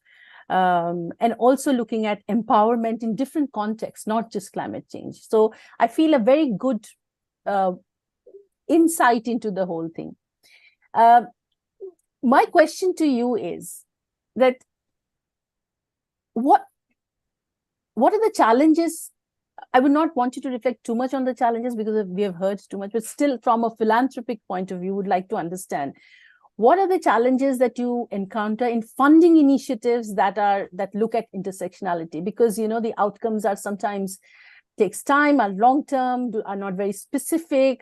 So that is one part. And what support do you think would enhance your efforts in addressing these intersectionality issues more effectively? Great. Thank you so much, Mamta, and thank you for having me. It's such a privilege to share this space and time with all of you. So thank you so much to She Changes Climate and Project Dandelion for inviting us. A short word just by way of introduction, and for those of you who might not know, so Fondation Chanel is a corporate philanthropic entity who believes that the world thrives when women and girls are able to shape their own destiny and be free to do that. And that is kind of critical and super important to us. And this idea that feminist leadership at the heart of many things, including the climate crisis, is absolutely critical. We've centered at Fondation Chanel gender and climate as sort of a key programmatic priority and issue area amongst our other work and funding on safety and autonomy and resilience building. And we know that it's only really by centering women's rights organizations and movements in those policy decision-making spaces that we're really going to all collectively accelerate our goals towards the SDGs, but also just kind of co-creating kind of a safer world. So I think from a funder perspective, and Mamta, I won't dwell too much on challenges, but I think the reality that we see all the time and we hear from our grantee partners is the silo between gender and funding is real. It exists. People are not thinking holistically about different issues. And I think, to borrow from Audre Lorde, something that's really important to Fondation Chanel is that we know women and girls don't live single issue lives, right? So why do we consistently continue to think in single issue themes? I'm from the Philippines, and I think a lot about this when I think about my family and my grandmother, who was a rural woman, didn't complete school, had 9 children, a farmer and a fisherwoman. And, if I was a funder looking to fix her life, I'd be like, well, is it a climate thing? Is it an economic autonomy thing? Is it an education thing, right? Is it a sexual reproductive health rights thing? And so we need to stop taking that approach within this kind of funding ecosystem. And the call for funding needs to be about holistic approaches that really understand the interconnectedness of that issue. And then going back to your question on funding at the intersection and in that inclusive way, it's only by thinking about things holistically that we can really understand the complexity of the lives of the women and girls we want to serve and reach. So that's one. I think some practical things that funders can do is really think about how they're tracking climate funding in a sex, age, gender, disability disaggregated way. How are you talking about impact? what are the outcomes that you want to see changed, and are they siloed? Are they thematic specific, or are they recognizing the cross-cutting? And someone said this earlier in a panel, and I couldn't agree more, but really taking that systems change lens, right? We know that inequality is driving and exacerbating problems across the world, including in the climate crisis. So how are we really looking to take a systemic lens to the problems that we want to solve for? And then how are we as funders helping organizations to be able to do that, and making that link between really local place-based work and how those voices are being represented at global policy making spaces. I think there's something that feels like there's missing there. And some people have said this before, but for us, truly what we see in the work that we support is the climate movements and the climate justice movements need to be supported by the disability rights movements, the racial justice movements, indigenous movements, and really understanding how all of those movements create solidarity together, right, across borders. And then finally, what I would say, just to respond to your kind of challenge question, is we talk a lot about funding, but I really want to make this point that it's not just about the quantity of funding, but also the quality of funding, right? So we've heard today how much of a pivotal role women play in their communities, how important their leadership is. But let's be honest, that most of that work in the aftermath of disasters is still completely under-recognized, underpaid, undervalued. And what funding organizations do receive is very tightly overseen. There is a lack of trust, I think, in just saying to communities, you know best what to do. So how do we translate that trust into the money that we give out, you know? I think there's also this idea that women's leadership in the climate crisis is fragile, right? Women don't have time. We don't have time to have the luxury to pause and reflect and nurture and take care of ourselves. And I think as funders, what we can do is really help organizations and movements with long-term funding, investing in your core functions, giving people time and space to go out and breathe and really think about what it is that their work is contributing to. And so I think it's a question when we talk about quantity of funding for this work and funding at that intersection, let's also remind ourselves the type of funding that we're giving. And then we can talk a bit more about it after, because I don't want to take up too much time now, but in terms of support, I think absolutely collaborative, multi-sectoral, multi-stakeholder responses are needed. So I've been so heartened today to see every dialogue and panel have such diversity of people and voices. And I couldn't agree with what Jemima and others have said before. We aren't going to solve this alone, not in philanthropy, not in the private sector, not in government, and not in civil society. And so how do we strengthen the multilateral spaces that exist? I think this morning, Maria Espinosa was, saying how important these spaces continue to be and how we are seeing the impact of them. And I look forward to just hearing from all of you as well, like how philanthropy can show up better for you in your work, and really thinking about it in this context of a world that's becoming harder for women's rights, the rollback on women's rights, the rollback on feminist movements outside and alongside the climate crisis and the urgency. So how do we really come together? Because the risk of not doing so is far greater, right? Thank you. Thank you so much, Christina. May I request Ilian and Miriam to kindly come? Oh, yes, to start the video. Okay, now that Ilian is here, very, very warm welcome, Ilian. Thank you very much. We are very proud that you are here with us. You are a student, the youngest ambassador of climate change. So tell us, how has environment education or education about environment helped you do what you are doing today? Thank you very much for the question, Magma. So I'm going to do my full introduction first, because some people here I've never met and some people don't know me very well. So I am Eliano Njiko Klassen-Gedai. I'm 13 years old, and I'm Africa's youngest climate finance and biodiversity champion and Africa's youngest climate change ambassador. I'm also the youngest Paul Harris Fellow awarded by Rotary, Kenya's youngest Mashujaa, a CEO of 2 non-profit organizations, and the newest and the youngest Zero Malaya ambassador. So this is a campaign, and it's an organization that basically talks about Zero Malaya. And I'm in London right now, and I've been doing a film about malaria. So I was working with them. That's why I'm in London right now. But I'm originally from Kenya and I live in Kenya. I'm also an author of 3 books, and another book is on the way. And I have the 3 books here just for display. So my first one, this is the first one I wrote. It's called The Girl Who Discovered the Cure for COVID. That one. So this is when it was meant to be published during COVID time, but sadly because of COVID, I wasn't able to. This is about finance. So it's called the Global Financing Pact Summit. So I attended the Global Financial Pact Summit in Paris, where I met Emmanuel Macron and made a declaration statement as youth about financing for children. And then the third one is about FGM. This is what females go through in Kajiado County and in Tanzania, Middle East, somewhere, in the Asian community, where, they have a process called FGM and they have to get their genitals cut. But aside from that, I'm really happy to be in this meeting. It really makes me happy that I'm, amongst these amazing women that are doing a lot for the world and for their community. And this really inspires me. So learning and knowing about environment has helped me adapt and know more about what I do in a better way. So for example, I had this lady, she's called Dr. Njuguna, and she works for Kefri, and she taught me about species site marching. And this helped me understand more about the trees that I plant, and that's linked to environment. And species site marching is basically where you find the right place and the right trees to plant in that area so they will thrive and help the community, help the animals that live there. And that's really helped me so far. So learning about environment, really important. Also learning about where I am and, learning about the people there and learning about their cultures have really helped me adapt and know what I should do and what I shouldn't do and what I should try to introduce to them. So yeah, thank you. Thank you, Eliane. What is your message to those women leaders who are sitting here?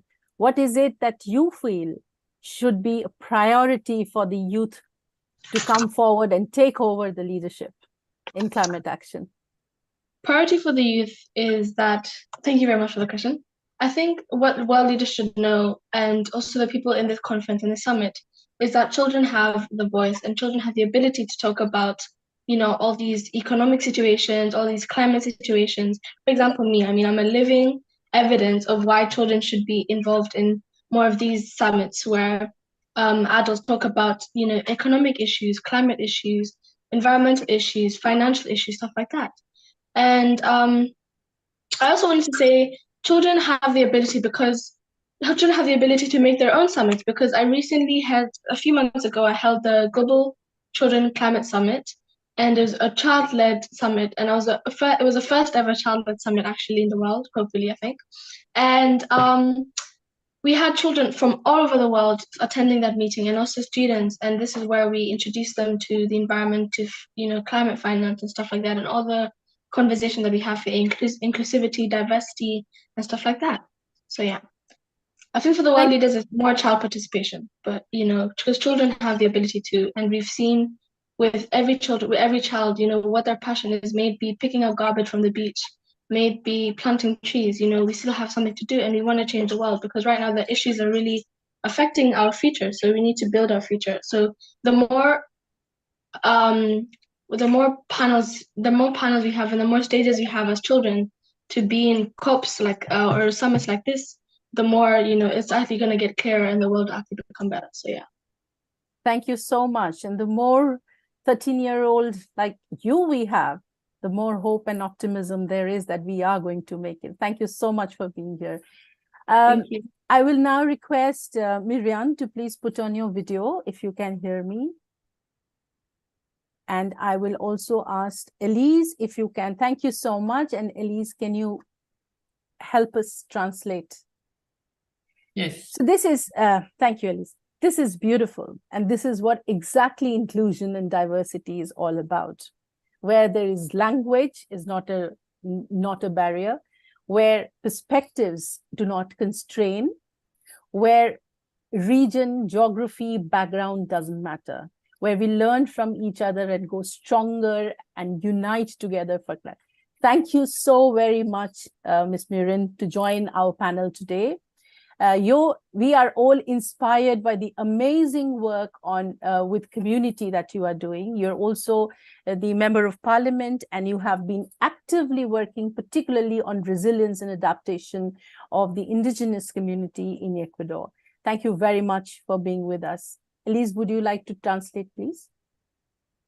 Yes, thank you so much, Mamta. And indeed, inclusion and diversity is also about diversity of languages. And with more resources, we love to offer a translation into French, Spanish, maybe Arabic for our sisters in the Middle East.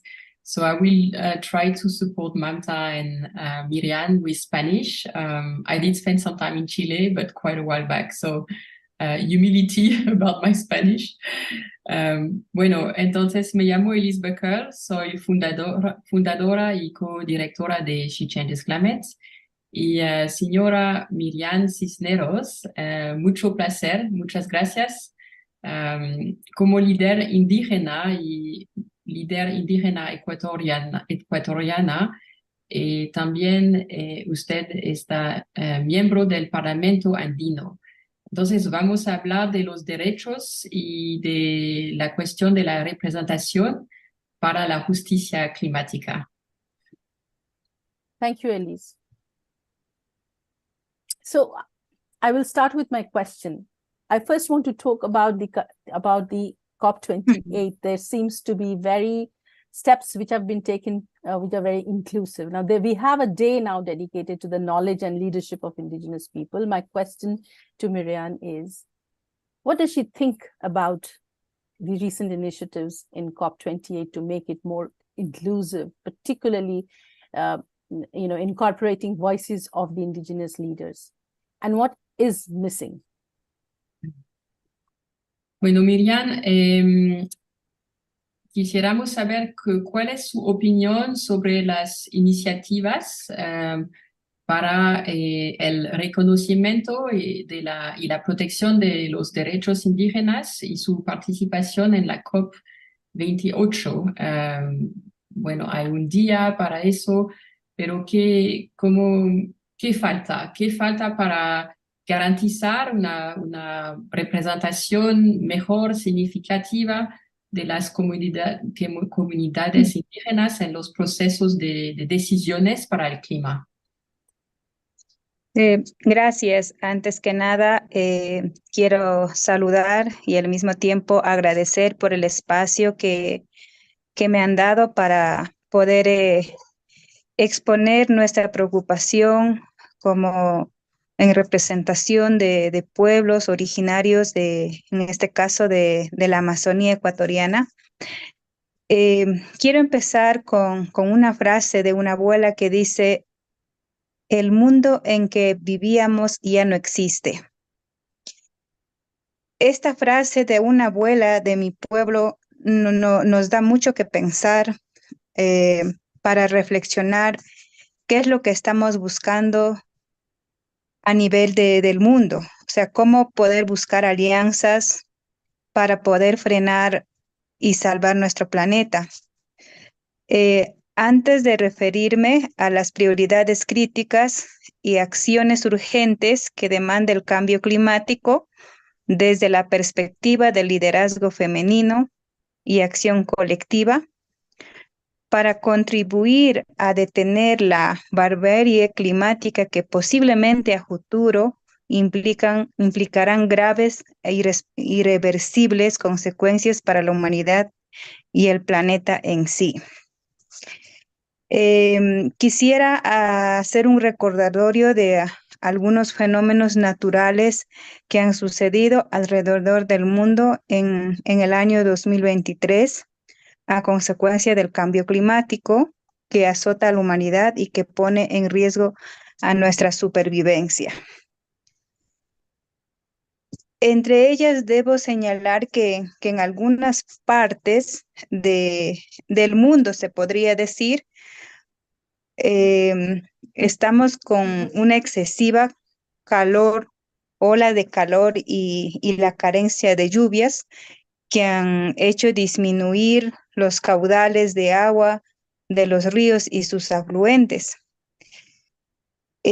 Hablando de la región andina, En este caso, como representante del Parlamento andino, también estamos trabajando en los 5 países que tenemos la mayor parte de la vegetación, como es la Amazonía.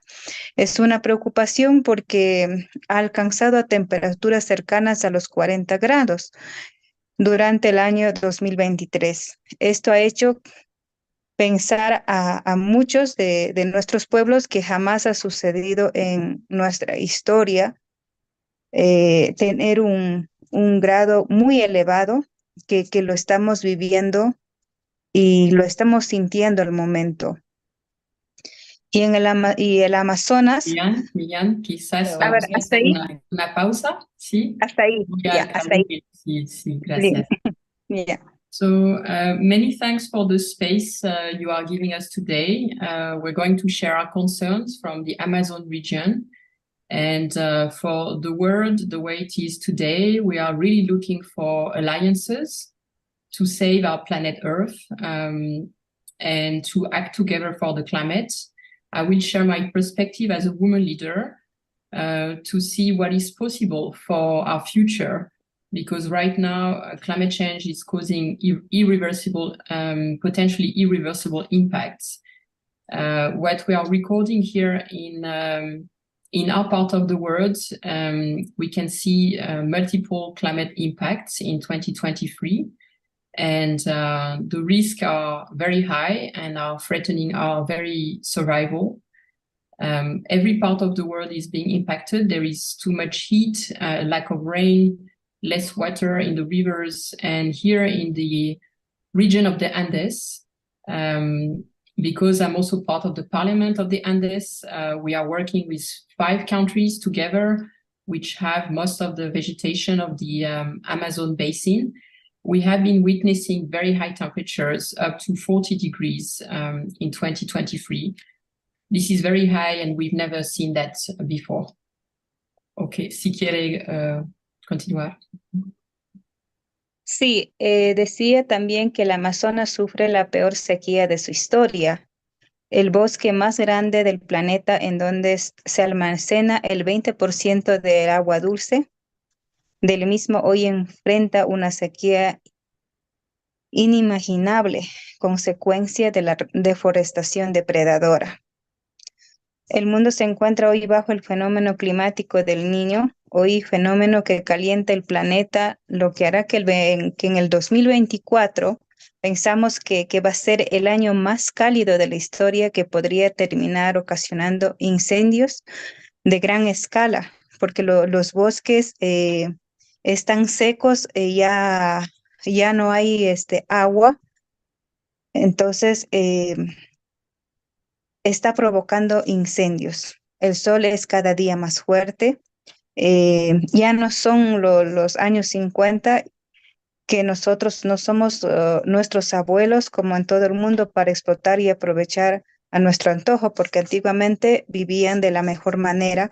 Ahora el hombre más bien nos hemos convertido en un peligro porque cada día estamos cortando árboles, contaminando ríos, estamos con las grandes empresas mineras, petroleras, hidroeléctricas que también hacen presencia en los territorios indígenas donde no se ha vivido en la historia de la humanidad, que hoy nos afecta seriamente. Ya vemos nuevas enfermedades, vemos la escasez de agua que a poco ya nos toca comprar para poder beber. En este caso, los niños no pueden jugar, las mujeres ya no pueden lavar sus ropas en el río porque esto trae una grave contaminación que afecta con graves enfermedades de la piel.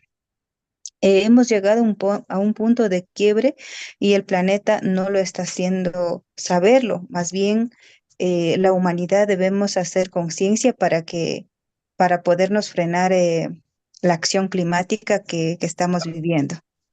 Vamos a Hasta ahí. Elise, can you very quickly summarize it, because Yes. we have just 1 minute left. So the Amazon is currently going through the worst drought in history, and this is affecting water resources, and this is caused by deforestation, but also the El Nino effect. We are expecting 2024 to be even warmer, and we are expecting major forest fires because the trees in the Amazon forest have become so dry. And she spoke about her ancestors, the way the ancestors were respecting the earth and the forest, and now the way human beings have become a danger for nature and for people as well, cutting down the forest, polluting the rivers, and especially the large multinational companies have a major impact. They are witnessing new diseases that they never had before, and the children cannot play anymore because the rivers are contaminated. The women cannot clean up their clothes in the river because it's so contaminated that it would cause skin diseases. So the whole planet has a fever, and she's very concerned about that. Miriam, creo que tenemos solamente como un minuto. Si quiere decir como un mensaje más importante para terminar la sesión. Gracias, muchas gracias. Sí. Ya, bueno, solamente frente a estos grandes impactos que estamos viviendo, yo quiero decir que necesitamos el liderazgo femenino y la acción colectiva de las mujeres para presionar y exigir justicia climática para la humanidad. Es el momento de aceptar esta verdad y exigir que se hagan los cambios que hacen falta a nivel mundial para obtener el cambio climático. Y también hasta indicar también que como ciudadanos en el mundo votemos por líderes que entiendan la importancia de cuidar los tesoros de nuestra naturaleza, como es nuestro planeta Tierra. Lo último que quiero indicar es que es muy importante la protección de los territorios indígenas para garantizar la preservación de áreas naturales como estrategia para conservar la biodiversidad y mitigar el cambio climático. 2, promocionar y fortalecer las prácticas ancestrales sostenibles que permitan el manejo sostenible de recursos naturales en forma que ha venido siendo practicada por los pueblos indígenas. Y el último, implementar la inversión en resiliencia comunitaria para enfrentar los impactos del cambio climático. Esos serían los puntos más importantes que yo podría plantear para poder seguir fortaleciendo, porque hablar de muchos derechos humanos y varios cambios benéficos para la humanidad se han logrado con el liderazgo incansable de las mujeres. Esta lucha es colectiva. Espero que no sea la última parte de esto, más bien nos fortalece este conversatorio para seguirnos unidas, para poder trabajando, para poder detener y revertir el cambio climático, que no será la excepción. Muchísimas gracias por haberme dado esta oportunidad para poder compartir con ustedes. Muchas gracias. So she's saying more than ever, we need feminine leadership for climate justice, for humankind.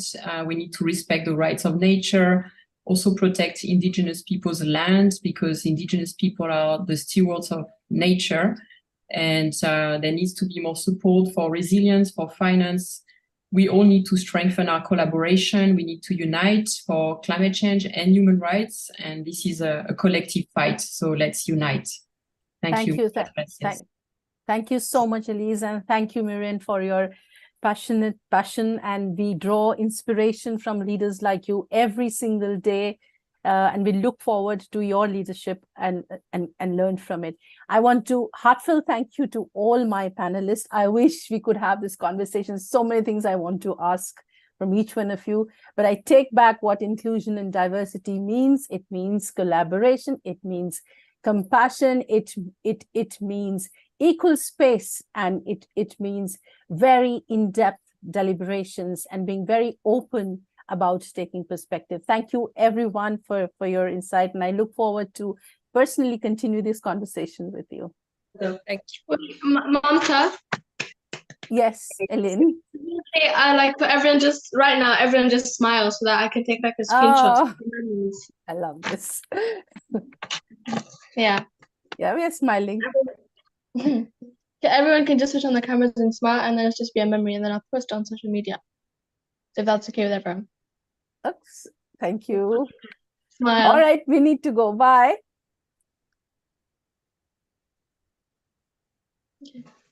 Thank you. Thank you. Thank you, Christina.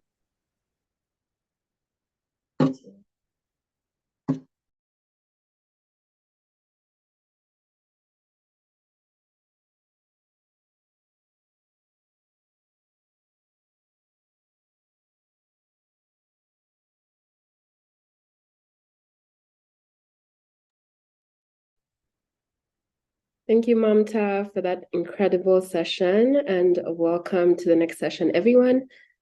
My name is Natalie Sifuma, and very excited for us to jump into the next session titled The Dandelion Moment. And so this is a good time to put on or put out your dandelion pin if you have one, as we dive into this next hour. So when women lead, action follows, and that's why I'm excited to introduce Project Dandelion, the women-led, but not women only, global climate justice initiative. As you all know, we are on the cusp of a climate-safe world, but we are not moving fast enough. The time is now. Project Dandelion has a clear mission to unite, mobilize, and amplify the work of women leaders, the climate community, social justice champions, and people like you and me who are committed to building a climate-safe world for all. We hope you will join us. Thank you.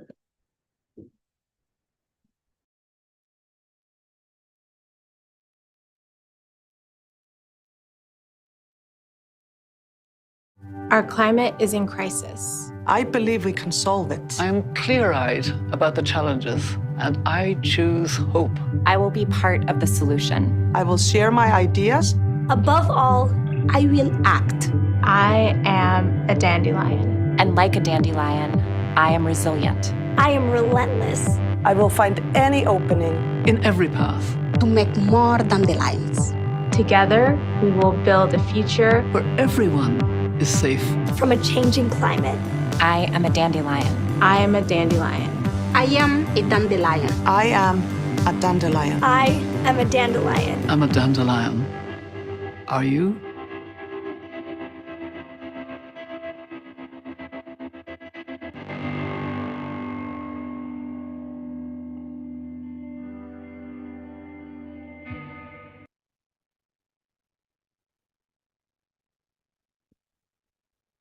That is the question we're asking you to consider in this next hour. Are you a dandelion? What does that mean? And why are we asking you to become one? But that's the purpose of this session together. Project Dandelion is a call to action for all the women leaders in the world to unite for climate justice. If we're going to succeed in getting to the future that we want for ourselves, our children and grandchildren, we need more urgent actions now. And we believe that when women lead, action follows.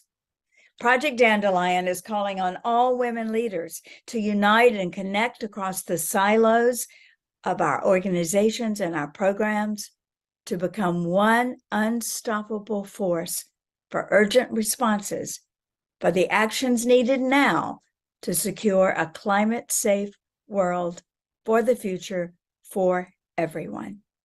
I'm Pat Mitchell, co-founder of Project Dandelion, Connected Women Leaders, and TED Women, and I'm proud to say I'm a dandelion. I'm Rhonda Carnegie, co-founder of Project Dandelion and Connected Women Leaders, and Chief Innovation Officer of the Female Quotient. We're honored to be here with She Changes Climate, our partners in the summit and in the climate work that brings us all together. Thank you for joining us on this journey to a climate-safe world. As you know, every story has a beginning, and so does Project Dandelion, which evolved with the support of the Rockefeller Foundation at a Connected Women Leaders convening in 2022. With a rallying statement from the Elders Chair, Mary Robinson, Connected Women Leaders recognize the intersectionality of all of our social justice work with climate justice. And out of that, Project Dandelion was born.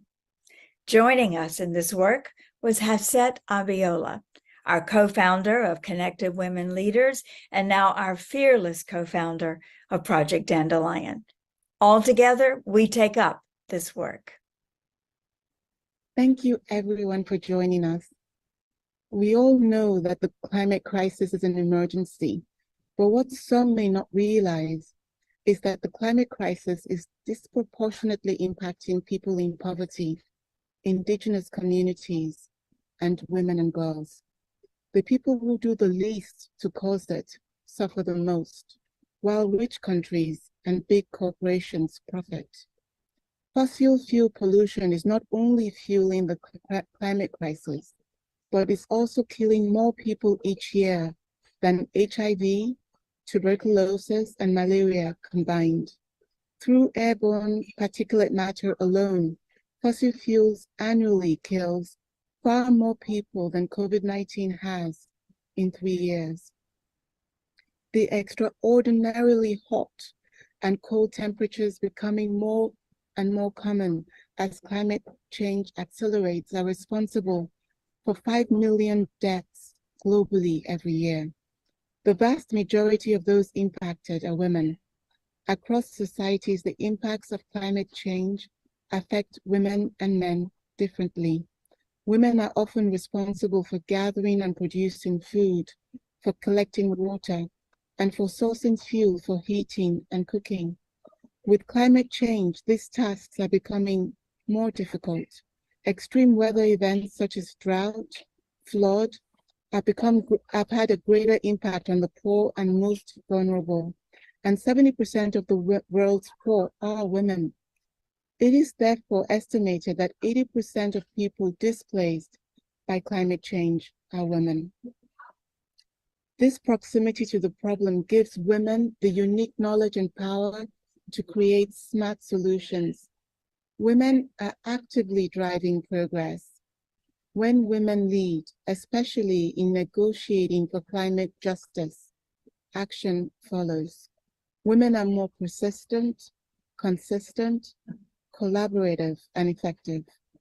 Where women have higher social and political status, their countries have 12% lower CO2 emissions.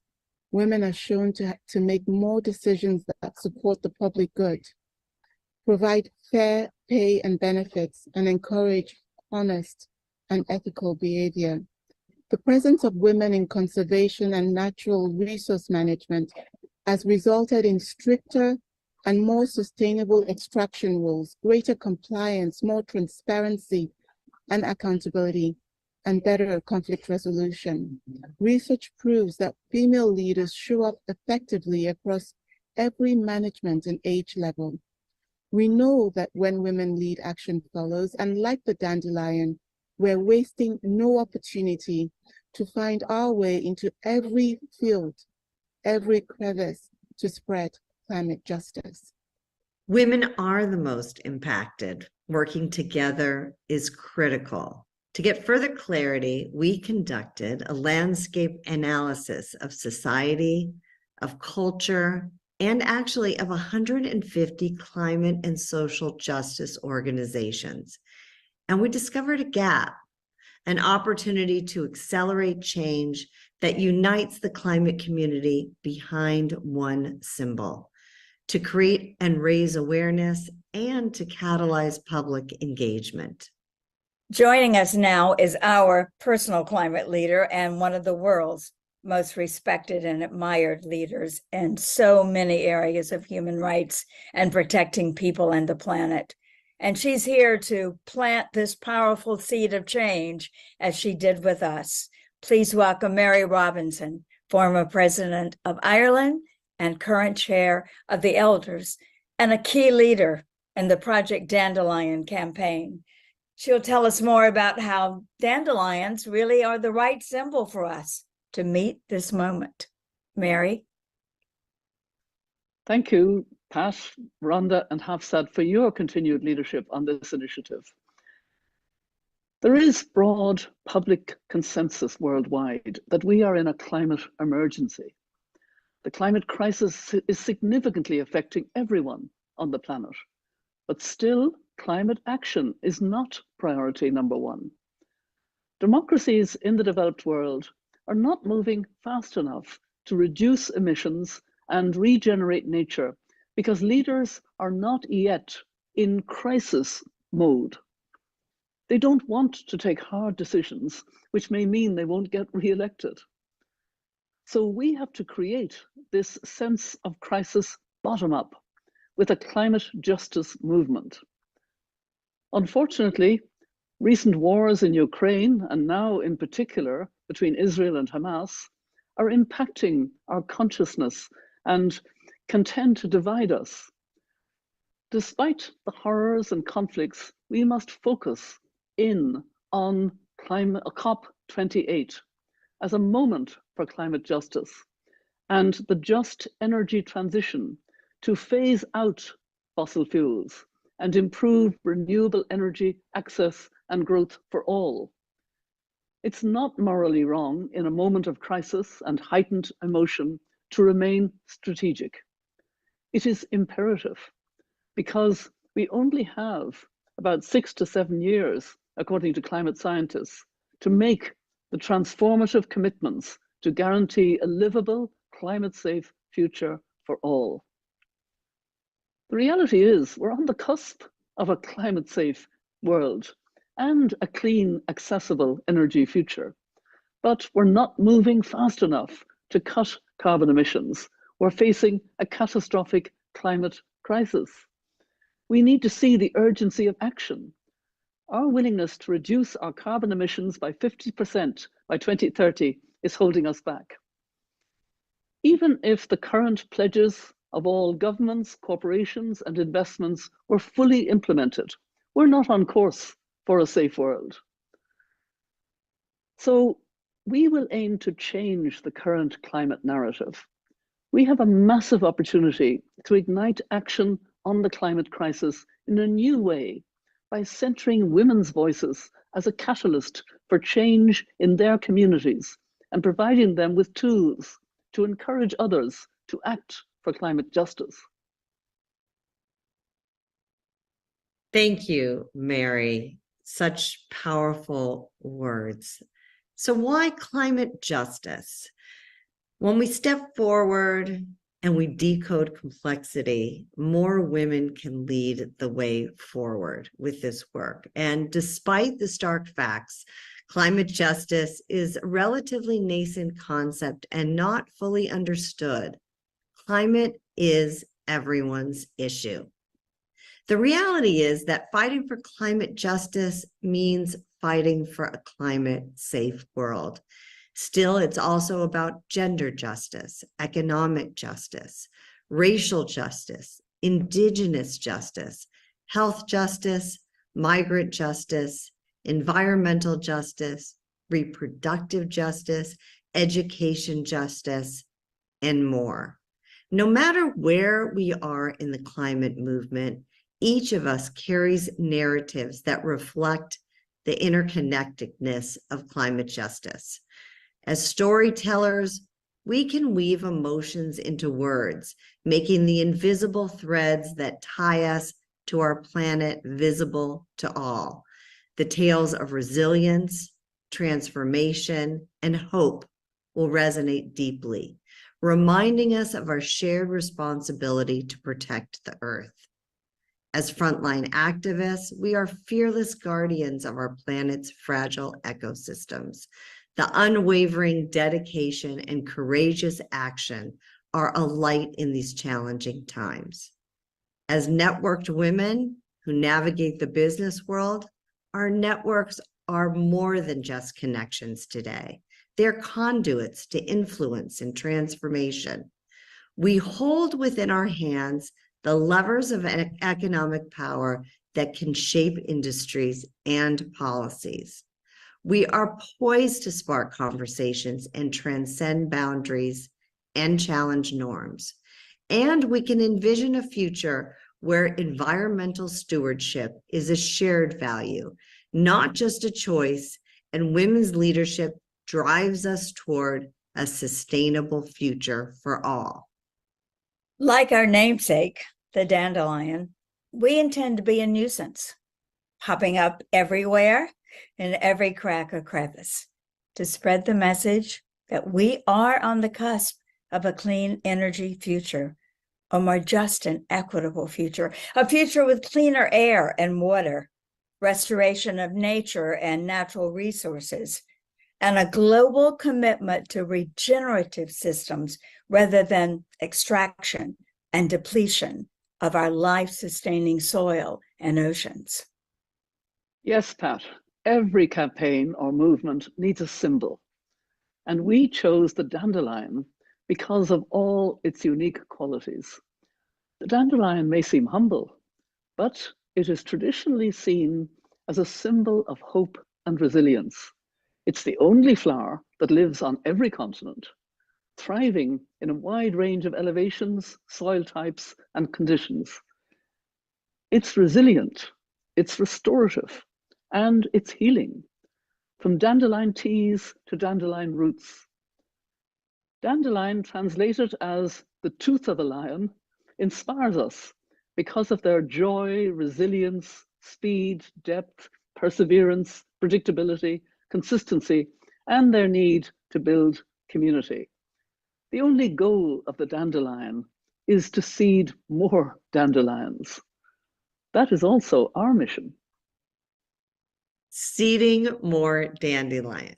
Now, we know from a recent Yale communication study that many worldwide are now actively alarmed about the climate crisis, but far too few are actively engaged in actions that can make a difference. We know that the climate crisis is a communications crisis. To mobilize a new collective force that demands the necessary changes in policies, politics, and priorities, we need the public worldwide to be better informed. We are up against powerful companies with unlimited resources in the fight for hearts and minds.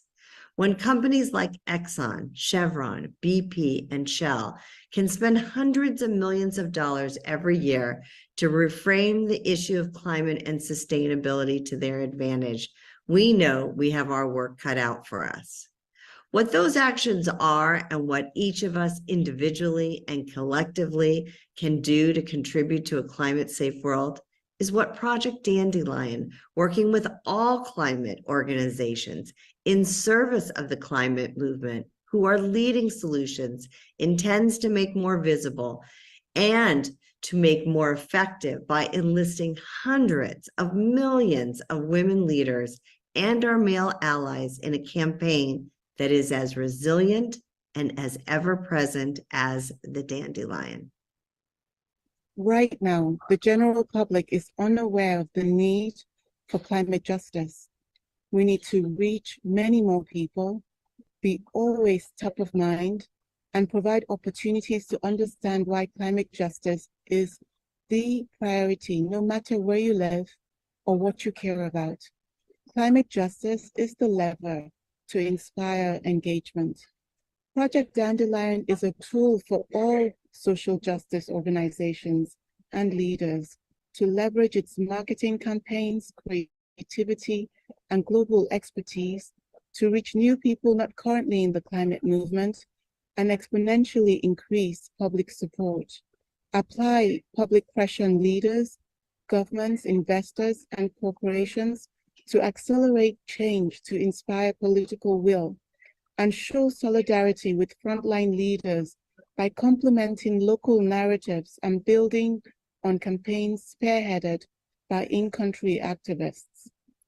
Our goal is to recruit thousands of social impact organizations and individuals around the world to join Project Dandelion and commit to activating Project Dandelion twice a year, every year. Our first Dandelion activation starts today.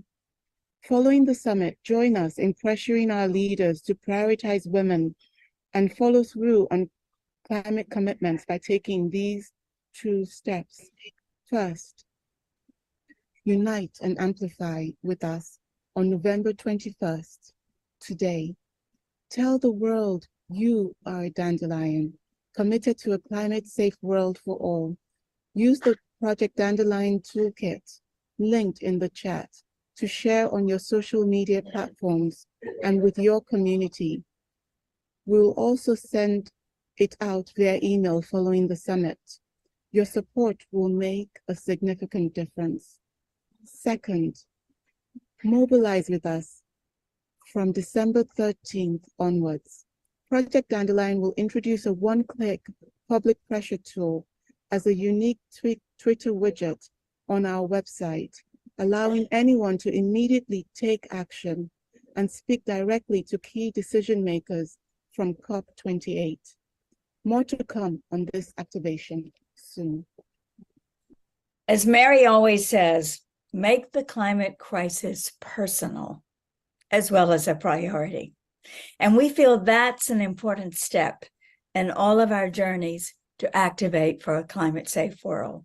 So we'd like to share with you some of the reasons that we've made climate personal and a priority.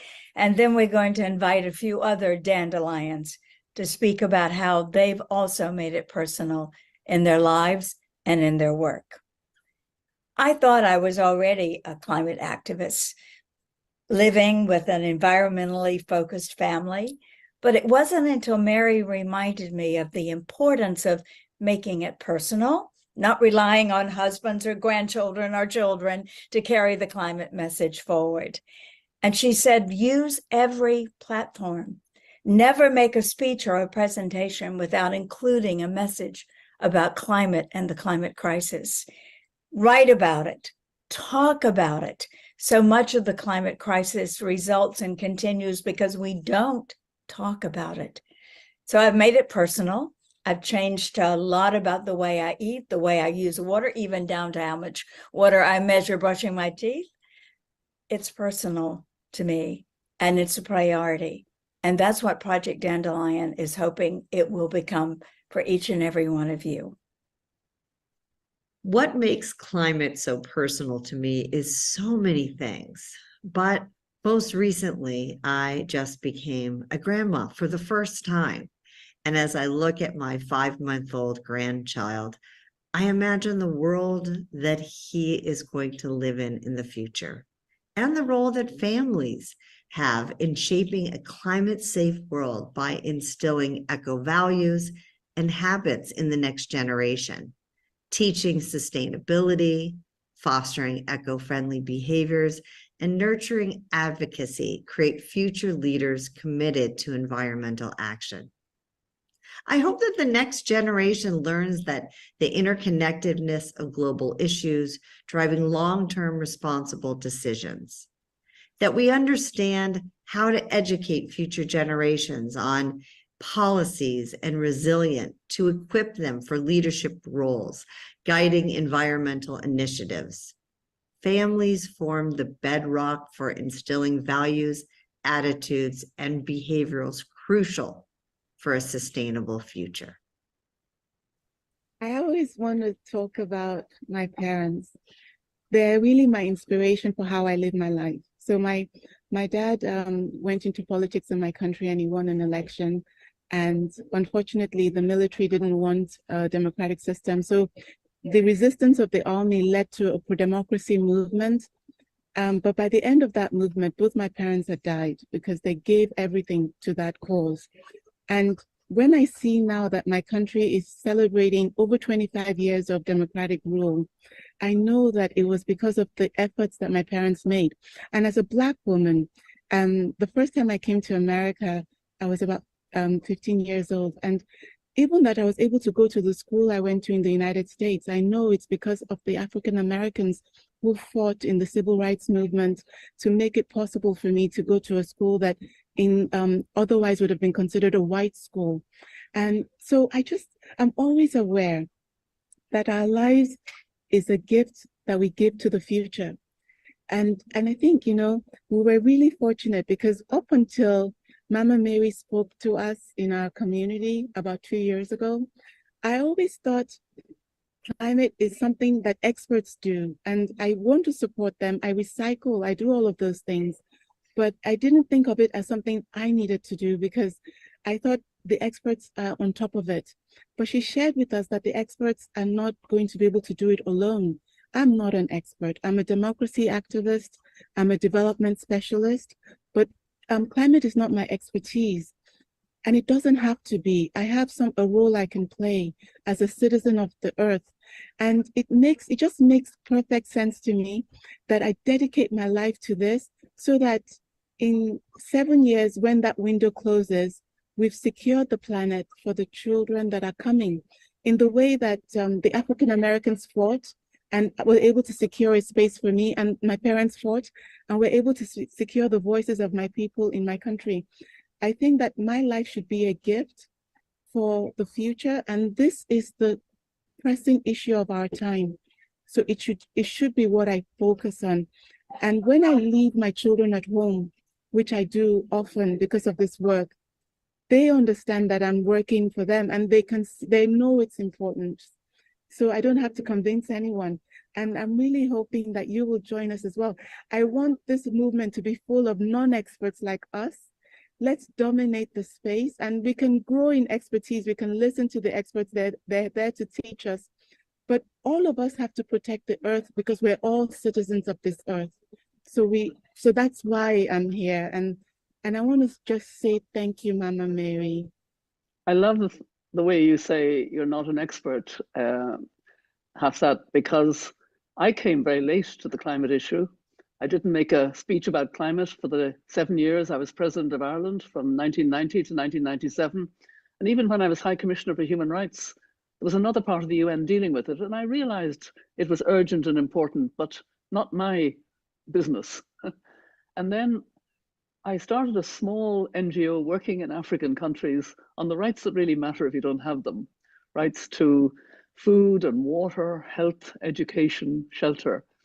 And I learned about the injustice of the climate crisis. So it was through the lens of human rights that I came to understand the levels of injustice, that it affects the poorest countries and poorest communities and small island states much earlier, much more severely. And of course, they tend to be the Black and brown and indigenous people in our world. The gender injustice, because of women's different social roles, different access to power or to credit, and yet women are trying so hard to make their communities resilient. The intergenerational injustice, and thankfully school children are now speaking about that with their Fridays for Future, and young climate activists are making the case that they are not in power and they can't decide, but they know, they follow the science, they understand. And that's the hope, that so many young people do understand and insist. And of course, we've had the indigenous wisdom for so long, which brings me to the injustice to nature. Indigenous communities understand that we've made a big mistake in distancing ourselves from nature. We are nature, we are of nature, which is why the dandelion is such an important symbol. Just by saying simply, I am a dandelion, you ground yourself in nature. You are of nature, and then you begin to understand what we need to do to move forward. And so many of the people that I've been connected with are doing amazing work on the ground. So let's meet some dandelions, or some actually call themselves dandelionesses, and we know what that means, who are uniting for climate solutions, and learn how they've made the climate personal.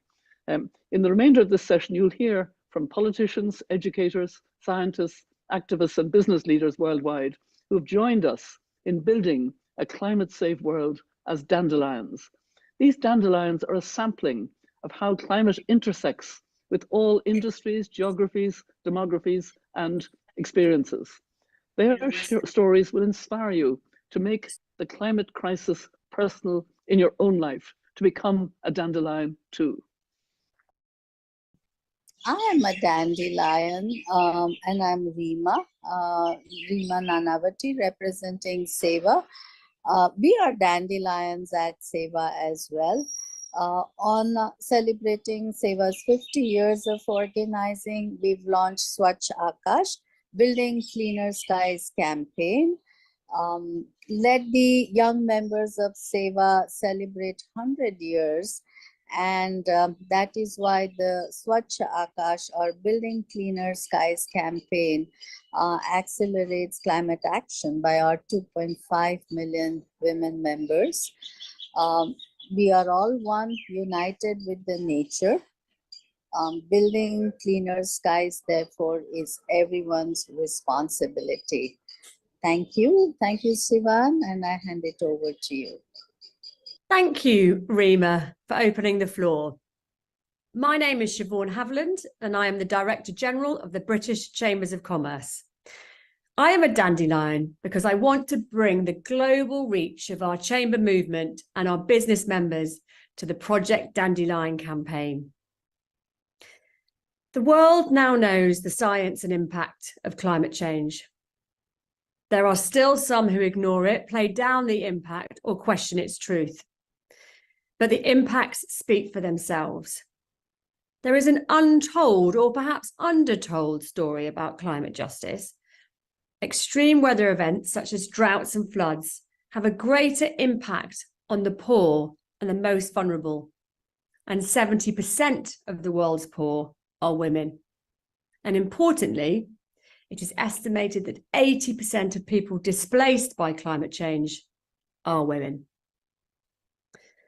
So, we know that no single country, business, or individual can go it alone on getting to net zero. The first Chamber of Commerce in history was founded on the principle of collective action for the achievement of mutual benefit and progress. At the British Chambers of Commerce, we represent and campaign for businesses in the UK and all around the world. Earlier this year, I was pleased to chair the UK government's Climate Change Committee's Advisory Group on Business, which was set up to provide solutions from the business community to keep the UK's net zero commitment on track. At the British Chambers of Commerce, we run an annual net zero survey, which examines business attitudes towards the net zero debate, what actions they are taking, and what help they need. Chambers around the world play a vital role in providing much needed support for businesses, as well as highlighting best practices in this space. Next month, we are looking forward to attending COP28 with a delegation of over 60 UK and international member businesses. This is an important milestone to build momentum and awareness of green business issues. I am delighted to be involved in Project Dandelion's important work of engaging and activating women in climate campaigning and change. We know that in places where women have higher social and political status, their countries have 12% lower CO2 emissions. We also know that nations with a larger proportion of women in their legislatures are more likely to approve environmental agreements. I look forward to working together to bring the global reach of our chamber movement to the Project Dandelion campaign. Our combined efforts will lead to positive action. We are stronger together. And now I hand over to another dandelion, James Mwangi.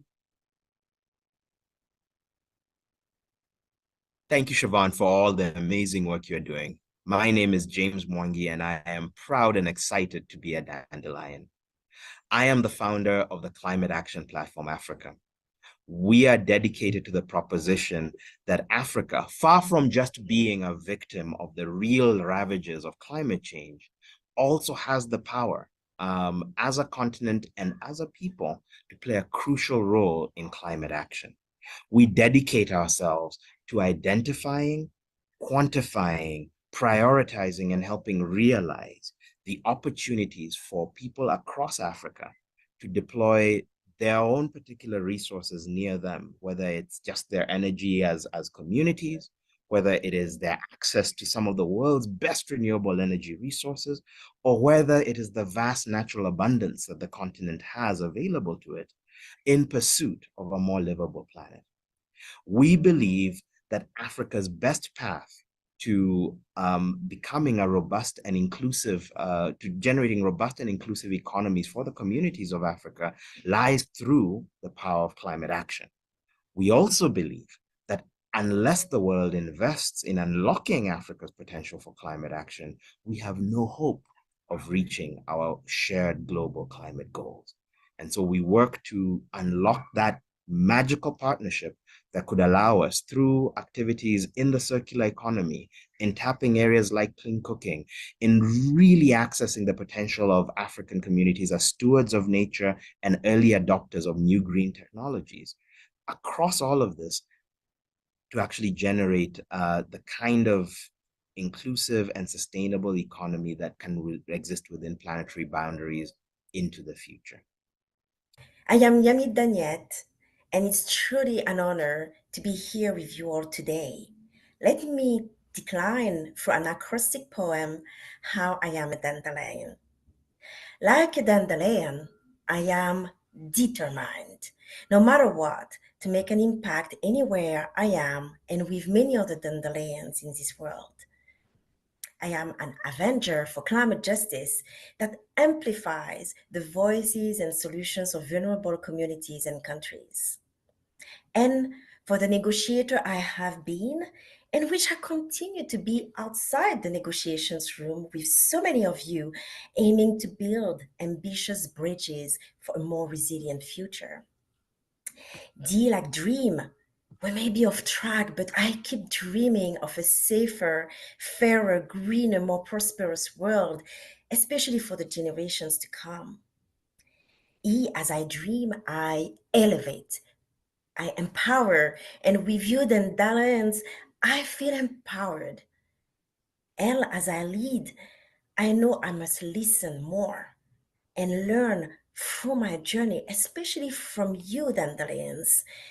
Although pushed by this emergency, we pause, we learn, we listen, and we lead. I, because in doing so, I innovate. This is my spirit as a chemical engineer by training.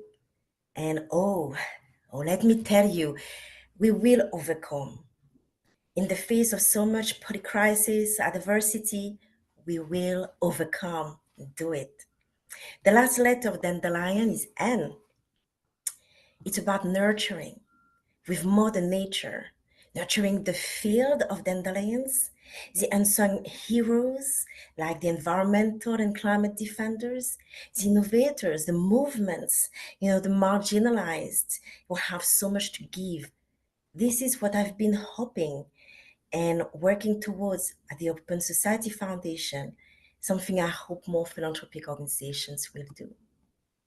Thanks for listening to me. Now, let's hear from another dandelion. Thank you, Yamid. My name is Chelsea Miller. I am one of the co-founders of Freedom March NYC. We are a youth-led civil rights organization that is at the front lines of change, working at the intersections of racial justice, gender justice, and climate equity, and the ways in which we show up in the world for our environment and centering women and girls at the fight for that.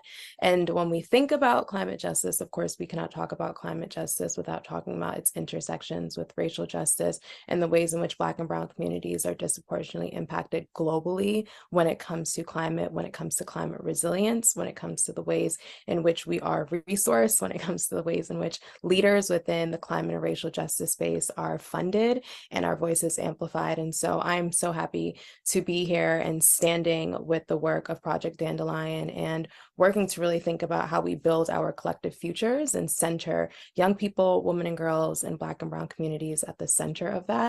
So thank you all so much. And I'm going to pass it over to another dandelion. Hi, everyone. I'm Mona Sinha. I'm the Global Executive Director of Equality Now, and I'm a proud dandelion, as you can see right here.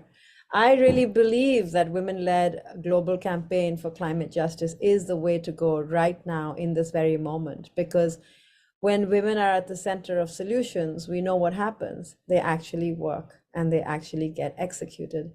We see the same, very much the same principles at Equality Now, because we use the process of the law to create laws and change laws and make sure that we can uplift women and girls so they can live a life free from discrimination and violence. And when women lead, action follows. I'm very proud to be one of the founding members of this wonderful group and lead alongside Mary and Pat and Rhonda and Hafsat. And hope you all will join us in this movement. Let's get it going. Hi, everybody. My name is Jochen Seitz, and I'm a Dandelion, and I'm proud to be one. I'm the co-founder of the B Team together with Sir Richard Branson. I'm the chairman, CEO, and president of Harley Davidson. I founded Segera Conservancy in Kenya, and I'm involved in a lot of conservation and climate initiatives around the world. I'm excited to be here with you because we all have to care and help solve the problem that we've created on this planet. And having a network of like-minded individuals that is women-led is crucial, I believe. And I'm very excited to be here with you. I'm going to keep what I'm doing, but I've always learned in my life that you can, as Kofi Annan once said, individually make a difference, but you can collectively make a major contribution. And that's what I think we are all here to do. And I'm excited to be part of it. And I'm passing the mic on to Maria Fernanda. Well, thank you so much for having me. My name is Maria Fernanda Espinosa from Ecuador. I'm the Executive Director of Global Women Leaders Voices, and I am a Dandelion. And why? Because I strongly believe that there is no climate justice without women and without gender equality. There cannot be women's rights without a climate-safe environment. I, in my 20 plus years in climate negotiations, I have seen how women can make the difference. Being at the negotiation table, being at the scientific end of climate change, being at the grassroots level, being champions of adaptation, of resilience building, of food security stewards. So we are, women are part of the solution. And that's why I'm so proud to be a Dandelion, a world movement of women working for climate justice. So I have now the privilege to hand over to yet another Dandelion, Catalina Santelices. She's the founder of Latinas for Climate. Hi, gracias. Thank you so much for your intervention. My name is Catalina. I am one of the co-founders of Latinas for Climate, and I am one of the Dandelions because I truly believe that we need more representation of young women, young Latina women in decision-making spaces like COP. We need to hear our voices, their voices in the rural communities, in the indigenous communities, in the front lines, to really hear their solutions and take them into action to solve these crises that we didn't, that we're not responsible of. So thank you so much for this opportunity.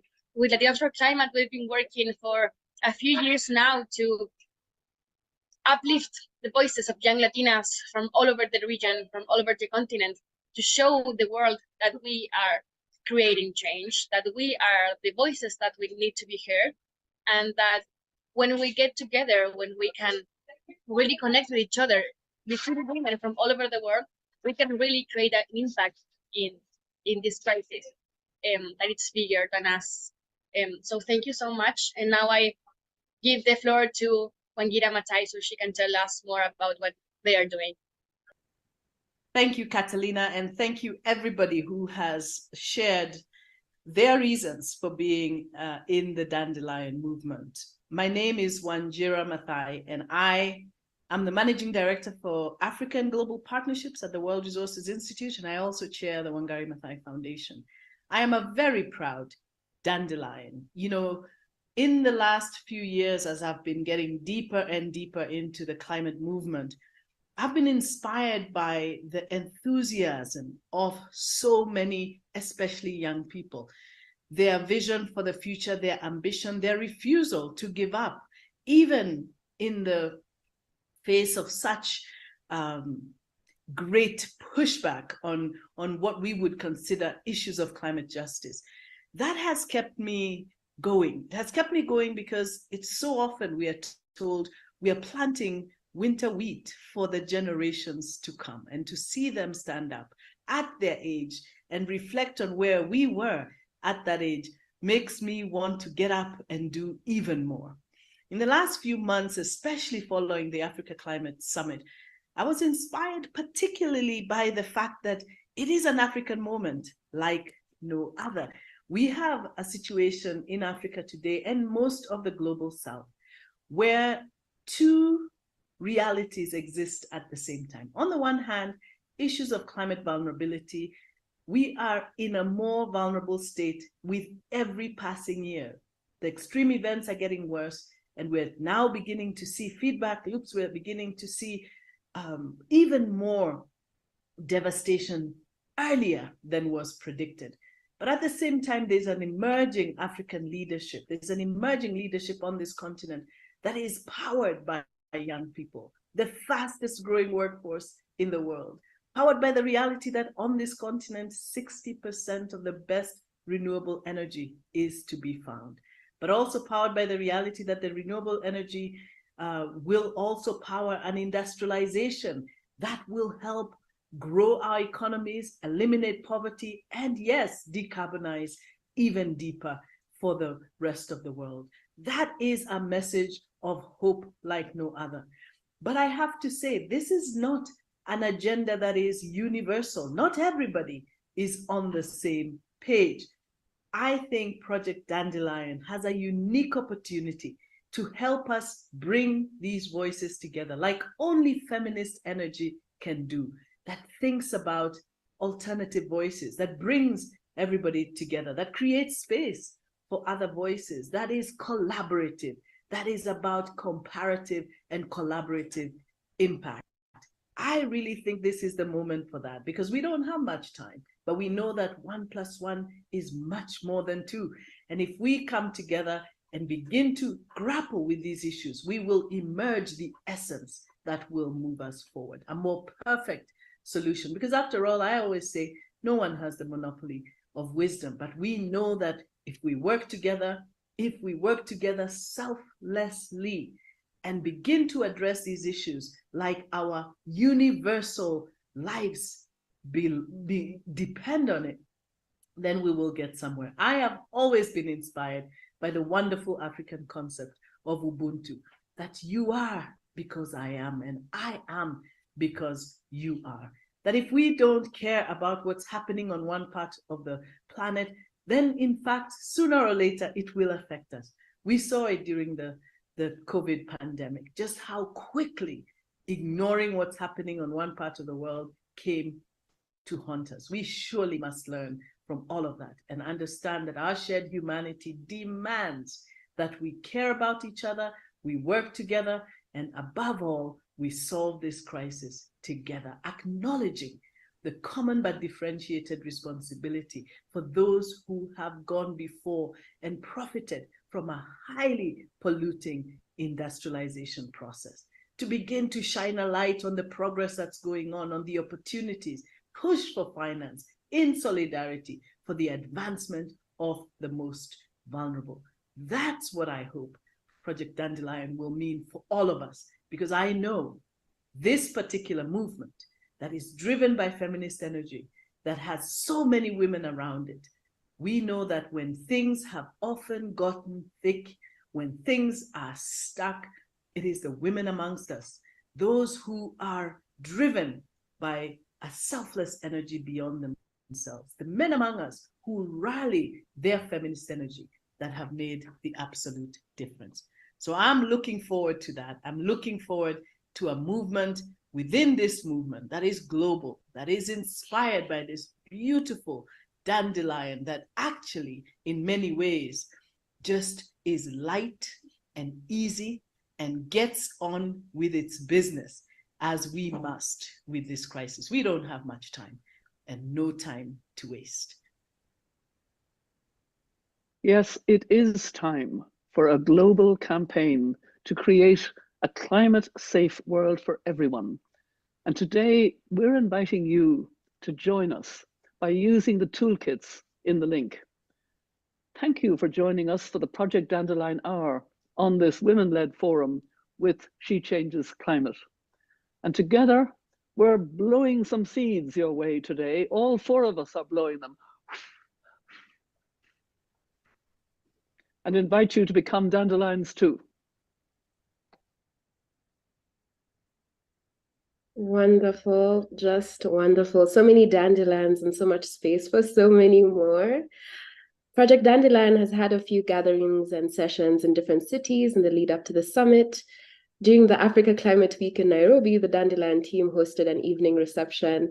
And in true Kenyan fashion, we came up with our own little nickname as dandelions. So we call ourselves dandies. So I'm a dandy, as well as a dandelioness. But that said, we've learned about the dandelion's humility, resilience, and its symbolism of hope.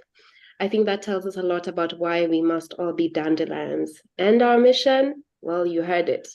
It's to seed more dandelions. So we hope that session made you feel like and proud to call yourself a dandelion. Now I'd like to invite our dandelion sisters back into the spotlight for a united, call to action for our dandelion audience. So welcome, Pat, Hafsat, and Rhonda. I also see on the screen so many others of our sisters in the Dandelion movement and want to say welcome to all of them.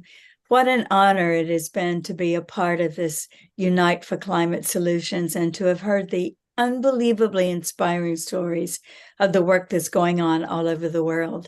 And it just gives us more of that feminist energy that Wanjira referred to, that we believe is necessary now to move this from the barriers in which we have heard a lot about, the challenges that are so intense and more disproportionately intense for women and girls everywhere, to move from this to a call to the world's women to step forward and be the ones who bring about the changes that are necessary. I believe this. I've seen it in my work all through my life and working for gender and racial equity, that it is women who step forward and take the leadership. And this is the moment.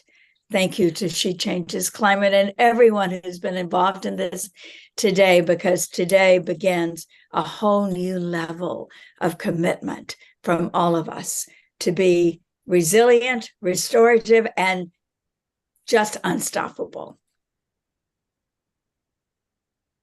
I want to just say, that the big gift of being part of this is that we really are part of a sisterhood. I remember, Natalie, when you came looking for us because Elise had told you, find the dandelions. Then you came looking for us, for Mama Pat and myself in Rwanda when we had gathered for what was the event in Rwanda? There's been so many events. Women Deliver. The Women Deliver Summit that brought together I think almost 2,000 women from all over the world. 6,000. Oh, 6,000, my God. And you came looking for us. And right from there, we just bonded. And when I went to Kenya, you came to our event, but even beyond the event, you were like a guide into your country to make sure that we would meet the people we needed to meet, we would connect. The dandelion it's like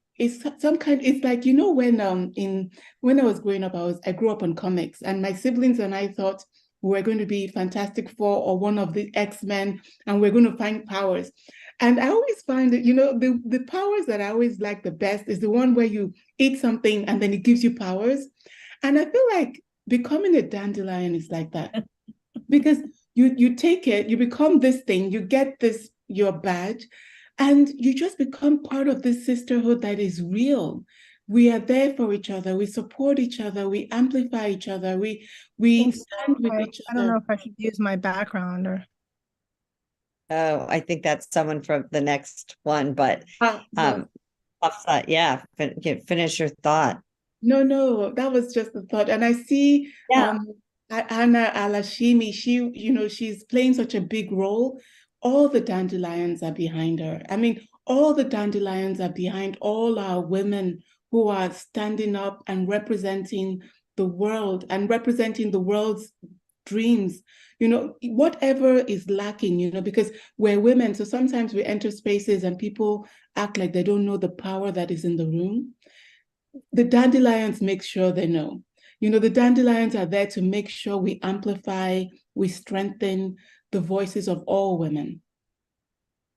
And thank you. And I just wanted to say, you know, one of the things I wanted to thank Elise and Mamta and everyone at She Changes Climate for their leadership. You know, one of the things that Elise said early on and acknowledged is that when we leave the organizations that are behind us and we come together in solidarity, that we can really create and make change happen. So I want to thank you for that. And our sister Hindu, thank you. Thank you so much for all that you've done for this movement, and so proud to listen and learn. We are constantly listening and learning in this movement, and that will help us to go farther, faster. So for all these things and the values of what the Dandelion represents, we are just so honored to hold hands with all of you and eager to unite for change. Thank you all so, so much, and appreciate everyone who's joined us for the Dandelion Moment. Remember to go forth and be dandelions. And make more dandelions. Make more Spread. dandelions. We're spreading the seeds. All right. Thank you so much. Over to you, Elise.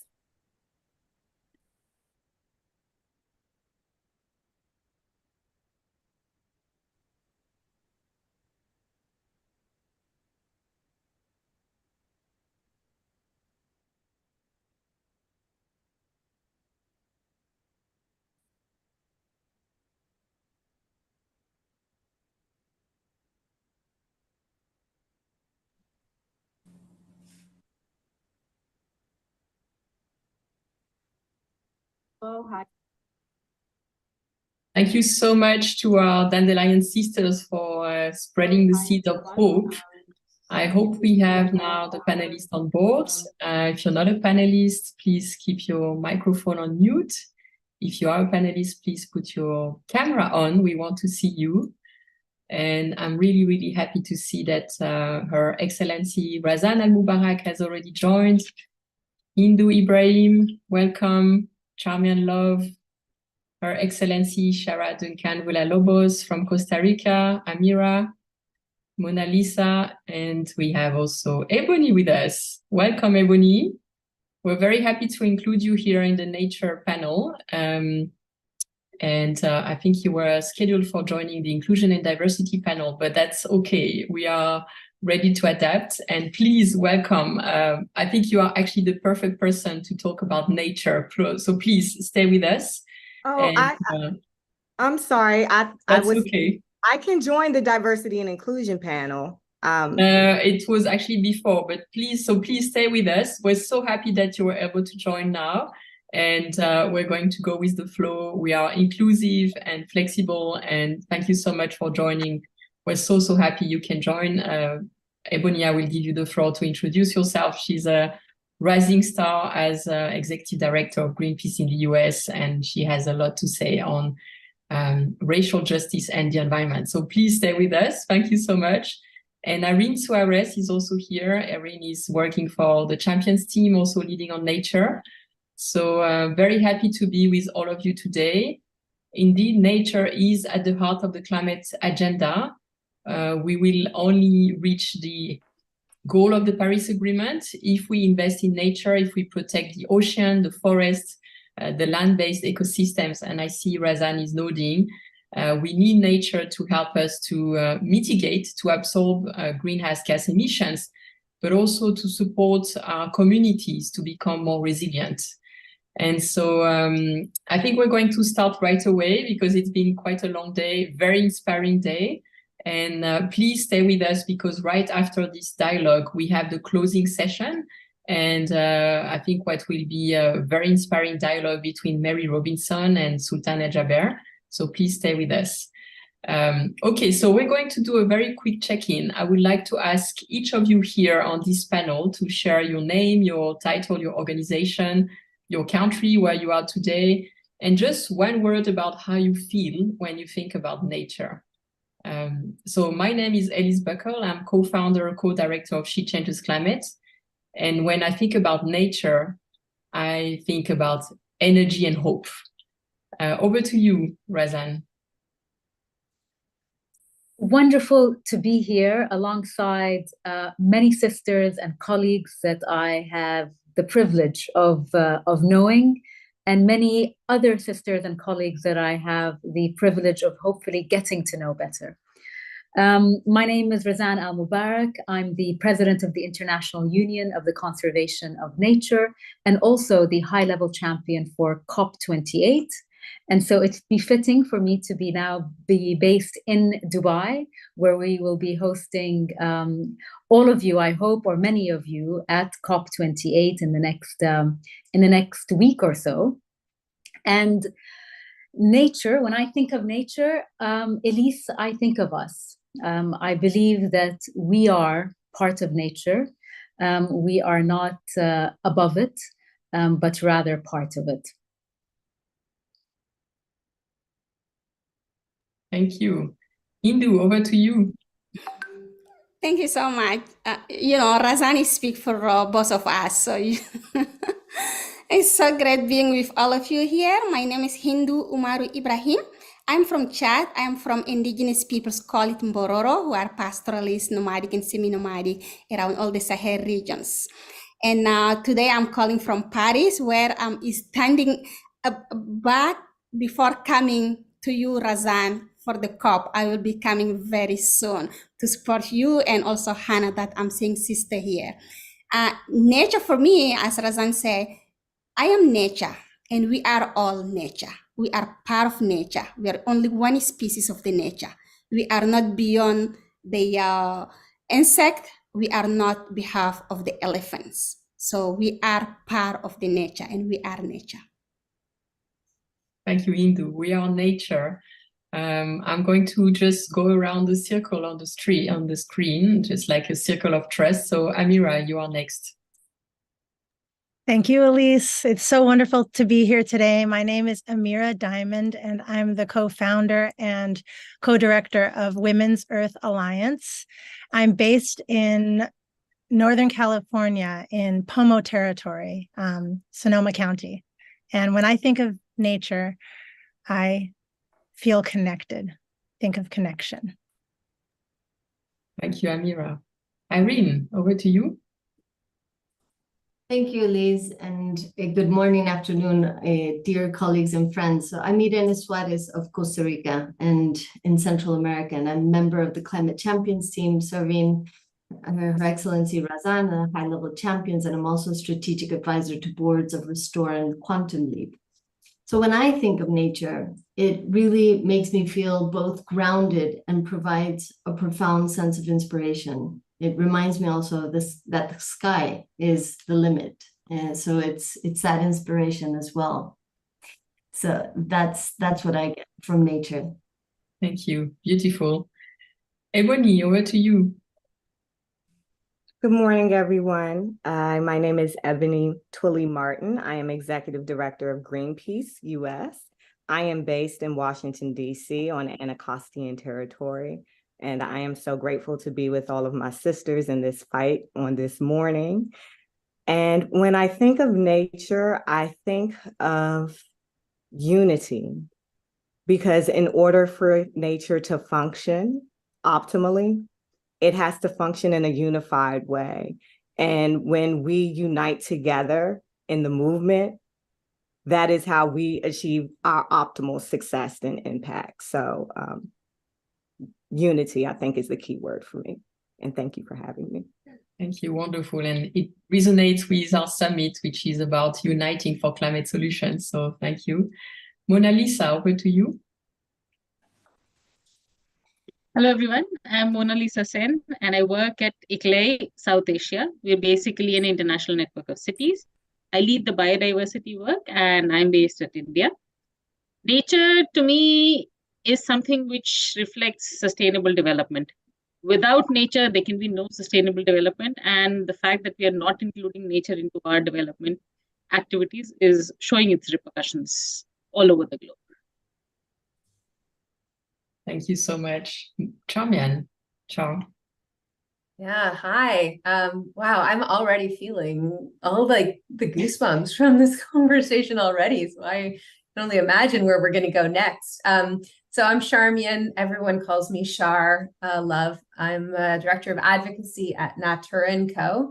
And I'm from Canada originally, living in the UK. And when I think of nature, I think of home. I feel the crunchiness of pine needles under bare feet, and I can smell those pine needles. So nature for me is home. Thank you.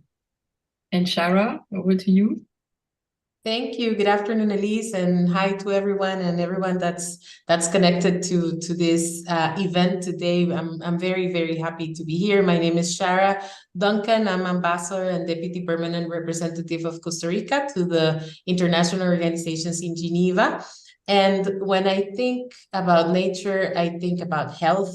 I think about peace, how it makes me feel in a mental state of peace and well-being. Thank you. Thank you so much. So it's wonderful to see all of you. I think we have all the 5 continents being represented, and deep gratitude to our ancestors also for this land, and beautiful to see the unity while valuing diversity and all of us being part of this beautiful one planet Earth.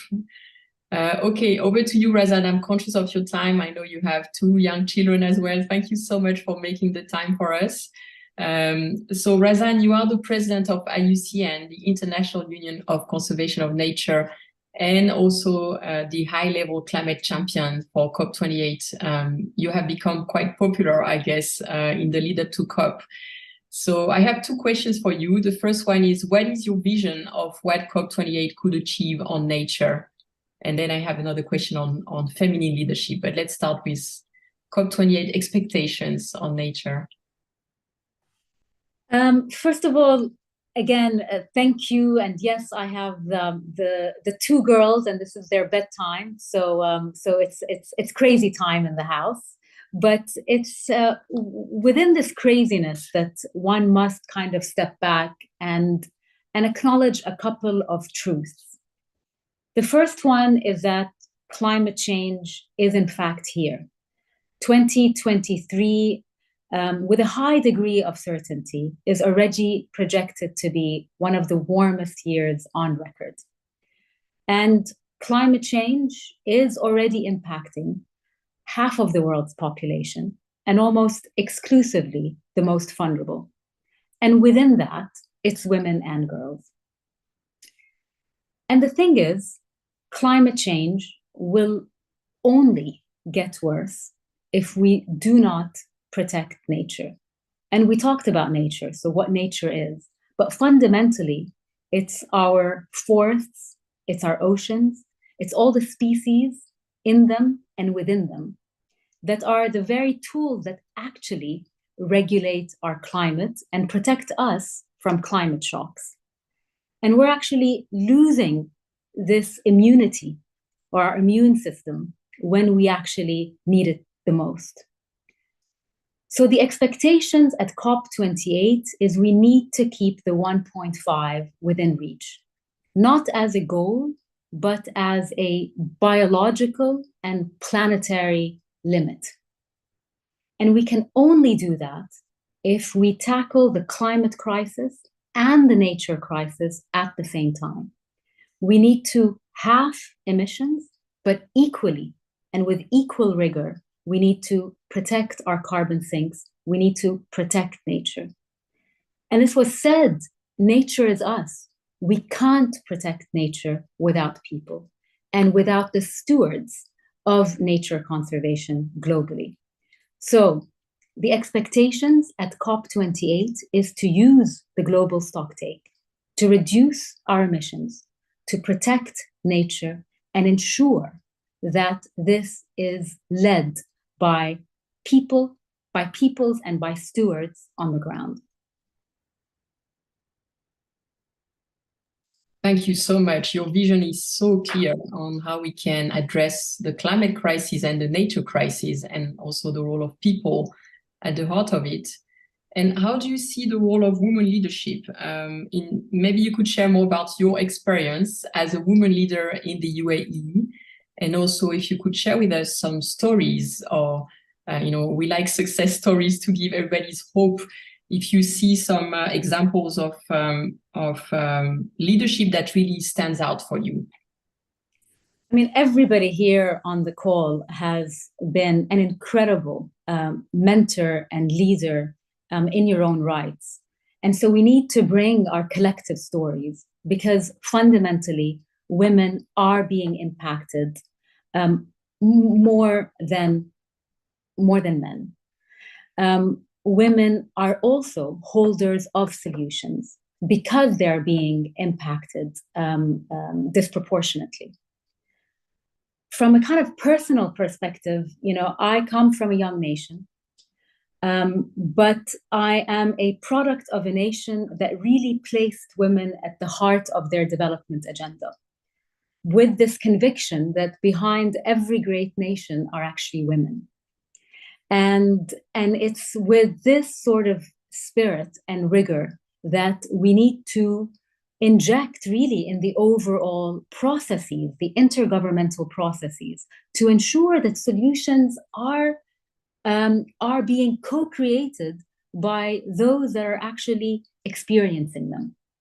I think there is a tire, a feeling of fatigue when it comes to big platitudes, of big initiatives. I think there is a need to actually genuinely and authentically connect with real and pragmatic solutions and listen to those that actually are needing to implement. And so it's also really important that we listen, we bring genuine and authentic voice. We say, and we need to ensure that these processes are inclusive, but that needs to be backed up also by data. We need to demonstrate how we are being inclusive. And I think that is really, really important. When we finance solutions, we must disaggregate who we're actually financing. Are we financing the same suspects, big international players that are important, but we must ensure that money and finance trickles to those that are at the forefront of the solution that we seek. Thank you so much, Razan. And are you okay to stay with us for a few more minutes? I am more than okay. Okay, great, excellent. So I'd like to turn now to Hindu. And obviously, if you have questions for Razan, please write your questions already in the Q&A. And I will try to take your questions before the end of the session and quite soon before Razan goes back to her family. So, Hindu, j'espère qu'on pourrait aussi parler en français. I would love to speak French with you as well. We'd love to have diversity of languages. You are from Chad, and we know each other quite personally as well. You've shared with me your stories, the stories of your community being impacted by climate change, with the lake of Chad shrinking, and the challenges for your people to have access to water, to natural resources, just for their day-to-day lives and their day-to-day survival, and to have food on the table for the families. So I know you've been carrying this message of climate emergency everywhere you go, at the UN, at the World Economic Forum in Davos. If there was just one message you'd like to share with all the world leaders attending COP28, what would be your message? Thank you very much, Elise, again. Sharing one message is really very complicated with the world leaders because they are not listening. We are in the COP28. And as Razan said, where are we? We are hitting the record of the climate impact. Are they listening from me shouting and saying that my people are impacted, indigenous peoples are impacted? And actually, people are dying because they are dying because of the flood, they are dying because of the drought, they are dying because of the sea level rising, they are losing their home, they are losing their food, they are losing their life, their livelihood. And we are talking about loss and damage also. So for me, coming from the indigenous communities, and particularly coming from the peoples that live and depend from the nature, what nature gives us. So my people depend from the rainfall. If we get rain, we get the pastures. Our cattle can eat, we can get the milk, we can eat from our milk, and we can sell to get our economy. So all our life is relying to the nature and what nature gives us and what nature produces to us. And at the end of the day, in my country, we are facing like the big flood ever. And actually, I also saw the flood in Dubai. I'm like shocked. So all our countries facing like the big floods. In addition to the drought, the end of it is the food insecurity. Because if you do not threaten well the nature cannot be produced. It cannot give you food for your family. So this is the urgency we are talking about around all the COPs. This is the message that all of us, like as women leaders, as people coming from the non-state actors, as maybe those from media, alarming the world that we are in urgency. And it's become an emergency now because our life is under threat. So the message that to be for the COP28 for me, are they listening? Are they waking up? Are they acting? We don't need to justify that nature is a solution to be taken into consideration in the climate. There is no justification because it is obvious. We need nature to protect climate. And climate is threatening nature and that threatening peoples. So that need to be understood at the COP28. I'm part of the advisory board of the COP28 very proudly. I get the chance to speak so many times with my sister Razan, but also with Hannah, with Sultan Al-Jaber, giving them their perspective of indigenous peoples as guardian of the nature, how we can be included, how the discussion to be in the middle. But at the end of the day, the decision at the COP, it is the 196 countries who will be taking it. It is not only one country who is organizing. So how I can be sure that all the 196 countries that are coming, listening, but acting fast, the climate urgency, like the war that we are acting to. We are acting when it's become to the war, people are reacting, acting, supporting, taking a side. Why, when it's come to the climate, we are not acting, reacting, and taking the side to those who are the most vulnerable? So that is my message. They must act and react and take a side to those who are most vulnerable, the indigenous communities, and particularly, as you said, my people who are suffering directly. Thank you so much, Hindu. So this is a call to wake up and act, and not just for the presidency, but obviously all the member states who are going to shape the COP decisions at the end. So thank you for this very strong message. I'm now going to turn to Shara, Her Excellency Shara Duncan Villalobos. You are the Ambassador of Costa Rica, Deputy Representative to the UN, and you are also a country. Costa Rica has been a country of hope. Actually, just quoting Monica Araya, who joined us earlier today, people talk about Costa Rica as a small country with big ideas, championing climate, championing gender, and also reforestation, payment for ecosystem services. So how do you make this magic happen? What is your secret? And are there any lessons you could share with other countries in terms of how we can scale up these nature-based solutions? Thank you so very much, Elise, for giving me the floor. It's always timely to highlight the importance of putting nature and people at the heart of the climate agenda and addressing climate change, biodiversity loss, food and energy from a gender transformative approach in an integral manner and not in silos. We are part of a system and all our actions should be systemic, like Hindu just told us. As you all know, Costa Rica is a mega diverse country that is home to about 5% of the world's biodiversity, but we have taken concrete actions to protect it and to face the changes that come with climate change, to reforest our woods and develop our economic and political system around environmental protection. But this was the product of a conscious decision from our side. right? During the 1970s, you would be surprised to know that we were suffering from grave deforestation, because in the quest for economic development, we had reduced the forest coverage to roughly 25% of the territory. So at the time, we created a network of national parks that later got expanded to natural reserves, to biological corridors, marine reserves. We have protected wetlands and many more with different levels of protection, of sustainable use or conservation. And we have managed with time to overturn our deforestation rate to more than 54% of the territory as the figures we have in 2020.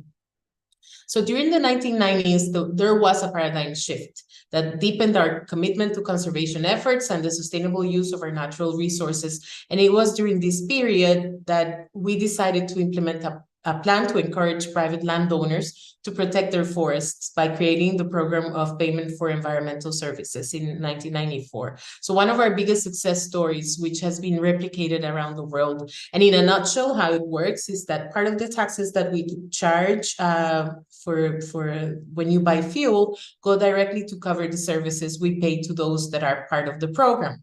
And as the plan expanded, we have had to broaden the source of resources. And in this sense, private sector and international partners have been essential in funding the program as well. In time, because as Razan said, if you don't have information, then you continue to finance those who really don't need it. We actually realized that even though this was a great idea, we were not reaching everyone as we should have. So that's why in 2019, we worked with civil society, indigenous women, and small rural producers to create a gender action plan for the RED Plus strategy. And while working on this, we discovered that only 15% of land owners in Costa Rica are women. Of the forest properties, I'm sorry. So that's why we decided that we would prioritize these women landowners with the program. Also, as we know, indigenous peoples are the best guardians of biodiversity, and recognizing their contributions is also very important. So between 2010 and 2022, the indigenous communities have received around $62 million under the PES program. And also the 24 indigenous territories we have in Costa Rica are working on their own territorial forest environment plans, by which they identify environmental protection actions that involve the full participation of women, the elderly, youth, and children. So the budget, to carry out these plans is about $18 million. So we are conscious that women are disproportionately affected by climate events, as my previous speakers have actually said. And if you haven't read it, I think it's important that you can consult the report by the Special Rapporteur on the human right to a clean, healthy, and sustainable environment that focus particularly on this issue and address many of the challenges women and girls face to fully enjoy their human rights. To address this, last September, the National Institute for Women and the Ministry of Environment launched the National Action Plan for Gender Equality in Climate Action.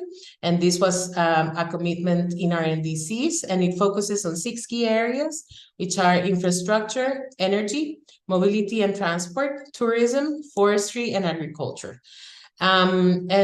Basically, we have come to understand in the past 52 years that nature is not only a source of well-being, but also a source of economic resources and a driver for development. Local communities in Costa Rica have found in nature a source of pride, but also of jobs. So we have enshrined in our constitution the right to a healthy environment and provided effective mechanisms for the public to demand through the Constitutional Chamber of the Supreme Court remediation and measures against the intentional degradation of natural resources. Besides that, we have put in place programs for education in conservation, not only in local communities, but in the formal education system. And we have also carried out efforts with private companies, educating and giving them recognition for good environmental practices. I don't want to end before saying something, and I'll be very, very quick. is about the importance of the role of the ocean in our fight against climate change. As a country with a maritime territory that is 10 times bigger than our land, the protection of the ocean and of wetlands is an essential part of the climate action. And we know that marine ecosystems store more than half of the carbon captured by the ocean, which is why we recognize the importance of the blue carbon as a valuable tool in climate action. So thank you very much once again for the invitation and for being here with us today. Thank you so much. And again, you're demonstrating that by having people at the heart of this agenda, we can really make some change happen. And amazing to see these triple win opportunities for climate, people, and nature. I'm now going to turn back to Razan. Razan, there's a question for you about the role of psychology.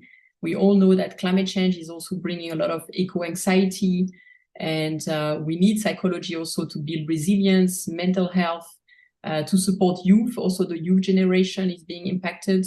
And so the question for you is, what do you think would be the role of psychologists to tackle the climate crisis and its impact on people? And then if you have some more general comments you'd like to share, I don't know how long you can stay with us, so back to you. Being respectful as a mother myself. No, I mean, this is, it's incredible. I mean, I have to say, from my experience and my short experience, the high-level champion is actually a 2-year term. So I have 1 more year to go post COP28. And just the wealth of information and support that I've received from fellow women leaders and actors in this sphere has just been beyond my imagination. And it's really genuinely platforms like these that I learn, and I am in my most space of comfort. So really, thank you, and it's such a pleasure to be here. So the psychology of it is really interesting, because when I've had the privilege of working in a very particular niche, it's nature conservation. So it's really rolling up your sleeves and working on a particular species or habitat. And it's, as many of you are one, I believe, Charmaine, you said that, it's that feeling of being grounded, of being connected, of unifying. That when we talk about the climate change discourse, it's exactly the opposite. It's polarizing, it's complex, it is already here. And I do think psychologically that is really overwhelming. And so how do you break it down? How do I talk to my daughter about climate? It is difficult, and it's existential, because surely, yes, you can talk about it's transforming our energy systems, which is correct, but it's also about transforming the way we eat. And that is correct, because we know that food and agriculture is a significant contributor to climate change. But fundamentally, and that's when I kind of circle back to nature, it is about our relationship with nature. Because if we are going to, replace one system, fossil fuels, with yet another extractive system, but within a very similar sort of dynamic, are we not only going to be creating the same issues for nature, for our planet, for equity, and social justice? So I don't necessarily have an answer to that, but it is daunting. It is complex, and I think we need to kind of also recognize that. I've also had the opportunity to sit with an incredible psychologist who said, you nature conservationists seem to only talk to the same people time and time again. And you have to understand that ultimately there are the ones that aren't going to change. And then there are the ones that have already changed. But actually the majority are the ones that want to change but don't necessarily know how. And so finding solutions, communicating about those solutions, and also finding different stories that are relatable to different people could be a way where we can connect and resonate with different audiences. Thank you so much, Razan. I see there's a question for Shara, which I will keep for later. And there's another question for you, if you have time, which is about 50-50 balance. As She Changes Climate, we've been advocating for 50% of women at all levels of decision-making. We're so happy that you're playing such an important role this year. And the question is about loss and damage. The loss and damage fund, the governance of the fund. How do we make sure that the money that's going to go through that fund is going to trickle down to the women from developing countries that really need access to finance, and that can really scale up the solutions if they have access to finance? We can also take that for Sultan El Jaber, but if you have some answers to that, it would be wonderful. No, I mean, I do think it's 2023, and it would really be a shame if parties come to the table with delegations that are not representative of their communities and their societies. And we need to be seeing parity in delegations, because it's only by co-designing solutions that you have solutions that resonate with the world's populations. And I think we need to be, and we have been, as part of the COP28 presidency, we've been almost prescriptive, asking delegations, asking parties, as my sister Hindu said, this is a global process, and we all have to act and demonstrate leadership. In terms of, again, loss and damage, we go back to the crux of the problem. Where is the damage, and who is being impacted the most? And in the design and the governance, how are we actually taking that into consideration? And I think this is a really important question that we must amplify to those that are designing those processes with the best of intention. But if they are not designed with those who we would like to service, then they may not be as effective as we need them to be. Thank you so much for planting the seeds of gender balance at the heart of this new loss and damage mechanism. It's really, really important. I think we're going to now turn to our next panelist, Charmian, who is a very strong supporter of She Changes Climate since the very start, actually, around the time of COP26. And now you are the Director of Advocacy for Natura & Co., which is a Brazilian-based company, which is doing quite a lot in terms of having more natural products and scaling up nature-based solutions. So I'd like to hear from you in terms of your how you see the role of business leadership, and in particular the role of women in the private sector to really transform the private sector to become nature positive. Because for now, we know most of the multinational companies are very extractive. So how do we turn that into a nature positive model for the private sector? Well, indeed, what a big question, and also just what an exceptionally spectacular experience this is with everyone. I'm writing so many notes, and I'm just really feeling that sense of sisterhood and connection with you all. So at least you and the team, just thank you for creating this very, very special space. And a special space to do something really important. And I think these words are just worth repeating because I've been writing them down over and over again. A space to listen, to share, to learn. And Hindu, I think your sort of call to act and action. I mean, these words need to sit together, and really we have to feel them and use them in the flow that we find ourselves in this moment. So I'm from Natura & Co. As you said, Elise, it's a Brazilian-based business. With operations in many parts of the world through our brands, Natura and Avon. And we are a business, but we're also a movement of women. Some people aren't aware, but there are 7.7 million beauty consultants and reps that are in our wider network, and the vast majority of them are women. And this is really special because these women that are a part of sort of our extended family have amazing trust and connection with one another in their community. So really, women are absolutely core to our business and have been since the beginning. And I thought I'd share a fun story about Avon. So here's a fun fact. Avon was providing women with opportunities to make independent income before they had the right to vote. So an incredibly strong origin story of focusing on progress for women. Now, Lisa, you also mentioned this framing around nature positive and nature-based solutions. And I know it's been mentioned already, but I do want to just take a moment to really recognize and echo what we've been hearing, which is how important it is to consider the fullness of a definition of regeneration, which is about absolutely being nature positive and climate positive and people positive. And this is important because we know that there are cases where you can have a project that might be positive in some areas, but actually negative in others. And so we really have to think about the full spectrum of consequences that come from actions. And those are both the intentional and the unintentional consequences.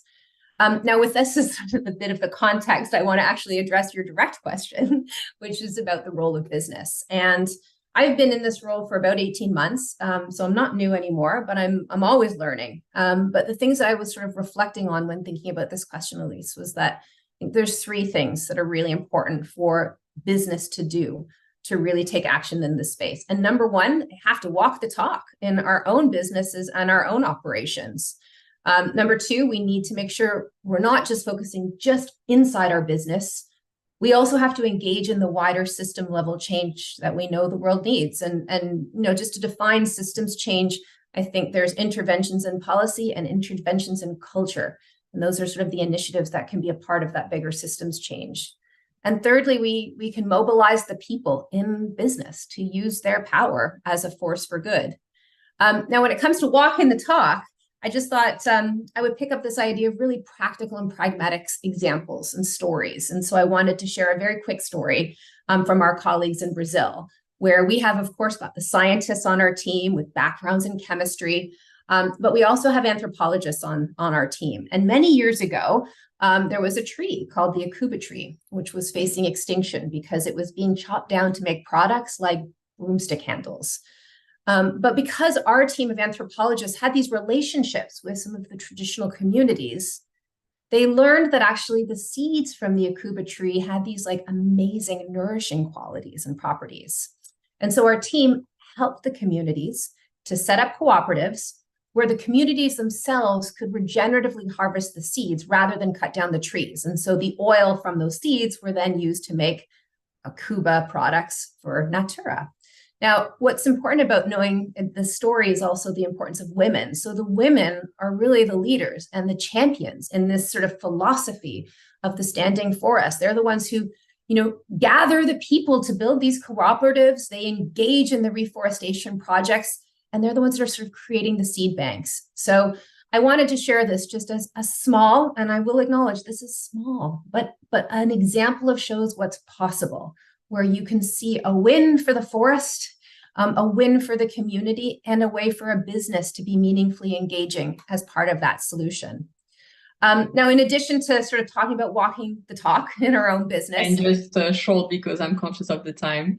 Oh, okay. Well, do you know what? Actually, because I know there's some additional speakers, maybe I will just end it to say there are so many stories. And again, it is important to walk the talk in our own business, but to really hold that there are important policy campaigns, culture campaigns, and ultimately this has to be about engaging in the hearts and minds of the people in our business so that they know their decisions really matter and they understand these issues. So thank you for the time, Elise, and absolutely thank over you to so these much, others. and thank you for what you're doing. I know that it can be challenging as well. I hope there are many other women like you inside the company making change happen. And we're so pleased to have also this multi-stakeholder dialogue because governments can't do it alone. Civil society cannot do it alone.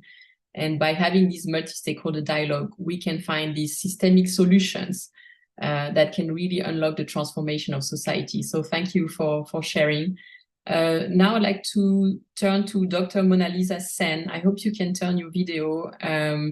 You are leading on biodiversity in South Asia for ICLEI, for local government. And obviously we all know that climate change is impacting cities, large cities, with major heat waves, drought, floods, and this is impacting the the urban poor in particular.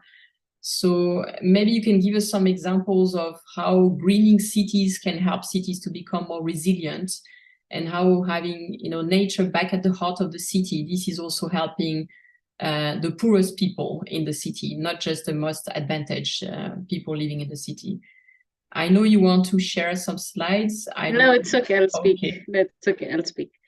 I'll specifically talk of cities in India. One thing, cities in India are very well aware of climate change, but the fact that biodiversity and ecosystem services can contribute to urban services is something which is gaining importance in the country. It's not that familiar to our cities. So, but even in this, we have several pioneer cities who are taking action with regard to biodiversity and greening in order to address natural risks and hazards. I'll talk about the city of Kochi. This is a city in the province of Kerala, and this is situated in a global biodiversity hotspot, the Western Ghats, and it's a coastal city. The city initially there are canals running inside the city. So the city initially was 70% water and 30% land. And due to development, or construction, which was rampant, it's the other way now, that the city is only 30% water and 70% land. So with this, what has happened is urban flooding is a huge issue that the city started facing, and it's still facing, but it's trying to take up steps. And what was visionary about the leadership in the city at the time when we started working, it was a lady mayor who was there in the city. And they realized that it's not just gray solutions like building a bridge or building a dam, which will result in stopping these urban floods. They wanted to look for green solutions. And that's how we initially started developing something known as the City Biodiversity Index, which measures out, of course, the biodiversity of the city and also ecosystem services being provided by each of the ecosystems in the city. From this, then the city went on to develop something known as a local biodiversity strategy and action plan, which has several ecosystems that the city thought are critical and need to be focused on. Canals and the flooding came up as one of the critical ecosystems that the city wanted to work on. Through extensive discussions with the stakeholders, which included more than 90% females, because the fishermen folk or the fishing folk over there is a lot females, we then developed the local strategy and action plan. And for the canal restoration, we've developed another strategy, which includes both green-gray infrastructure, as well as, of course, some amount of civil work. Now, what the city is doing is it's not left these documents as just documents. They are taking up these steps into the municipal budget every year, taking up action points and implementing it. So what has happened because of this is flooding risks in several of the canals have got reduced. The urban poor primarily live along these canals for obvious reasons, because that's where they settle down. And these canals, when they flood inside their houses, which is also a health hazard because the city dumps all its waste into these canals. The city lacks a good sewerage as well as solid waste management system. So with this, the city has understood that the greens have to be focused on. Another thing the city is now doing is increasing its mangrove plantation along the canals so that the canals get strengthened and the flooding risks reduced further. The embankments of the canals get strengthened further. City has also, with our support, conducted an ecosystem service evaluation of the canals and the mangroves, which are site-specific. With this, now the city is working on livelihood options to promote the livelihood of the rural poor who are dependent on those canals as well as the mangrove ecosystems. So this is a case study which the city is incorporating, and it's a regular thing that they're doing. It's not that ICLE's presence is mattering. This is something that they've understood together. And what is unique is that across all party lines, the city came together to work on the biodiversity action plan, the green-gray infrastructure, the canal restoration. So it's not that they took up political party divides in that. They understood that green is much more than having a political fight over. And they're getting the support of the rural poor, not the rural, but the urban poor, who are getting some benefit. I won't say things have changed overnight. It will not, but at least steps are being taken by the city. So this is one of the concrete examples that I wanted to share. There are several other cities in India who are following such. Thank you so much. It's so inspiring to hear about what you've done. It's like a fine art to build these sustainable cities, and also interesting to hear about how you've been going beyond political boundaries. We always talk about radical collaboration beyond egos and logos, and also beyond political boundaries. So well done on that. Thank you so much. I'm just going to turn now. I'm just watching the time. We will have a little bit more time because we've been advised that Sultan Al Jaber is going to join a little bit later. So if you are okay with us, we can stay for 10 or 15 minutes more. But now I'd like to turn to Amira. Amira, you are the co-founder of the Women's Earth Alliance, and we discovered you as a golden nugget of hope. I must say your story is amazing. I mean, since 2006, you have been catalyzing more than 35,000 women-led initiatives. And this work has been reaching out to 21 million people in 30 countries. So this is a very positive story. And we would like this story to be heard by more people because this is also giving hope. And so what is really needed now to make these voices heard at the global level? Thank you so much, Elise. And thank you to She Changes Climate and Dandelion Project for this incredible work that's nurturing and raising women's collective leadership. I'm honored to be in such good company today, and I'm really grateful that we share a sense of agency and urgency that we can affect change now. I'm honored to represent Women's Earth Alliance, WEA, and to share that though representation at COP doesn't even begin to reflect the power and ingenuity of women leaders in our networks, we are in fact rolling out climate solutions at scale nonetheless.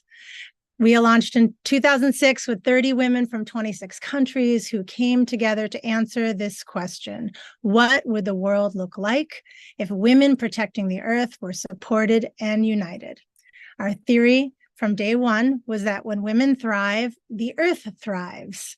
And this theory has been time tested through thousands of expressions in over 30 countries and has led to so much transformation: lives saved, lands protected, carbon sequestered, new economic models developed, and the advancement of thousands of women within informal and formal leadership.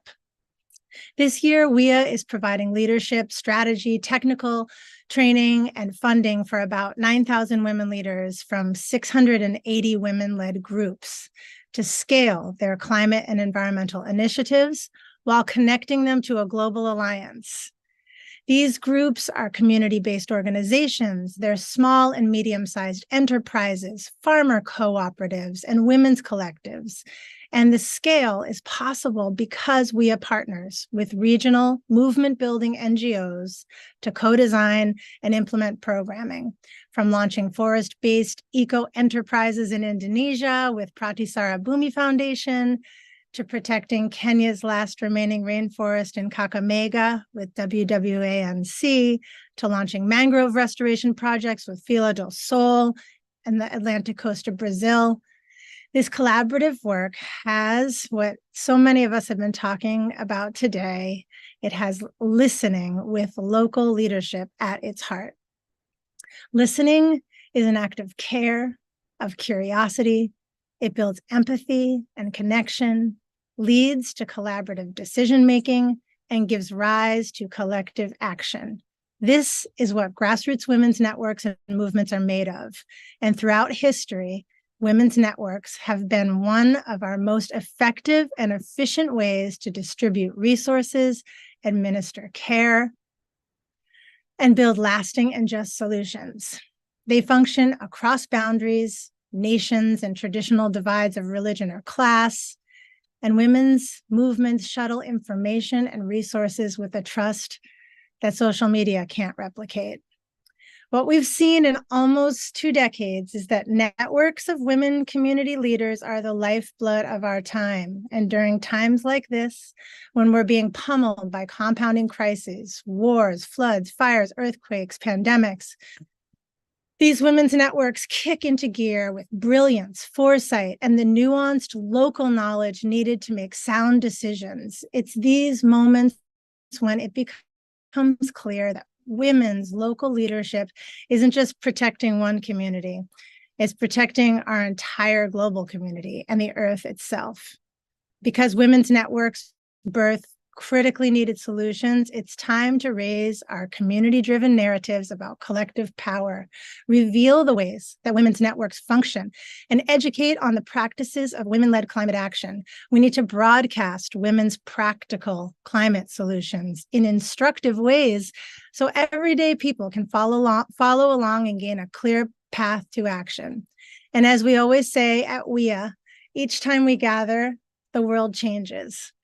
Investing in spaces for people to listen and connect with one another builds relationships foundational for global transformation. So as the voices of grassroots women leaders rise in the coming days and weeks, let's plan to listen, plan for the time it takes to convene with intention, plan to invest in grassroots women leaders, plan for the time it takes to process what deep listening will evoke, plan for the organizational changes that listening will call forth, plan time for thoughtful follow-up, and let's plan to keep on being open to hearing one another so we always remember the gift of being inextricably linked. Because as my colleagues in East Africa sing, when we are all here together, we can do wonders. So thank you so much. Thank you so much for planting the seeds of hope again and for demonstrating the power of grassroots mobilization. I feel you would have to share a lot also with Hindu. It sounds like you have almost like common DNA in what you do. So thank you so much. There's also a question now in the chat, which I will address to Irene, because I think it's resonating with the question I had for you, Irene, which is that, you know, thinking again of what we say today in the opening plenary, if we look at the climate crisis, we look at the reality of the climate science, it's very dark. So how do you keep space for a more optimistic and positive vision of the future? The question from Fran Lee Rogers here is, how do you personally manage your emotions as well, working in this space at this time of history, when we feel that the clock is ticking? And how do you keep a positive outlook when working on climate, on nature, and at the same time, you know, being aware of the vulnerability of women being impacted by climate? So over to you, Irene. Gracias, Elise. I do thank you and She Changes Climate and Dandelion Project for this space, which I see more as a growing process. And it's an honor to be here with you all. And thanks for that question. So when feeling in despair, it's quotes like this one of our friend Cristiana that helps renew strength. And she said, in this, the most consequential decade of human history, may we have the vision to see the high road, the courage to step up, and the commitment to pursue.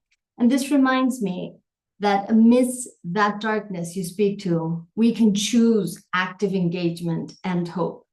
And because we are still at time, and also because our lives, frankly, depend upon this. So we choose to do exactly those three things that I want to briefly speak to you about. So in terms of vision, the road for accelerated action includes nature and people at its hearts, as we've been discussing. So ramping up the value and relation with nature, regulation, disclosure, and financing for nature-based solutions or ecosystem-based approaches as adopted by the parties just last year at COP27 is essential. And as Razan indicated, this should be part of the outputs of the GST at COP28. This will strengthen that vision and hope. But the vision goes hand in hand with stepping up, which is also a source, fortunately, of optimism. Because for the first time ever today, we have an equivalent hierarchy of frameworks and tools for climate and also for nature. So I'll briefly mention some of these tools that if implemented, can deliver equitable development, the Paris Agreement, and reversal of biodiversity loss by 2030. For example, governments taking advantage of synergies as they both enhance their nationally determined commitments to be 1.5 aligned by 2025 by including food systems and nature, whilst they update their national biodiversity strategies under the Global Biodiversity Framework, is a huge opportunity and is already being taken up by many governments. Similarly, the vibrant action agendas of non-state actors for both the Paris Agreement and the Global Biodiversity Framework are growing spaces of collaboration that provide hope. And this is complemented by tools available to non-state actors, and Shar spoke to a couple of them. So this includes science-based targets for climate, but also for nature. We know how we can take action. And other examples for business or financial institutions include climate transition plans that should halve emissions by 2030, but also nature strategies that were just recently launched by Business for Nature and other partners, and disclosure frameworks like TCFD for climate, and now TNFD for nature, launched just in September. Engagement tools such as Climate Action 100+ and Nature Action 100+, launched in July. So as you can appreciate, there is hope as both governments and non-state actors have all the required tools to now leverage synergies and take quantum leaps to reduce multiple risks, seize investment opportunities whilst they accelerate climate and nature targets. So the truth is, we have a unique opportunity of delivery at COP28 with a clear arc of travel towards COP30 mid-decade, and also with more promise by COP31. So finally, we must have the commitment to pursue. And the spotlight of leadership seen here and sprawling globally amidst Indigenous peoples and local communities, youth organizations also provides hope. And ultimately, there is hope as we have the power. We can choose the financial institutions, the business, and the global political leaders that will help deliver what we require. And I see hope in regulation like the EU that has adopted deforestation or restoration legislation. And we also obviously have our own political will. So this takes me very briefly to the second part of your question about personal energy and renewal. And the Climate Leaders Retreat at Plum Village, which many of us attended, brought universal insights and tips that may be helpful. And it starts off with basic but structurally important elements such as mindfulness practice, including deep listening to each other, compassion, loving speech, and deep understanding for ourselves and obviously also for others. And likewise, being present in the now and a profound awareness that we are not alone, that we are part of a bigger source and that we can count on others, particularly through the unity that relationships provide. A last wise quote that renews energy is of Robin Wall, and she said, "Restoring land without restoring relationship is an empty exercise. It is relationship that will endure, and relationship will sustain the restored land." So grounded relationships that are nurtured through mindfulness, compassion, and love will restore us, will restore nature, and renew the community required to pursue transformation needed in this decade. So thank you again for the unity this summit has provided for climate solutions and hope, and may it grow and nurture.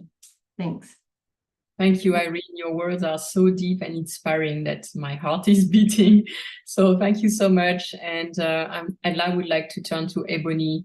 Ebony, you are a champion of inclusion and diversity in the US as a leader for Greenpeace. And there is also a question for you there, which is about the role of activism. I feel actually we need activists everywhere, both on the inside and on the outside of the system. And in a way, when we support Razan and the women of the UAE inside the presidency, we see them as our sisters activists on the inside. So how do you see the role of activism to make some progress towards climate justice? Well, first of all, I'm just so inspired by listening to everyone. I knew this wasn't my panel, but the wealth of knowledge and just what's coming out of this conversation and discussion has just ignited something in me. And especially to Irene and hope, there was a quote that I wanted to read. Hope is not optimism. Optimism assumes the best and assumes its inevitability, which leads to passivity, as do pessimism and cynicism that assumes the worst. To hope is to recognize that you can protect some of what you love, even while grieving what you cannot, and to know what we must do and how we must act without knowing the outcome of these actions. And that to me encompasses what activism is. When I think about my journey into this work, it wasn't traditional. It wasn't that I went to school for environmental studies or sustainability.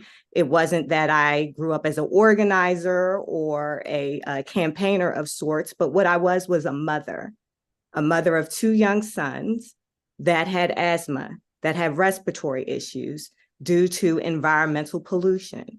And I had a choice. I could be hopeless and just accept that they would not be able to breathe, or I could move into action and ensure that my children, other children, our communities that are on the front line impacted by the climate crisis have the basic necessities of life, which are clean air, clean water, and the right to self-determination.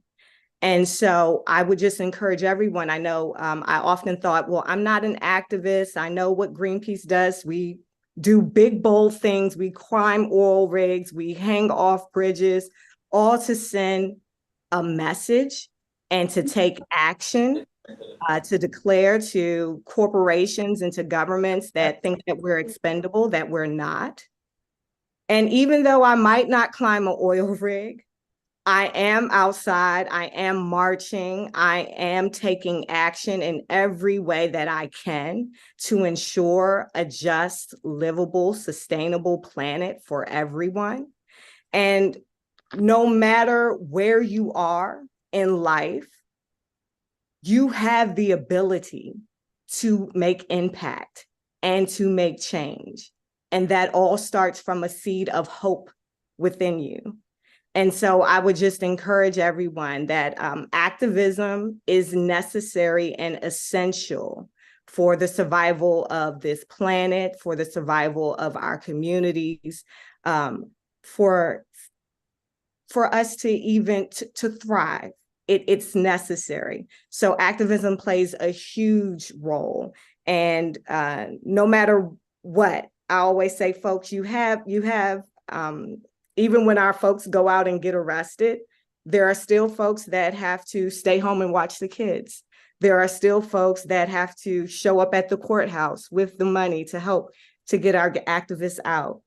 There are many roles that you can play. And I would just encourage everyone to tap into that hope and that spirit of activism and courage that we all as women have, because we are the caretakers of this planet. We are the nurturers of life. That's who we are. And that in itself is activism and hope. Thank you, Ebony, for sharing also your personal story as a mother, as a caretaker. And I think, as you say, we're all taking care of our children, of the earth. And I'm always thinking about the next generations as well. And this is why we are here today, uniting for climate solutions. So thank you so much for sharing these words. We're now going to do a round of closing statements before we turn to the closing of this summit. So I'll go around the screen, and I'd like to start with my sister Hindu. Hindu, you at the very start, you shared a very powerful message of urgency. How do you feel now after this dialogue? And what would you like to share now with the 123 people who are on this call? Thank you. I feel empowered. I feel supported. I feel as part of the family or of the communities who are caring about the planet, caring about people that are suffering from climate impact. And I also feel that there are people who want to support with the action, by the action, like what Charmia said, and also like what my sister from Costa Rica said, and all the rest that sharing the examples. And I feel also, of course, I got an activist sister who can stand up with me. Like Bonnie said, we all are activists. We need to stand up and raise our voices. Doesn't matter that we get arrested. Doesn't matter that our people get killed, because this is what is happening. Our people are getting killed because they are standing up to protect their land, to protect their resources, to fight just for the justice, for the human right. And then they are getting killed, they are getting arrested. But it doesn't matter. Nothing is stop us. The movement is on, and we are inside the movement. We will be keeping going and pushing until we get to the light. We are looking for this light collectively. As indigenous peoples, we never fight for an individual rights. We always fighting for a collective right, for a people right, for a community right, and now for the planet rights. So I believe that all together we can make it happen. And women play a big role in every society. Doesn't matter your color, doesn't matter your country, doesn't matter you are coming from rich or poor communities. Women are playing the role of saving their families, saving their communities. And now if all this behavior of saving coming together, we can save our planet Earth. The only thing that we need is trust and decision making. So women must take the decisions, and that must start now. And that's also what I wanted to see at the COP28. And as I'm seeing all the COP28 leadership are there, women are your support. Women are your pillar to make the COP28 happen in a right decisions to help the communities. So that's really what empowers me. And my last word will be, women together, we are doing it here. We get maybe privilege to get through Zoom, through the same language we are speaking. But think about the women who are home, who do not know about what we are talking about it, but who are getting impacted and who are also standing up every single day to protect their kids, to protect their water to drink, the food to eat. I'm thinking about all the indigenous women who are not here, but who are suffering from climate impact, who are not privileged, but we can be their voices, but we can think about them and get them the right solutions that they need now. And thank you so much for this opportunity. And I'm really looking forward for the women gathering at the COP28 to push for a right decision. Thank you so much, Hindu. And I'm actually being told by the team that His Excellency Dr. Sultana Jaber is already here. And so is Sophie Lambin and Mary Robinson and Samar for the closing. So I'm hoping that they've been listening to your powerful voice. And thank you so much, Hindu, for being such an authentic leader and for being such a powerful voice, guiding us on this path for people and the planet. Any closing word very quickly from the rest of the team, or shall we transition to the closing? Yes, nothing more. Okay, thank you so much. It was an amazing panel, amazing discussion. At least it has given me so much hope and power and energy to continue, because it's hard work every day. It's been a big push from the team also to put together this summit. So thank you for being there as our sisters. And thank you also, Razan. I see Razan is still there. So let's now turn to the closing. Please stay with us. You are welcome to stay. I'm just going to now pass on the microphone to Sophie Lambin, who is also a very close friend. She's going to moderate the closing. And very, very pleased and honored to have Sultan El Jaber, Mary Robinson, and also Samar with us. Thank you. Over to you, Sophie. Thank you very much, Elise. And I very much hope that everyone will be staying for this very important session. Let me start by first welcoming you all. Thank you so much for being here and for joining us in our call to unite for a climate-safe world in the lead-up to COP28 and beyond. And for those of you who have been here since this morning, well, thank you for staying and for what I know will be a very extraordinary closing session. So I'm just going to check that all our speakers have arrived, but let me start by introducing briefly myself. I am Sophie Lambin. I'm the founder and CEO of Kite Insights and of the Kite Climate School. We've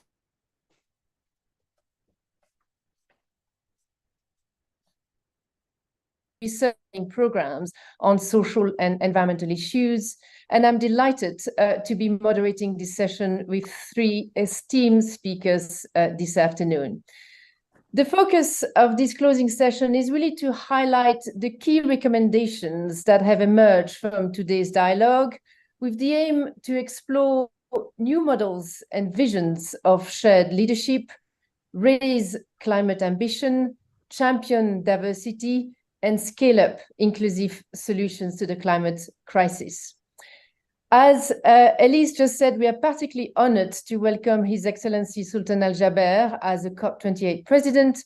He will join us slightly later at 8:30 UAE time on audio and not on video, but we are very grateful that this event can happen in light of everyone's extremely busy schedule. Let's face it, it's just 10 days before the start of COP28, a scary number for many of us. But with that, let me begin by first welcoming you, Mary. Mary Robinson, who is the former president of Ireland and former UN High Commissioner for Human Rights. Mary is also chair of the elders and co-founders of the Dandelion Project. As I'm sure many of you have already heard today, Project Dandelion is the first global woman-led campaign for climate justice. Mary, welcome.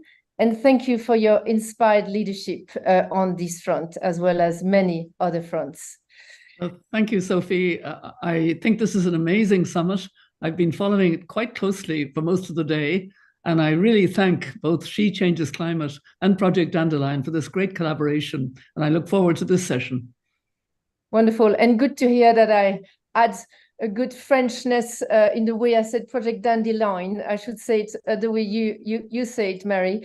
But I would like to welcome you now, Samar, to start us off for this closing session. And you are tasked with a very challenging yet important task, which is to capture the essence of this discussion of the past few hours and replay back to us what are the key messages that have emerged. But before you do so, let me introduce you properly as Samar Al-Sharafa. You are the founder and CEO of She is Arab. She is Arab is an ecosystem that fosters Arab female economic inclusion through community building, research, partnership, professional development, and importantly, amplifying their voices. So welcome to you, Samar. And I'm going to give you 5 minutes, and I'm sorry for the unfairness of my ask, to capture the essence of the last few hours of conversation and set the scene to what will be a rich dialogue between our three speakers, including yourself, in 5 minutes. So over to you. Certainly. Thank you very much. It's definitely a challenging task. And no matter what I share, I don't think I'm going to do this event justice because so much has been shared. There's a wealth of information, but I am going to take a stab at it. In the opening panel, we had a very powerful opening panel with guests, Her Excellency Hana Al-Hashmi and Her Excellency Maria Fernanda Espinosa. They both shared great insights on the urgency of ensuring the next decade of climate action being intergenerational and inclusive, as greater gender parity improves climate change solutions and resilience. It is viewed as a matter of social justice. The global stocktake was also viewed as an opportunity to assess collective progress and inform the next round of actions. It gives us a chance for course correction. Gender and environment disaggregated data is another important point that was raised, with efforts to invest in that going forward. There is a need to see a clear political will, and that was emphasized, with COP28 viewed as an opportunity to have leaders involved, since it's frankly a leadership crisis at this point. A gender-responsive transition, uniting and working side by side with civil society, youth champions, and the private sector was also highlighted. And finally, the need for women in climate science was raised, and the need to look at climate solutions as being whole of society solutions, with everyone having a seat at the table. And I love this last statement, which says that tremendous creativity is needed for the crisis, and there's no chance for the luxury of pessimism. On climate finance, we had another very interesting dialogue, with the key takeaway being promoting gender-sensitive and gender-transformative ways to distribute finances. The urgent need to continue to rebuild the multilateral system was another key point raised. The Loss and Damage Fund, its structure, its operational framework and governance, etc., with a gender lens, of course, were discussed and viewed as being fit for rebuilding this trust and providing access to those that need it most. Sustaining the fund was a key issue raised, and replenishing it over time is key. Innovative funding is another topic, and they moved on to talk about philanthropic giving, where women are not being seen and adequately funded. And so especially those focused on climate solutions, let's say.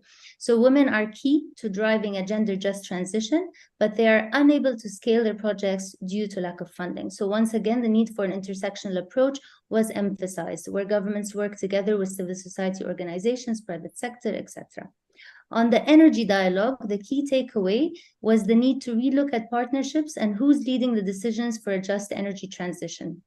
A number of barriers in place that make this a challenging transition, and countering these challenges are locally led, women-led, and youth-led solutions. So partnerships playing a critical role in fostering new types of growth, and directing support and finances to grow these initiatives are key. And I must say that we need to also take into account people deserve to live dignified lives and that the planet needs to be protected.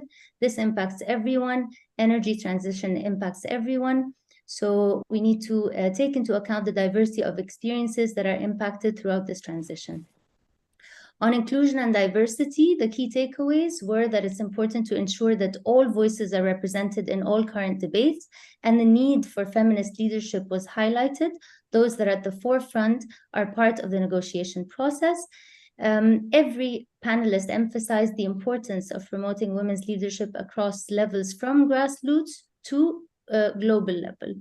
The need, obviously, for leadership training and knowledge and so on was also highlighted, but I'd like to move on to the importance of moving from tokenism to real participation and making it mandatory potentially for every country delegation to have equal representation of women was put forward. A few other highlights are obviously the unequal access to resources, to land, to financing, with too little financing going to women, once again, a need for clear action at the national level, the Lima, and bringing all movements together. A very important point was raised regarding the type and quality of funding, so not just the quantity, and the need to focus on the sustainability of that funding as well was raised. And finally, but not less importantly, the need to protect the indigenous people and lands. On the Dandelion Moment with Her Excellency Mary and her team, the need for urgent action now for a climate-safe world was emphasized, the need to restore trust in the movement towards climate action. Fossil fuel pollution is not only fueling the climate crisis, but is killing more people than COVID-19 has in 3 years. So with that said, women are obviously the most impacted and should be leading more of this work. We've had many of the attendees say that they were dandelions as well, so there was great engagement from the audience. Working together is critical, and we are not on course for a safe world. The climate crisis is a communication crisis, and Project Dandelion is trying to tackle this by making women leaders and male allies more visible and resilient. So unite and amplify voices, mobilize and strengthen the voices of all women everywhere was the key message. And finally, on the nature dialogue, the focus was on triple win opportunities for planet, people, and nature, and putting them at the heart of the agenda were highlighted in this session. All our lives rely on nature and natural resources, but we are being plagued by disasters that are also destroying it. This is the urgency being discussed. The importance of female leadership once again came up, and that money must go or get to those at the forefront of the solutions. A call to listen to the indigenous communities was put forward, and the importance of ocean conservation and blue carbon in climate action.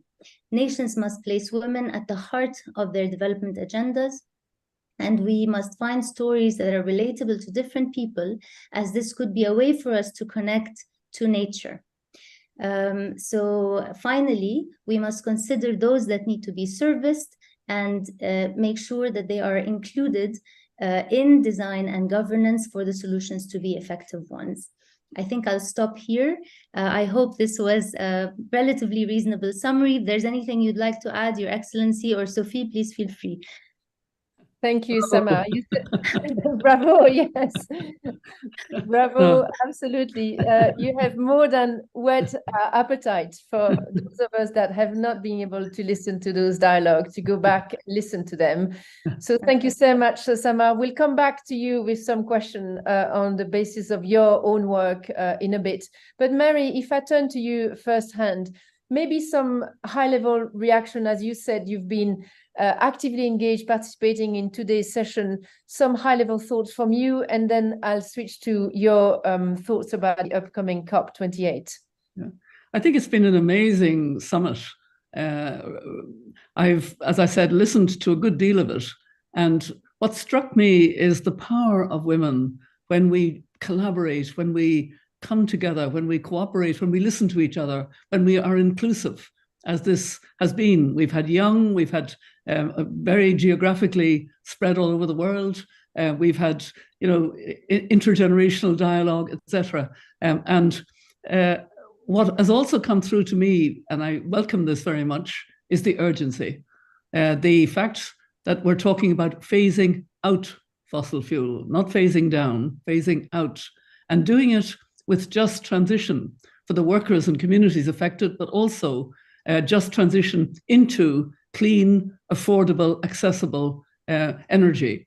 And I think that's, a really, really important part of the messaging. But I was struck by the fact that in many ways, if women did have half the power in the world, we would have solved this problem.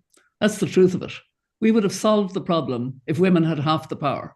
Never mind the whole power. We don't want the whole power. We want the balance of power with men and women working together. But it's clear that women do understand that we're not on course for a safe world, that we have to change course, and what we can do. In fact, the number of women who were talking about what they are doing was also very empowering and very encouraging. I mean, I'm on a high at the moment because I've been listening, to so much positive messaging, which it can really, lift you and give you the energy and the hope and the courage to continue in a not easy climate. So we go into COP28 reinforced by this summit in a way that I hope we will think about and remember and bring together in a very collaborative way, as this summit has been.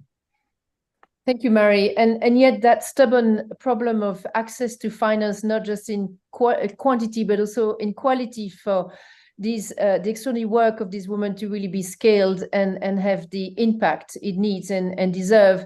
So maybe more specifically, Mary, obviously you talk about the need to move from fossil fuel phase out to phasing in renewable energy. What are your sort of other areas of expectation when it comes to COP28? What you think will come out of it, or you want to come out of it?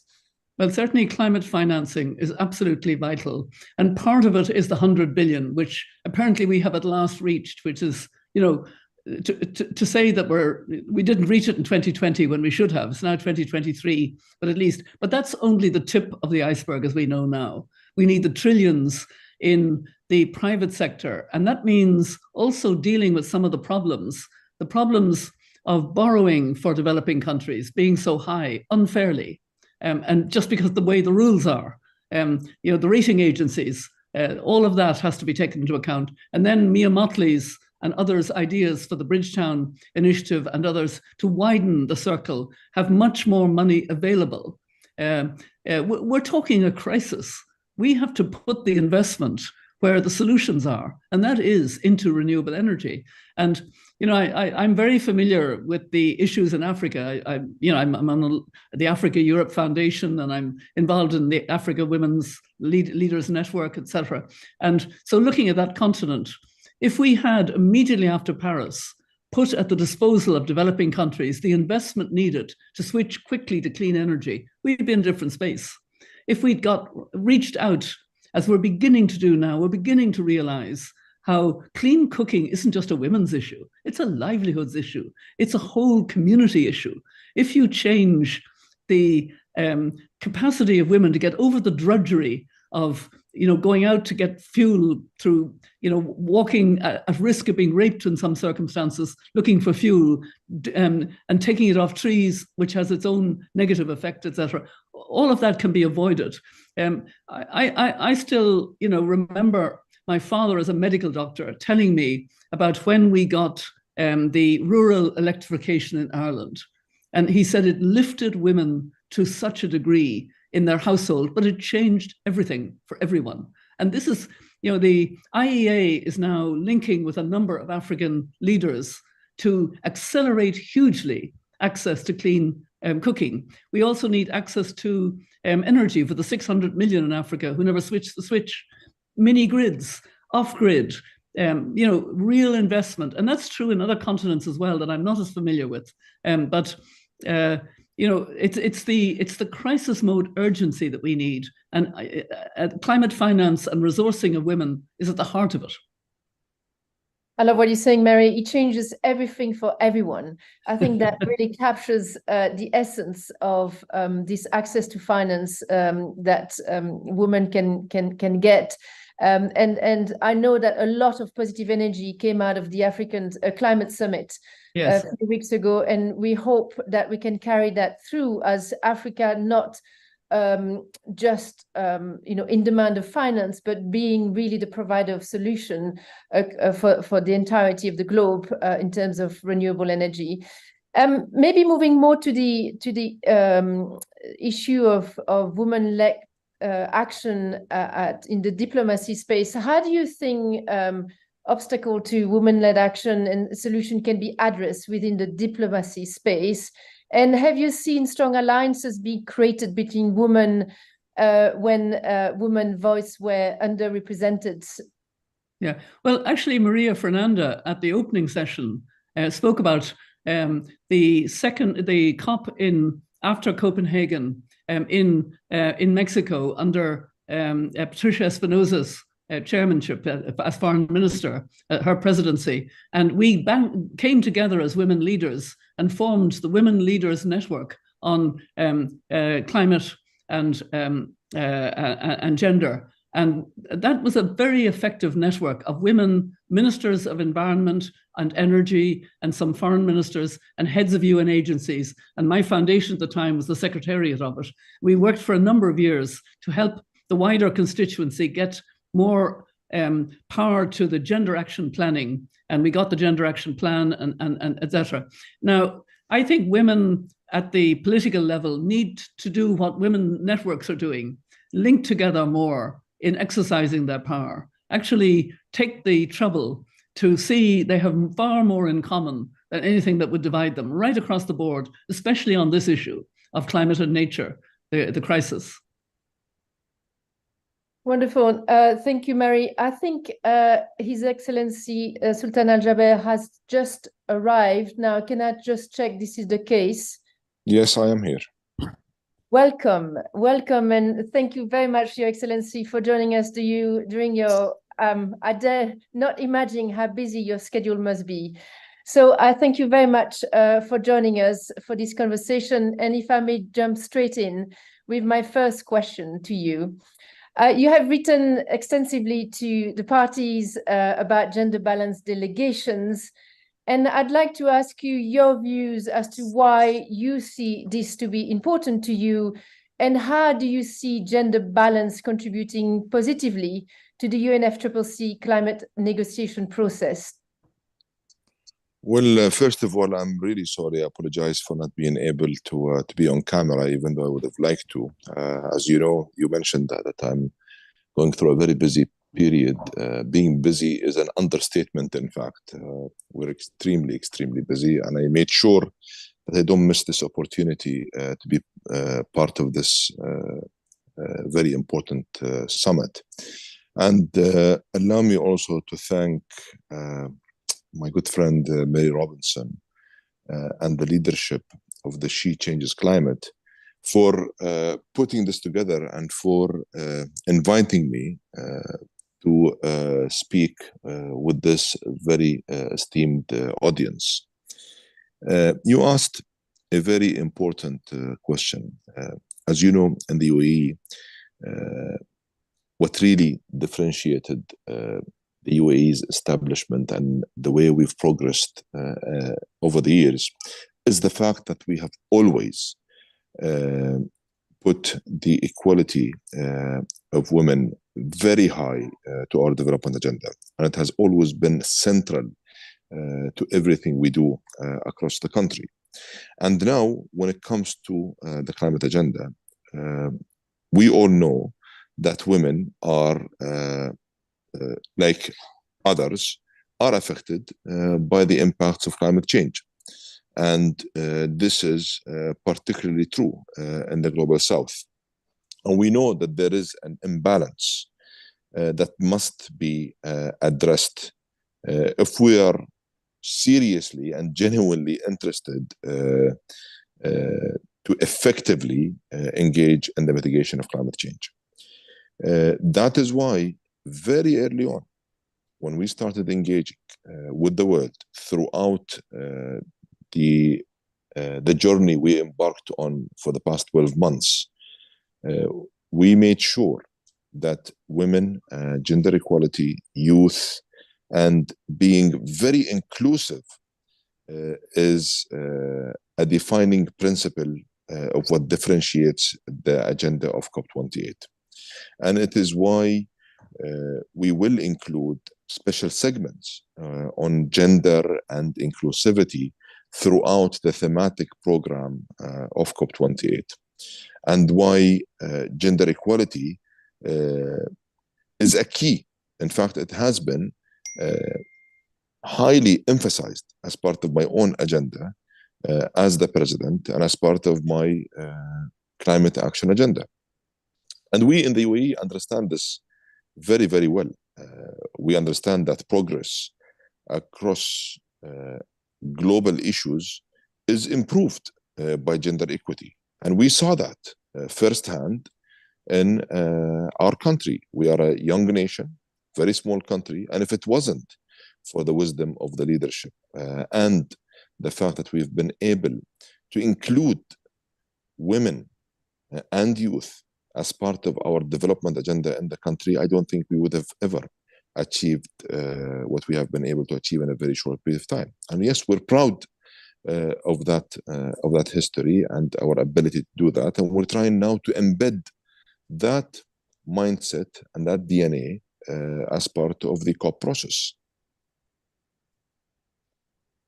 Thank you, Your Excellency. And indeed, I think women are disproportionately impacted. And Elise mentioned in her opening this morning that women were 4 times more likely to die in the context of a climate disaster, but they're also disproportionately impactful as champion of resilience and custodian of nature. And to this point, I'm interested in your view of what role do you think women can play specifically in the context of the energy transition, and how do you think some of the existing barriers they face? Before you joined, we were talking about the issues of access to finance, not just in quantity but also in quality, to the lack of representation in international conferences like COP28 and others can be addressed for their full leadership to manifest itself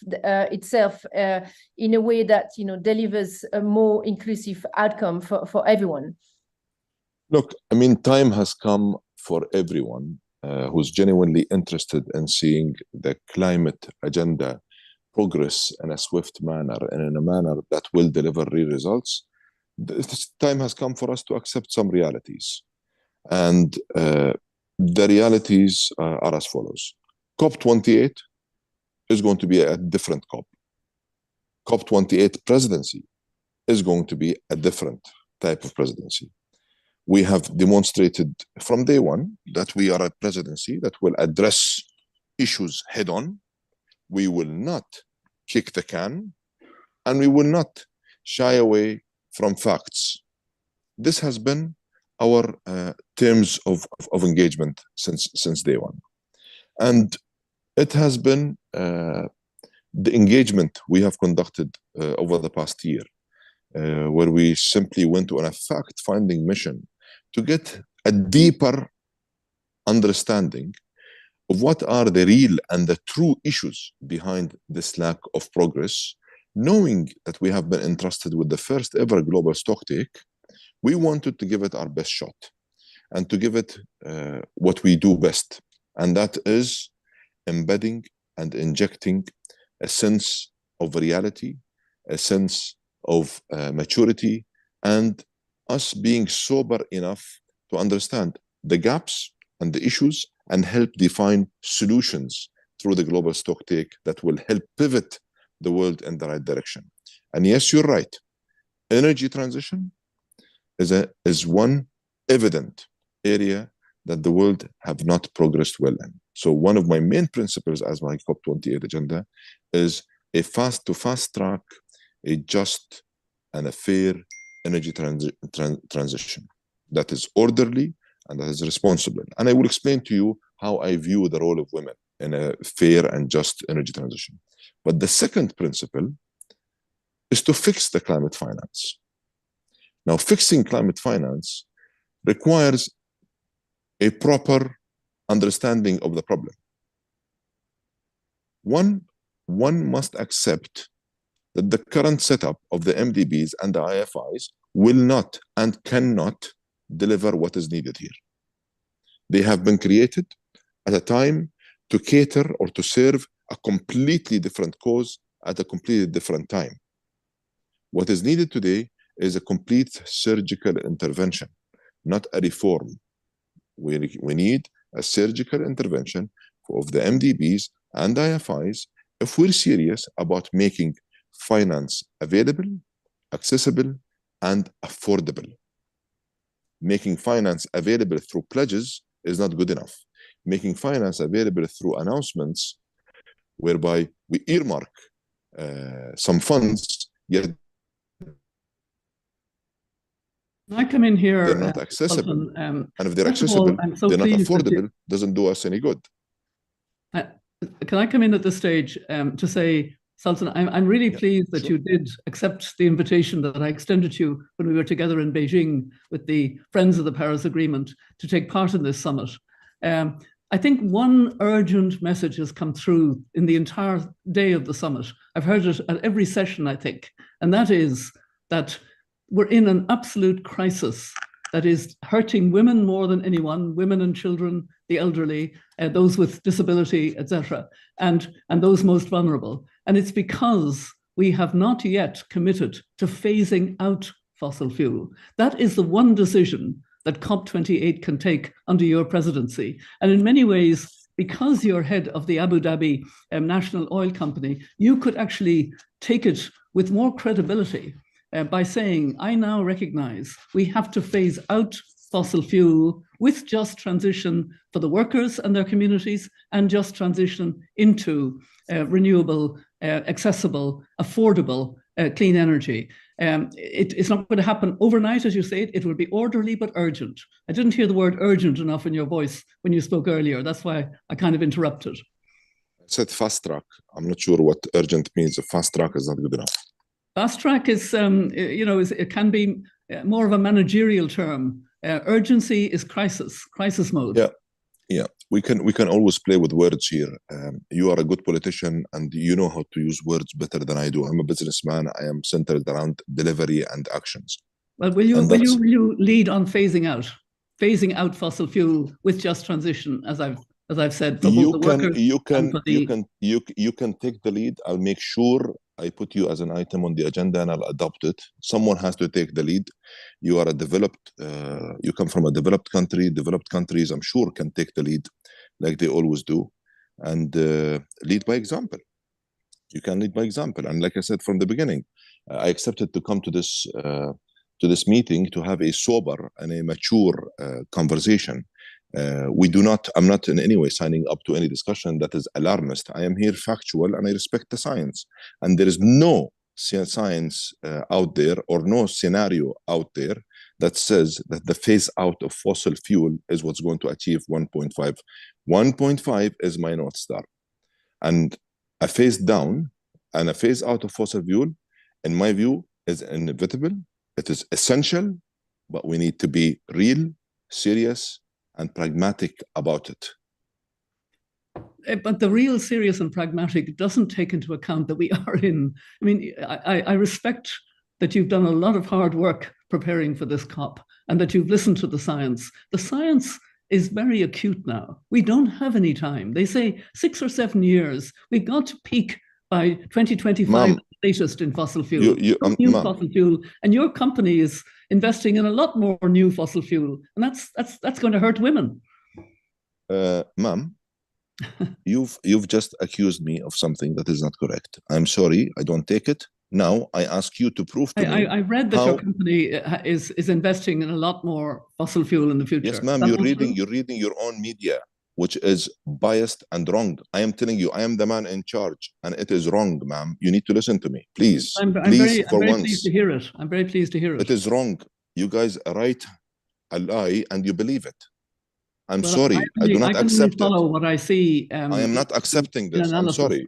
I am sorry. I respect you, and I do not accept any false accusations. I've been very clear about my position. This is wrong. And you're asking for a phase out of fossil fuel. Please help me, show me a roadmap for a phase out of fossil fuel that will allow for sustainable socio-economic development. Unless you want to take the world back into caves. No. Show me. Yeah. I think we can. We have 8 billion. Women will be part of that. Give me the solution.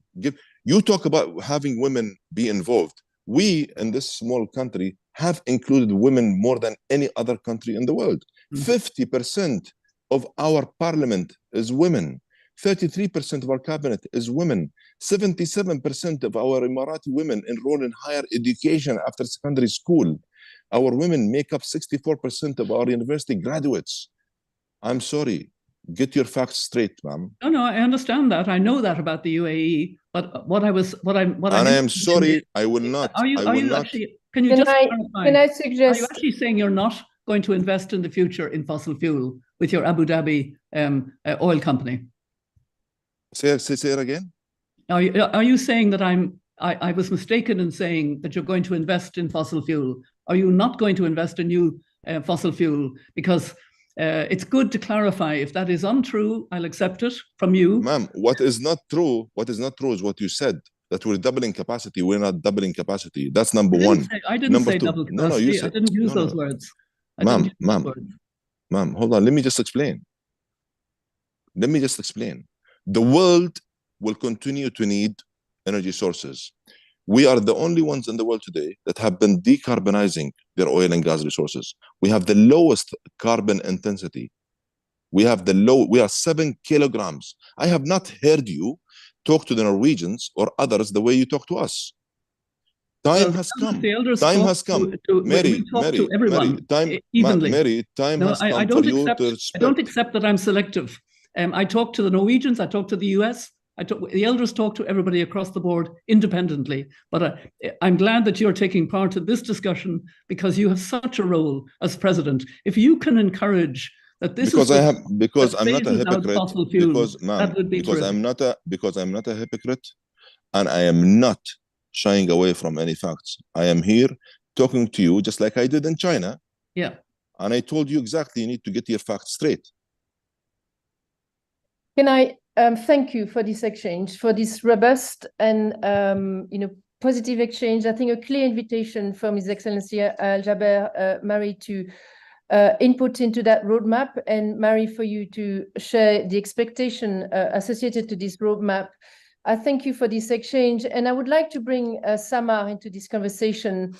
Samar, Sophie, yes. Sophie, I'm sorry to interrupt you. Mary interrupted me earlier. I'm going to have to come in now. I don't think Mary will be able to help solve the climate problem by pointing fingers or contributing to the polarization and the divide that is already happening in the world. What we need here is solutions. Show me the solutions. Stop pointing fingers. Show me solutions. Show me what you can do. Show me your own contributions. And I will salute you for it. Stop the pointing of fingers. Stop it. And yes, Dr. Sultan, this is absolutely the point in the meeting of this summit, which is framed around, uniting for climate action. So I think solutions. We don't want alarmists. Yes. We don't want alarmists. We want solutions. Enough of alarmists. Enough of pointing fingers. We need to remember we're in a crisis, and a climate and nature crisis. So crisis needs a solution. Show me the solution. I agree wholeheartedly. Show me the solution, not lip service. Show me solutions, actions. Okay. Mary, I'll circle back to you in a bit, but if I may bring Samar into this conversation to join in the exchange. Samar, His Excellency mentioned, in strong word that COP21 would be different, sober in the face of the gaps that exist.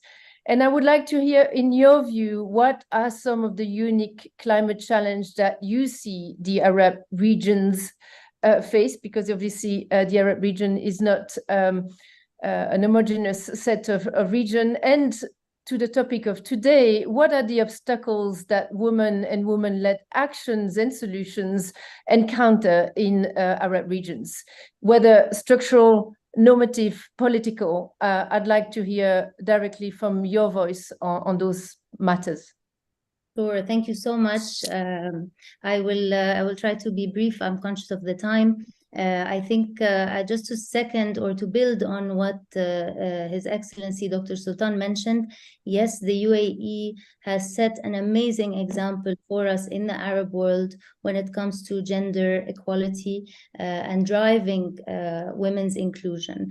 And frankly, that's precisely the reason why I wanted to clarify that when we talk about the Arab world, we talk about 22 Arab countries that are so different, that have a very different set of challenges, a very different set of priorities, and we need to bear that in mind. So when you look at the region and you find that we are faring worst as a region, for example, in women's labor force participation, but in fact, if you look at the UAE alone, it's at 57%. While if you look at other countries, you see countries in the region at 6% and others at 12 or 13%, like Jordan, for example, or like Yemen with 6% or lower. So I think there are a different set of challenges. I think they unite in the challenge of water scarcity, sharing an arid climate, the issue of food security. And obviously, there's variable challenges when it comes to youth employment, education and inflation and so on. So accordingly, the priorities change. Some countries are driving the climate agenda forward faster than others, and naturally so, because some are having to deal with the basics of, food security and so on. You've asked me, we just need to acknowledge that is what I'm trying to say, that it is a priority for some and not for others, unfortunately. So we do need to work more on, climate education, on awareness raising and so on. And I think COP28 will do us a great service in that sense. The fact that 2 consecutive COPs happened in this region will do us a great service. And then with regards to the challenges, I think the challenges women face are the same everywhere, as you rightly mentioned, structural, normative, major challenges faced everywhere. But I would add to those that in our region, the cultural, traditional, social norms add an additional layer of complexity. Let's put it this way. And again, you can divide the complexity by country. So every country across the region has a different, set of complexities to deal with. I can see you're trying to maybe engage with another question. So I'll stop here and perhaps come into the conversation later. Thank you, Sama. One follow-up, if I may, in the spirit of this summit's topic. How, in your view, could women-led climate action be a uniting force in the Arab regions? And obviously, climate is one of the many crises that we face in this region and others. But your views on that, based on your work? Sure. I think actually based on Her Excellency Mary's work, we can learn a lot from, for example, initiatives like the Dandelion Project. We can learn a lot from initiatives like She Changes Climate. I think if we bring women into the conversation, it makes a great deal of difference. We need to, however, study these initiatives, study them, look at both their successes and their perhaps weaknesses, or I don't wish to use the word failures, but learn from them and localize our approach. Look at what would work for our region, and accordingly decide what initiatives we could implement to take this forward. We know from the literature that including women changes the way issues are managed. We know that, for example, bringing women in peace and security negotiations has changed everything. You find more parts of more clauses that are addressing women and women's needs and so on, and it becomes a lot more inclusive for the entire society. So I believe that we need to do the same for climate. I believe we're not doing enough to bring more women in climate. As someone working on women's economic inclusion or driving women's inclusion, I do believe that more efforts need to be done in this region. And hopefully with such amazing initiatives all around the region and the wonderful panelists we've seen today, I'm sure there must be some optimism on the way forward. Let's put it this way. Thank you, Sama. Mary, we are going to progressively close this conversation, so I'll come to you, and then Your Excellency, I'll come back to you for final thoughts as well. Mary, can I just come in for a second, please, if you don't mind? Please, yes. Look, I think we need to stay focused here. We're 7 days out of COP28. And the platform we are providing can be a pivoting point. I have extended an open invitation to the world, including women, with special emphasis to women, through the different platforms and the different programs and initiatives and enablement and the facilitation of everything we're doing to cater for, and in particular, women. This is the type of mindset and this is the type of positivity we need to engage with if we're serious and if we're genuinely interested in pushing this agenda forward. The platform is extremely open for women. And I have been out there engaging and inviting. I did not in any way come and point fingers. Well, that is not going to get us anywhere. We are providing an opportunity for a pragmatic approach, for an agreement among all parties on the future of the energy sector, which includes fossil fuels. And I'm sure Mary have heard me speak many, many, many times. And she's heard me engage in different platforms where I've openly engaged all parties. And I said, fossil fuels is on the table. It is your job to come back to me with common grounds and consensus. And it's then my role to adopt your decision. The GST will provide an opportunity to set a clear roadmap to slash emissions, boost resilience, secure support for developing countries, and ensure no one is left behind, and in particular, the inclusivity of women. This is what I am after here. I'm not after hypocrisy, lip service, or pointing fingers. Thank you, His Excellency. That's very clear. Mary, I'd love you to come back on this, and given what you've heard, given what you said, what would you say are our biggest blind spots? What do we need to keep a laser-sharp eye on in the next few weeks? Well, the challenge that Nelson Mandela gave the elders when he brought us together in 2007 was to bring hope. And a lot of people especially young people, are beginning to almost give up hope. And a lot of climate scientists are becoming desperate because we are in a crisis.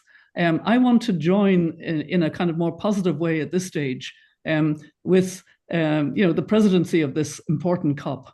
We are on the cusp of a clean energy world. There's a lot happening. A lot of clean energy is getting so much cheaper, etc. But we're not moving fast enough at all.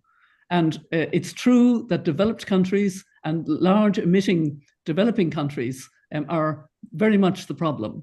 But it needs leadership at this stage in understanding we're running out of any opportunities. Look at the language the Secretary General of the United Nations is using now about there being no road if we don't, we're not on course for a safe world. Even if the commitments made were fulfilled fully, we're still not on course for a safe world. That means we cannot talk about business as usual or managing or words that don't talk about crisis and get into crisis mode. And this isn't finger pointing. This is reality of the science.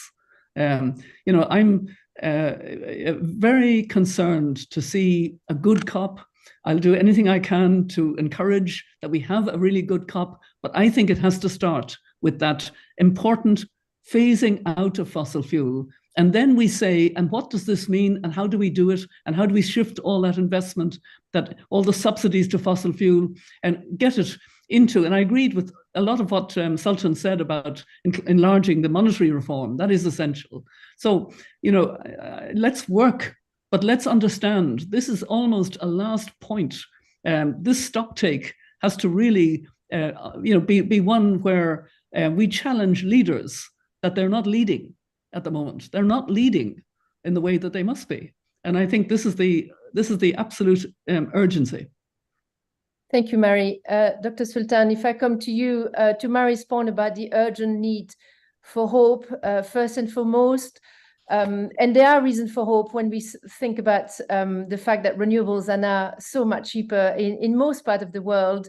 But how do we strike this balance between the sense of crisis and urgency without falling into alarmism?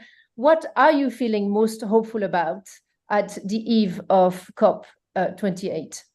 I have been extremely clear since day one, and I said, as the UAE, we approach hosting COP with humility, with a deep sense of responsibility, and a great sense of urgency. So we know the criticality of the situation we're in. And that's why we've taken an approach that is completely different than any previous presidency.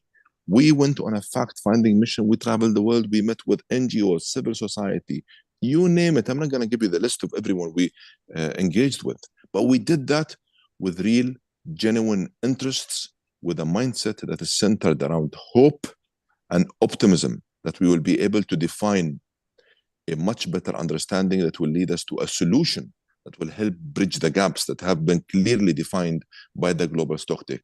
And guess what? We are at that stage. We have the right momentum, we have the right traction, and yes, we have a lot of positive momentum. And yes, we do not have the pointing finger, the finger pointing culture around here. That's why we've been able to maneuver through the dynamics of many challenges that we have encountered over the years. That's why we're saying, stay tuned, trust us, judge the outcomes at COP28. My invitation, though, here to everyone is to stay united in order for us to be able to act and to deliver the ultimate goals and objectives. We're very serious about this stocktake. We want the business to develop. We are engaging with the private sector. Energy transition is essential.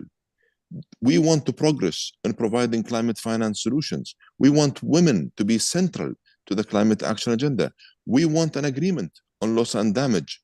And we want to demonstrate real, tangible actions that will help pivot the world towards keeping 1.5 within reach.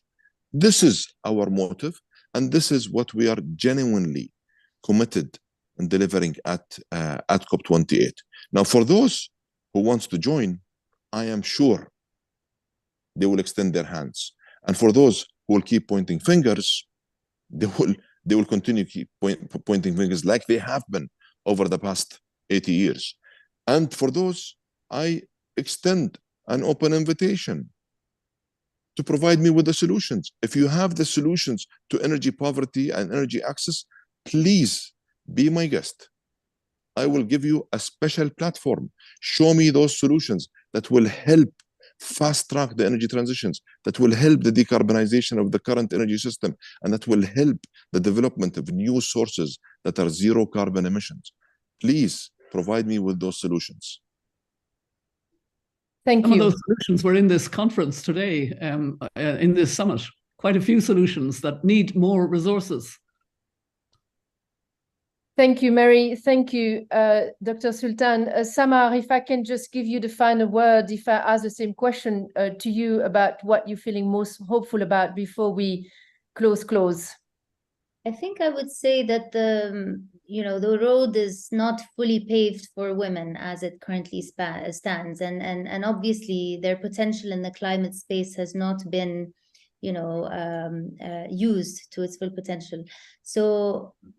But we also know that there's more desire and there is a collective will to drive this change and to have a better future. So I really believe that we should be optimistic. I'm somebody who believes that this COP28 is going to be different. It has started differently.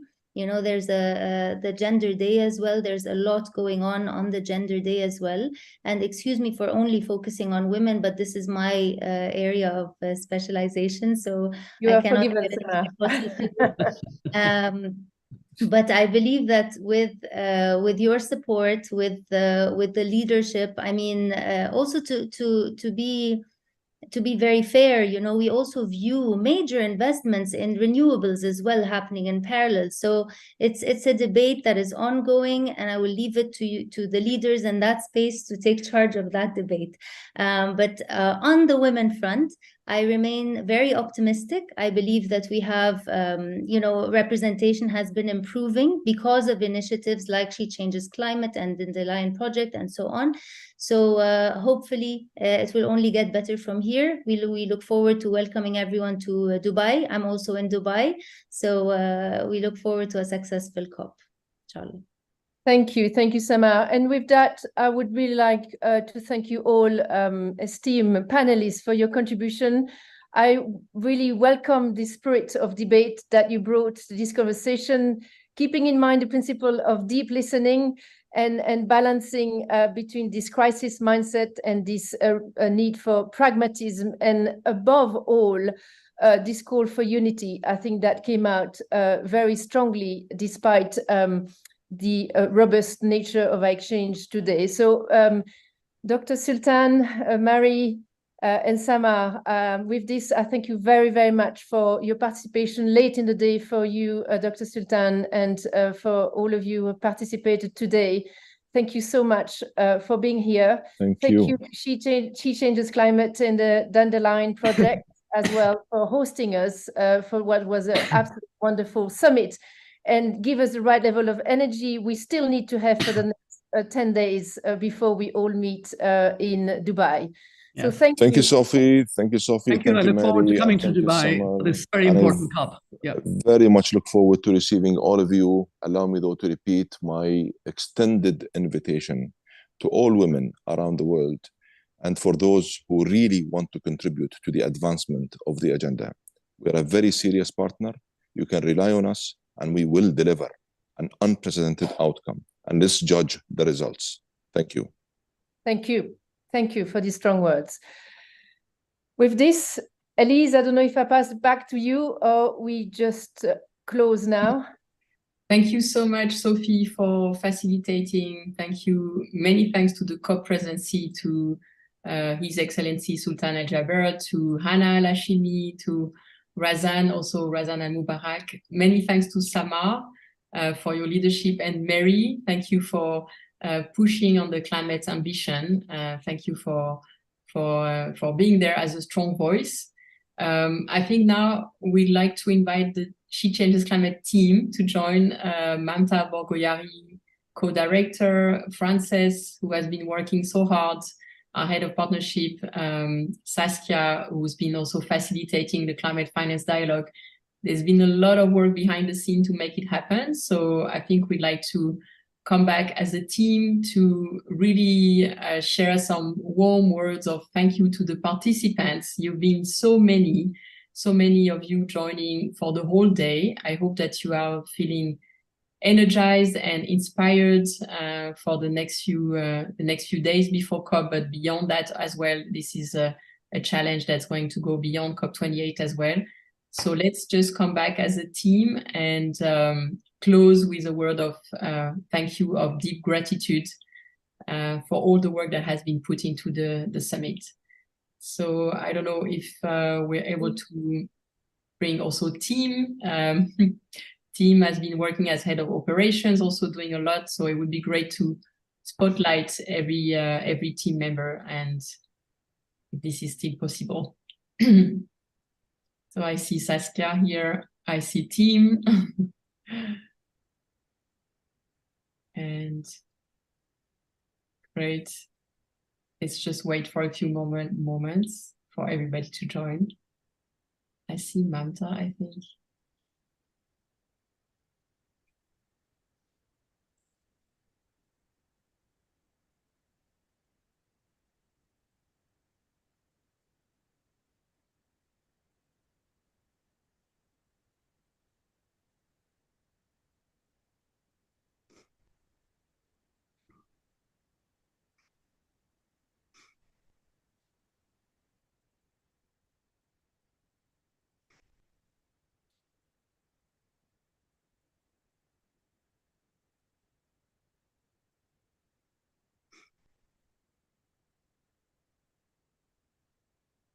Okay, so I think we're going to close here. I don't see all the faces of the team, but I think also people are starting to wrap up. It's also quite late for our colleagues in India. And we can now share also the She Changes Climate film as a closing. And thank you everybody for being with us. We're going to share also the summit outcome documents with the top level recommendations coming out of every session today. And we will be at COP28. Many of us will be there to continue the fight for climate justice. So count on us for that. And thank you so much, everybody. And team, if you're able to share the She Changes Climate theme, I think we'll finish with that. Thank you.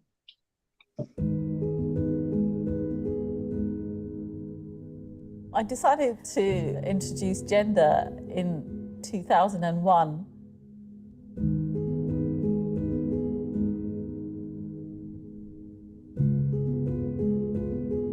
And it was because I was utterly frustrated and voicing on behalf of so many women in the UN meetings in Marrakesh the huge frustration about being excluded from decision making and it being excluded from major positions of power, major offices and roles that were being elected.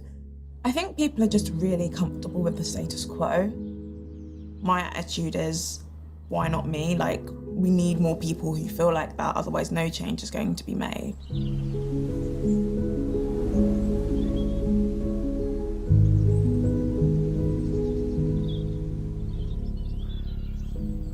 I'm a first-year PhD student at Cambridge University, looking at the application of AI to climate change issues. Specifically, I'm using acoustics, machine learning, and Indigenous knowledge in regards to forest conservation.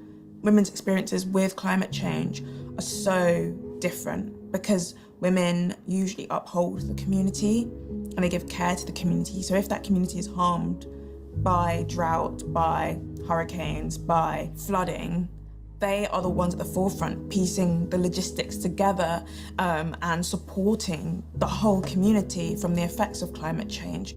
We have to include women in decision-making because they have the expertise on the ground. They know exactly how it affects them and the community, and they can bring the solution and another perspective. Friendship is an NGO from Bangladesh that Runa funded 20 years ago. I can see the direct impact it has on the most vulnerable in education, in health, in climate adaptation, in gender equality. It's amazing when you see that millions of people are impacted by the work she does. So Friendship has been working with the most vulnerable climate-impacted migrants or IDPs. Bangladesh is in the forefront of climate impact, and the people that we have been working with are those migratory communities. We have been working for healthcare because that's what you need to address when people are suffering. Climate action, so that, with agriculture, with indigenous knowledge, so that as they migrate, they can stand back on their feet again. This was the most important thing to give to them. It was not a choice that we work with women, but when a cyclone strikes, when floods come in, it is the old, the women and children who are the left behind. Women are so often portrayed as victims. They needed not quicksand, but a platform on which to stand. If we open up the definition of what it means to be a leader, we can get rid of this victim label that gets put onto people and actually see that those people are also leaders. When I look at the forest protection movement, when I look at community organizations, when I look at amazing projects that are helping protect forests, the vast majority are led by women. Let's start with having at least 50% of all climate negotiating teams be women, and that at least a portion of those women are indigenous. Alipunja. Mi nombre es Verónica Imunda. Soy quichua de Ecuador. Represento a la Confederación de Nacionalidades Indígenas de la Amazonía Ecuatoriana. El ser mujeres es muy complicado desde cada una de las cosmovisión de las nacionalidades.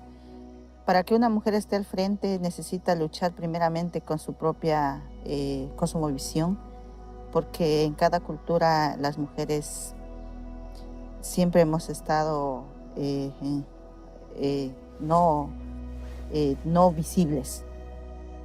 Prácticamente desde las mujeres que han luchado desde diferentes espacios, es muy importante la inclusión, porque vemos mujeres lideresas desde algunas nacionalidades que han destacado, y sobre todo ahora tenemos también mujeres en espacios grandes como parlamentarias en mi país, Miriam Cisneros.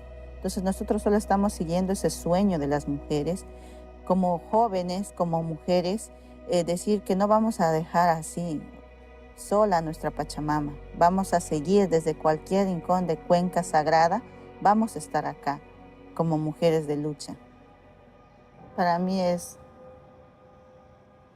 muy triste porque estamos tocando puertas ahora, pero puertas para salvar la misma humanidad.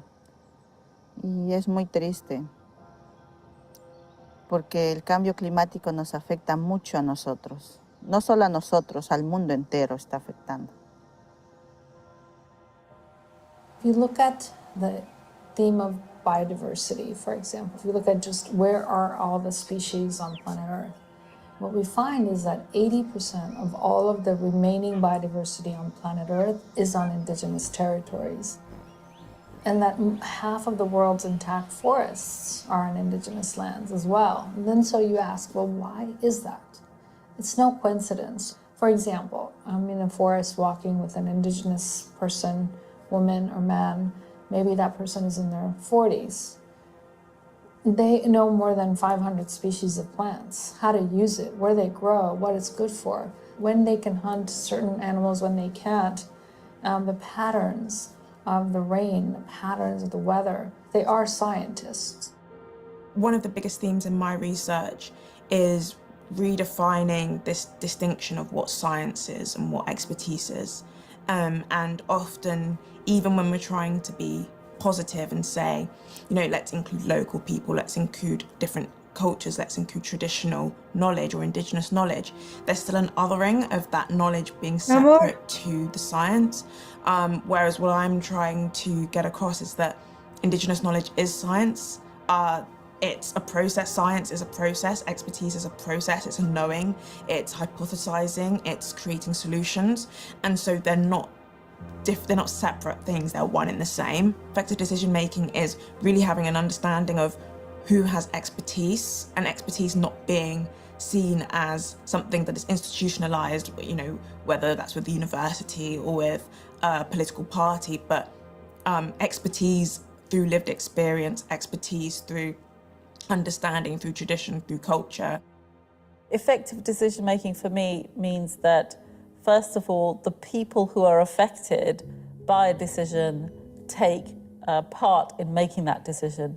So nothing about us without us is a phrase that was coined by the disability movement activists, and it applies to everything. That's a mantra that I, you know, start off as a lawyer thinking, well, who needs to make this decision? But if you don't have the right people, if others are in charge, in power terms, making decisions really for others without consulting, without acknowledging, without involving them, and without their say-so, those are generally poor decisions. The latest statistics from the World Economic Forum are saying that actually it will be 136 years before we get to gender parity. It's actually got worse as a result of COVID, because the figure was 100 years and it's now, you know, 36 years more. We have to become even more savvy in terms of making sure that our political leaders understand the need for gender equality and act on it. When more women are elected to Parliament, stronger environmental bills are passed and they're enforced more strongly, more strictly.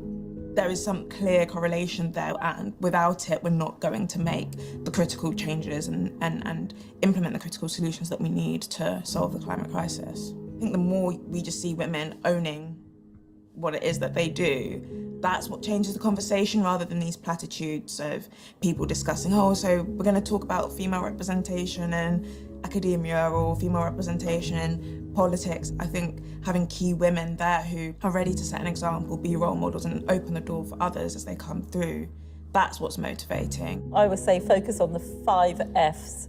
So food, fashion, finance, fuel, and friendships and community. So actually, if you look at all aspects of climate are covered in those categories, and we can relate to them a bit more than if we just talk about climate change in terms of the energy sector or the transport sector or the agriculture sector. Those are quite technical ways of looking at how climate impacts our lives every day. Women are completely at the forefront of climate solutions in everyday life. You know, our life is dominated by food, by finance, and finally fashion, which is, you know, almost always seen as a gendered, you know, issue affecting women disproportionately. A huge sector in terms of its global emissions, huge supply chains, from cotton to leather to disposable fashion, which is now, you know, being shipped off, mainly going to landfill. You know, most of our clothes end up in landfill after a handful of uses. Fashion is very much about all of us. The majority, I think, the great majority of the population wears clothes. And this is an industry with huge ramifications, both socially and environmentally. This is an industry that is primarily bought by women. It is an industry that starts from female hand. When we look at its history, it's an industry that's been hijacked from us and turned from industriousness and dignity into growth for growth's sake and exploitation of us first.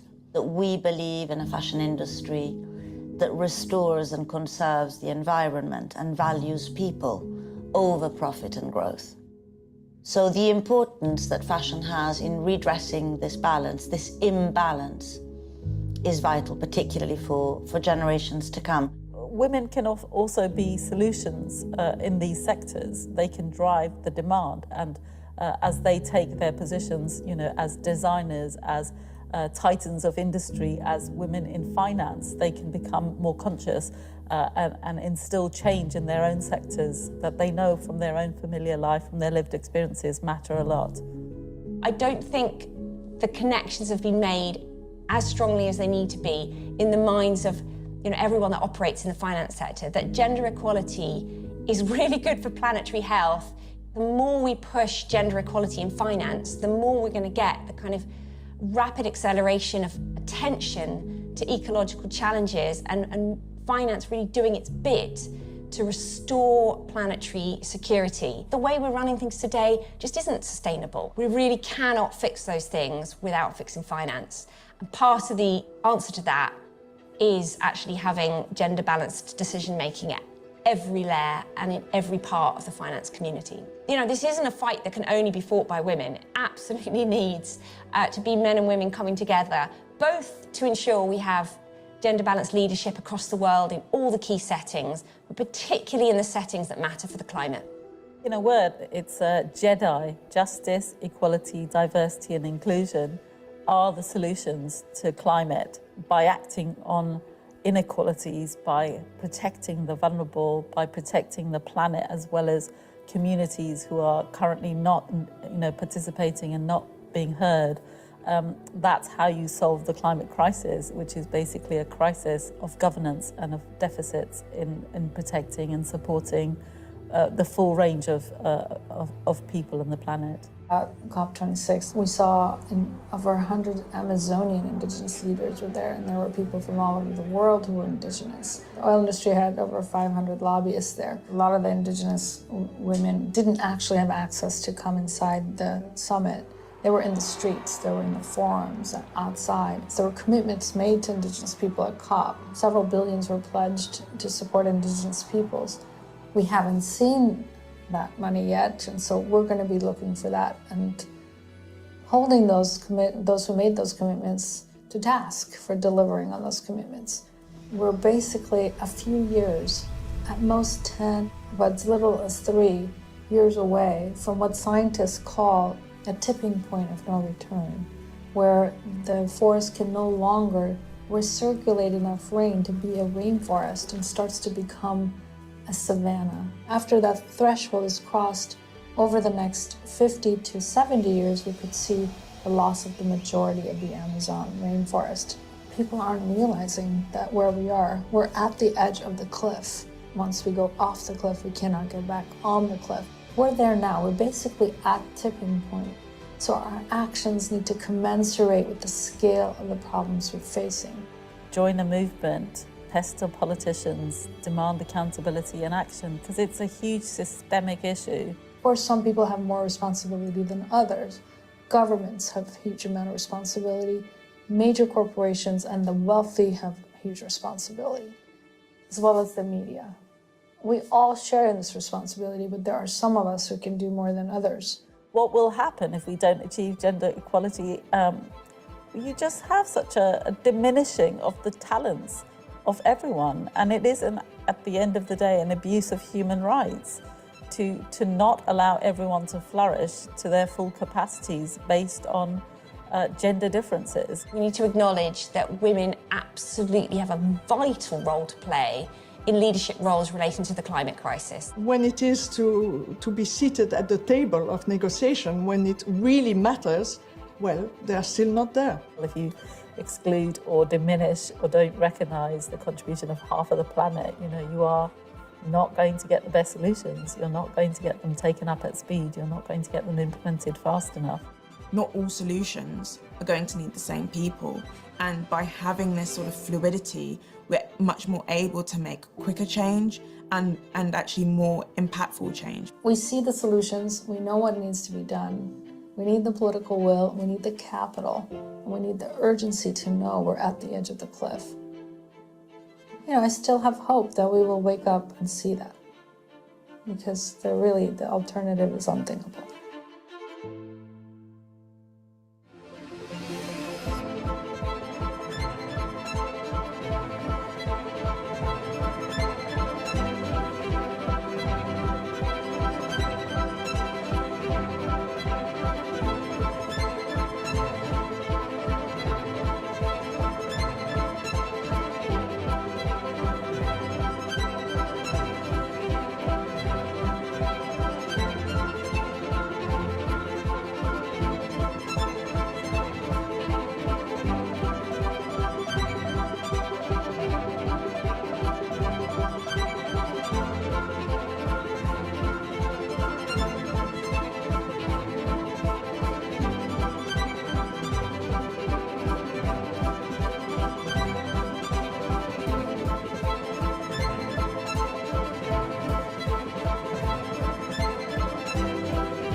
So, thank you, everyone. Heartfelt thank from each one of us at She Changes Climate for joining us today. It's been an eventful day, full of ideas, full of hope, full of solutions. The closing was a good session, and it was also something which is important, the importance of political commitment in this whole effort that we are making. My heartfelt thanks to all my team members. Thank you so very much. I don't want to take names here because every one of us have contributed in our own way to make this a success. I'm aware of how much of hard work has gone in by each one of us, how many nights of sleep and how many lunches and dinners we have sacrificed to come together, and it's all worth it. Thank you very much, team. Thank you very, very much for this. Once again, heartfelt gratitude to the panelists, to every participants who joined us. Any last words from anyone? And then we close the day. And evening and night in different parts of the world.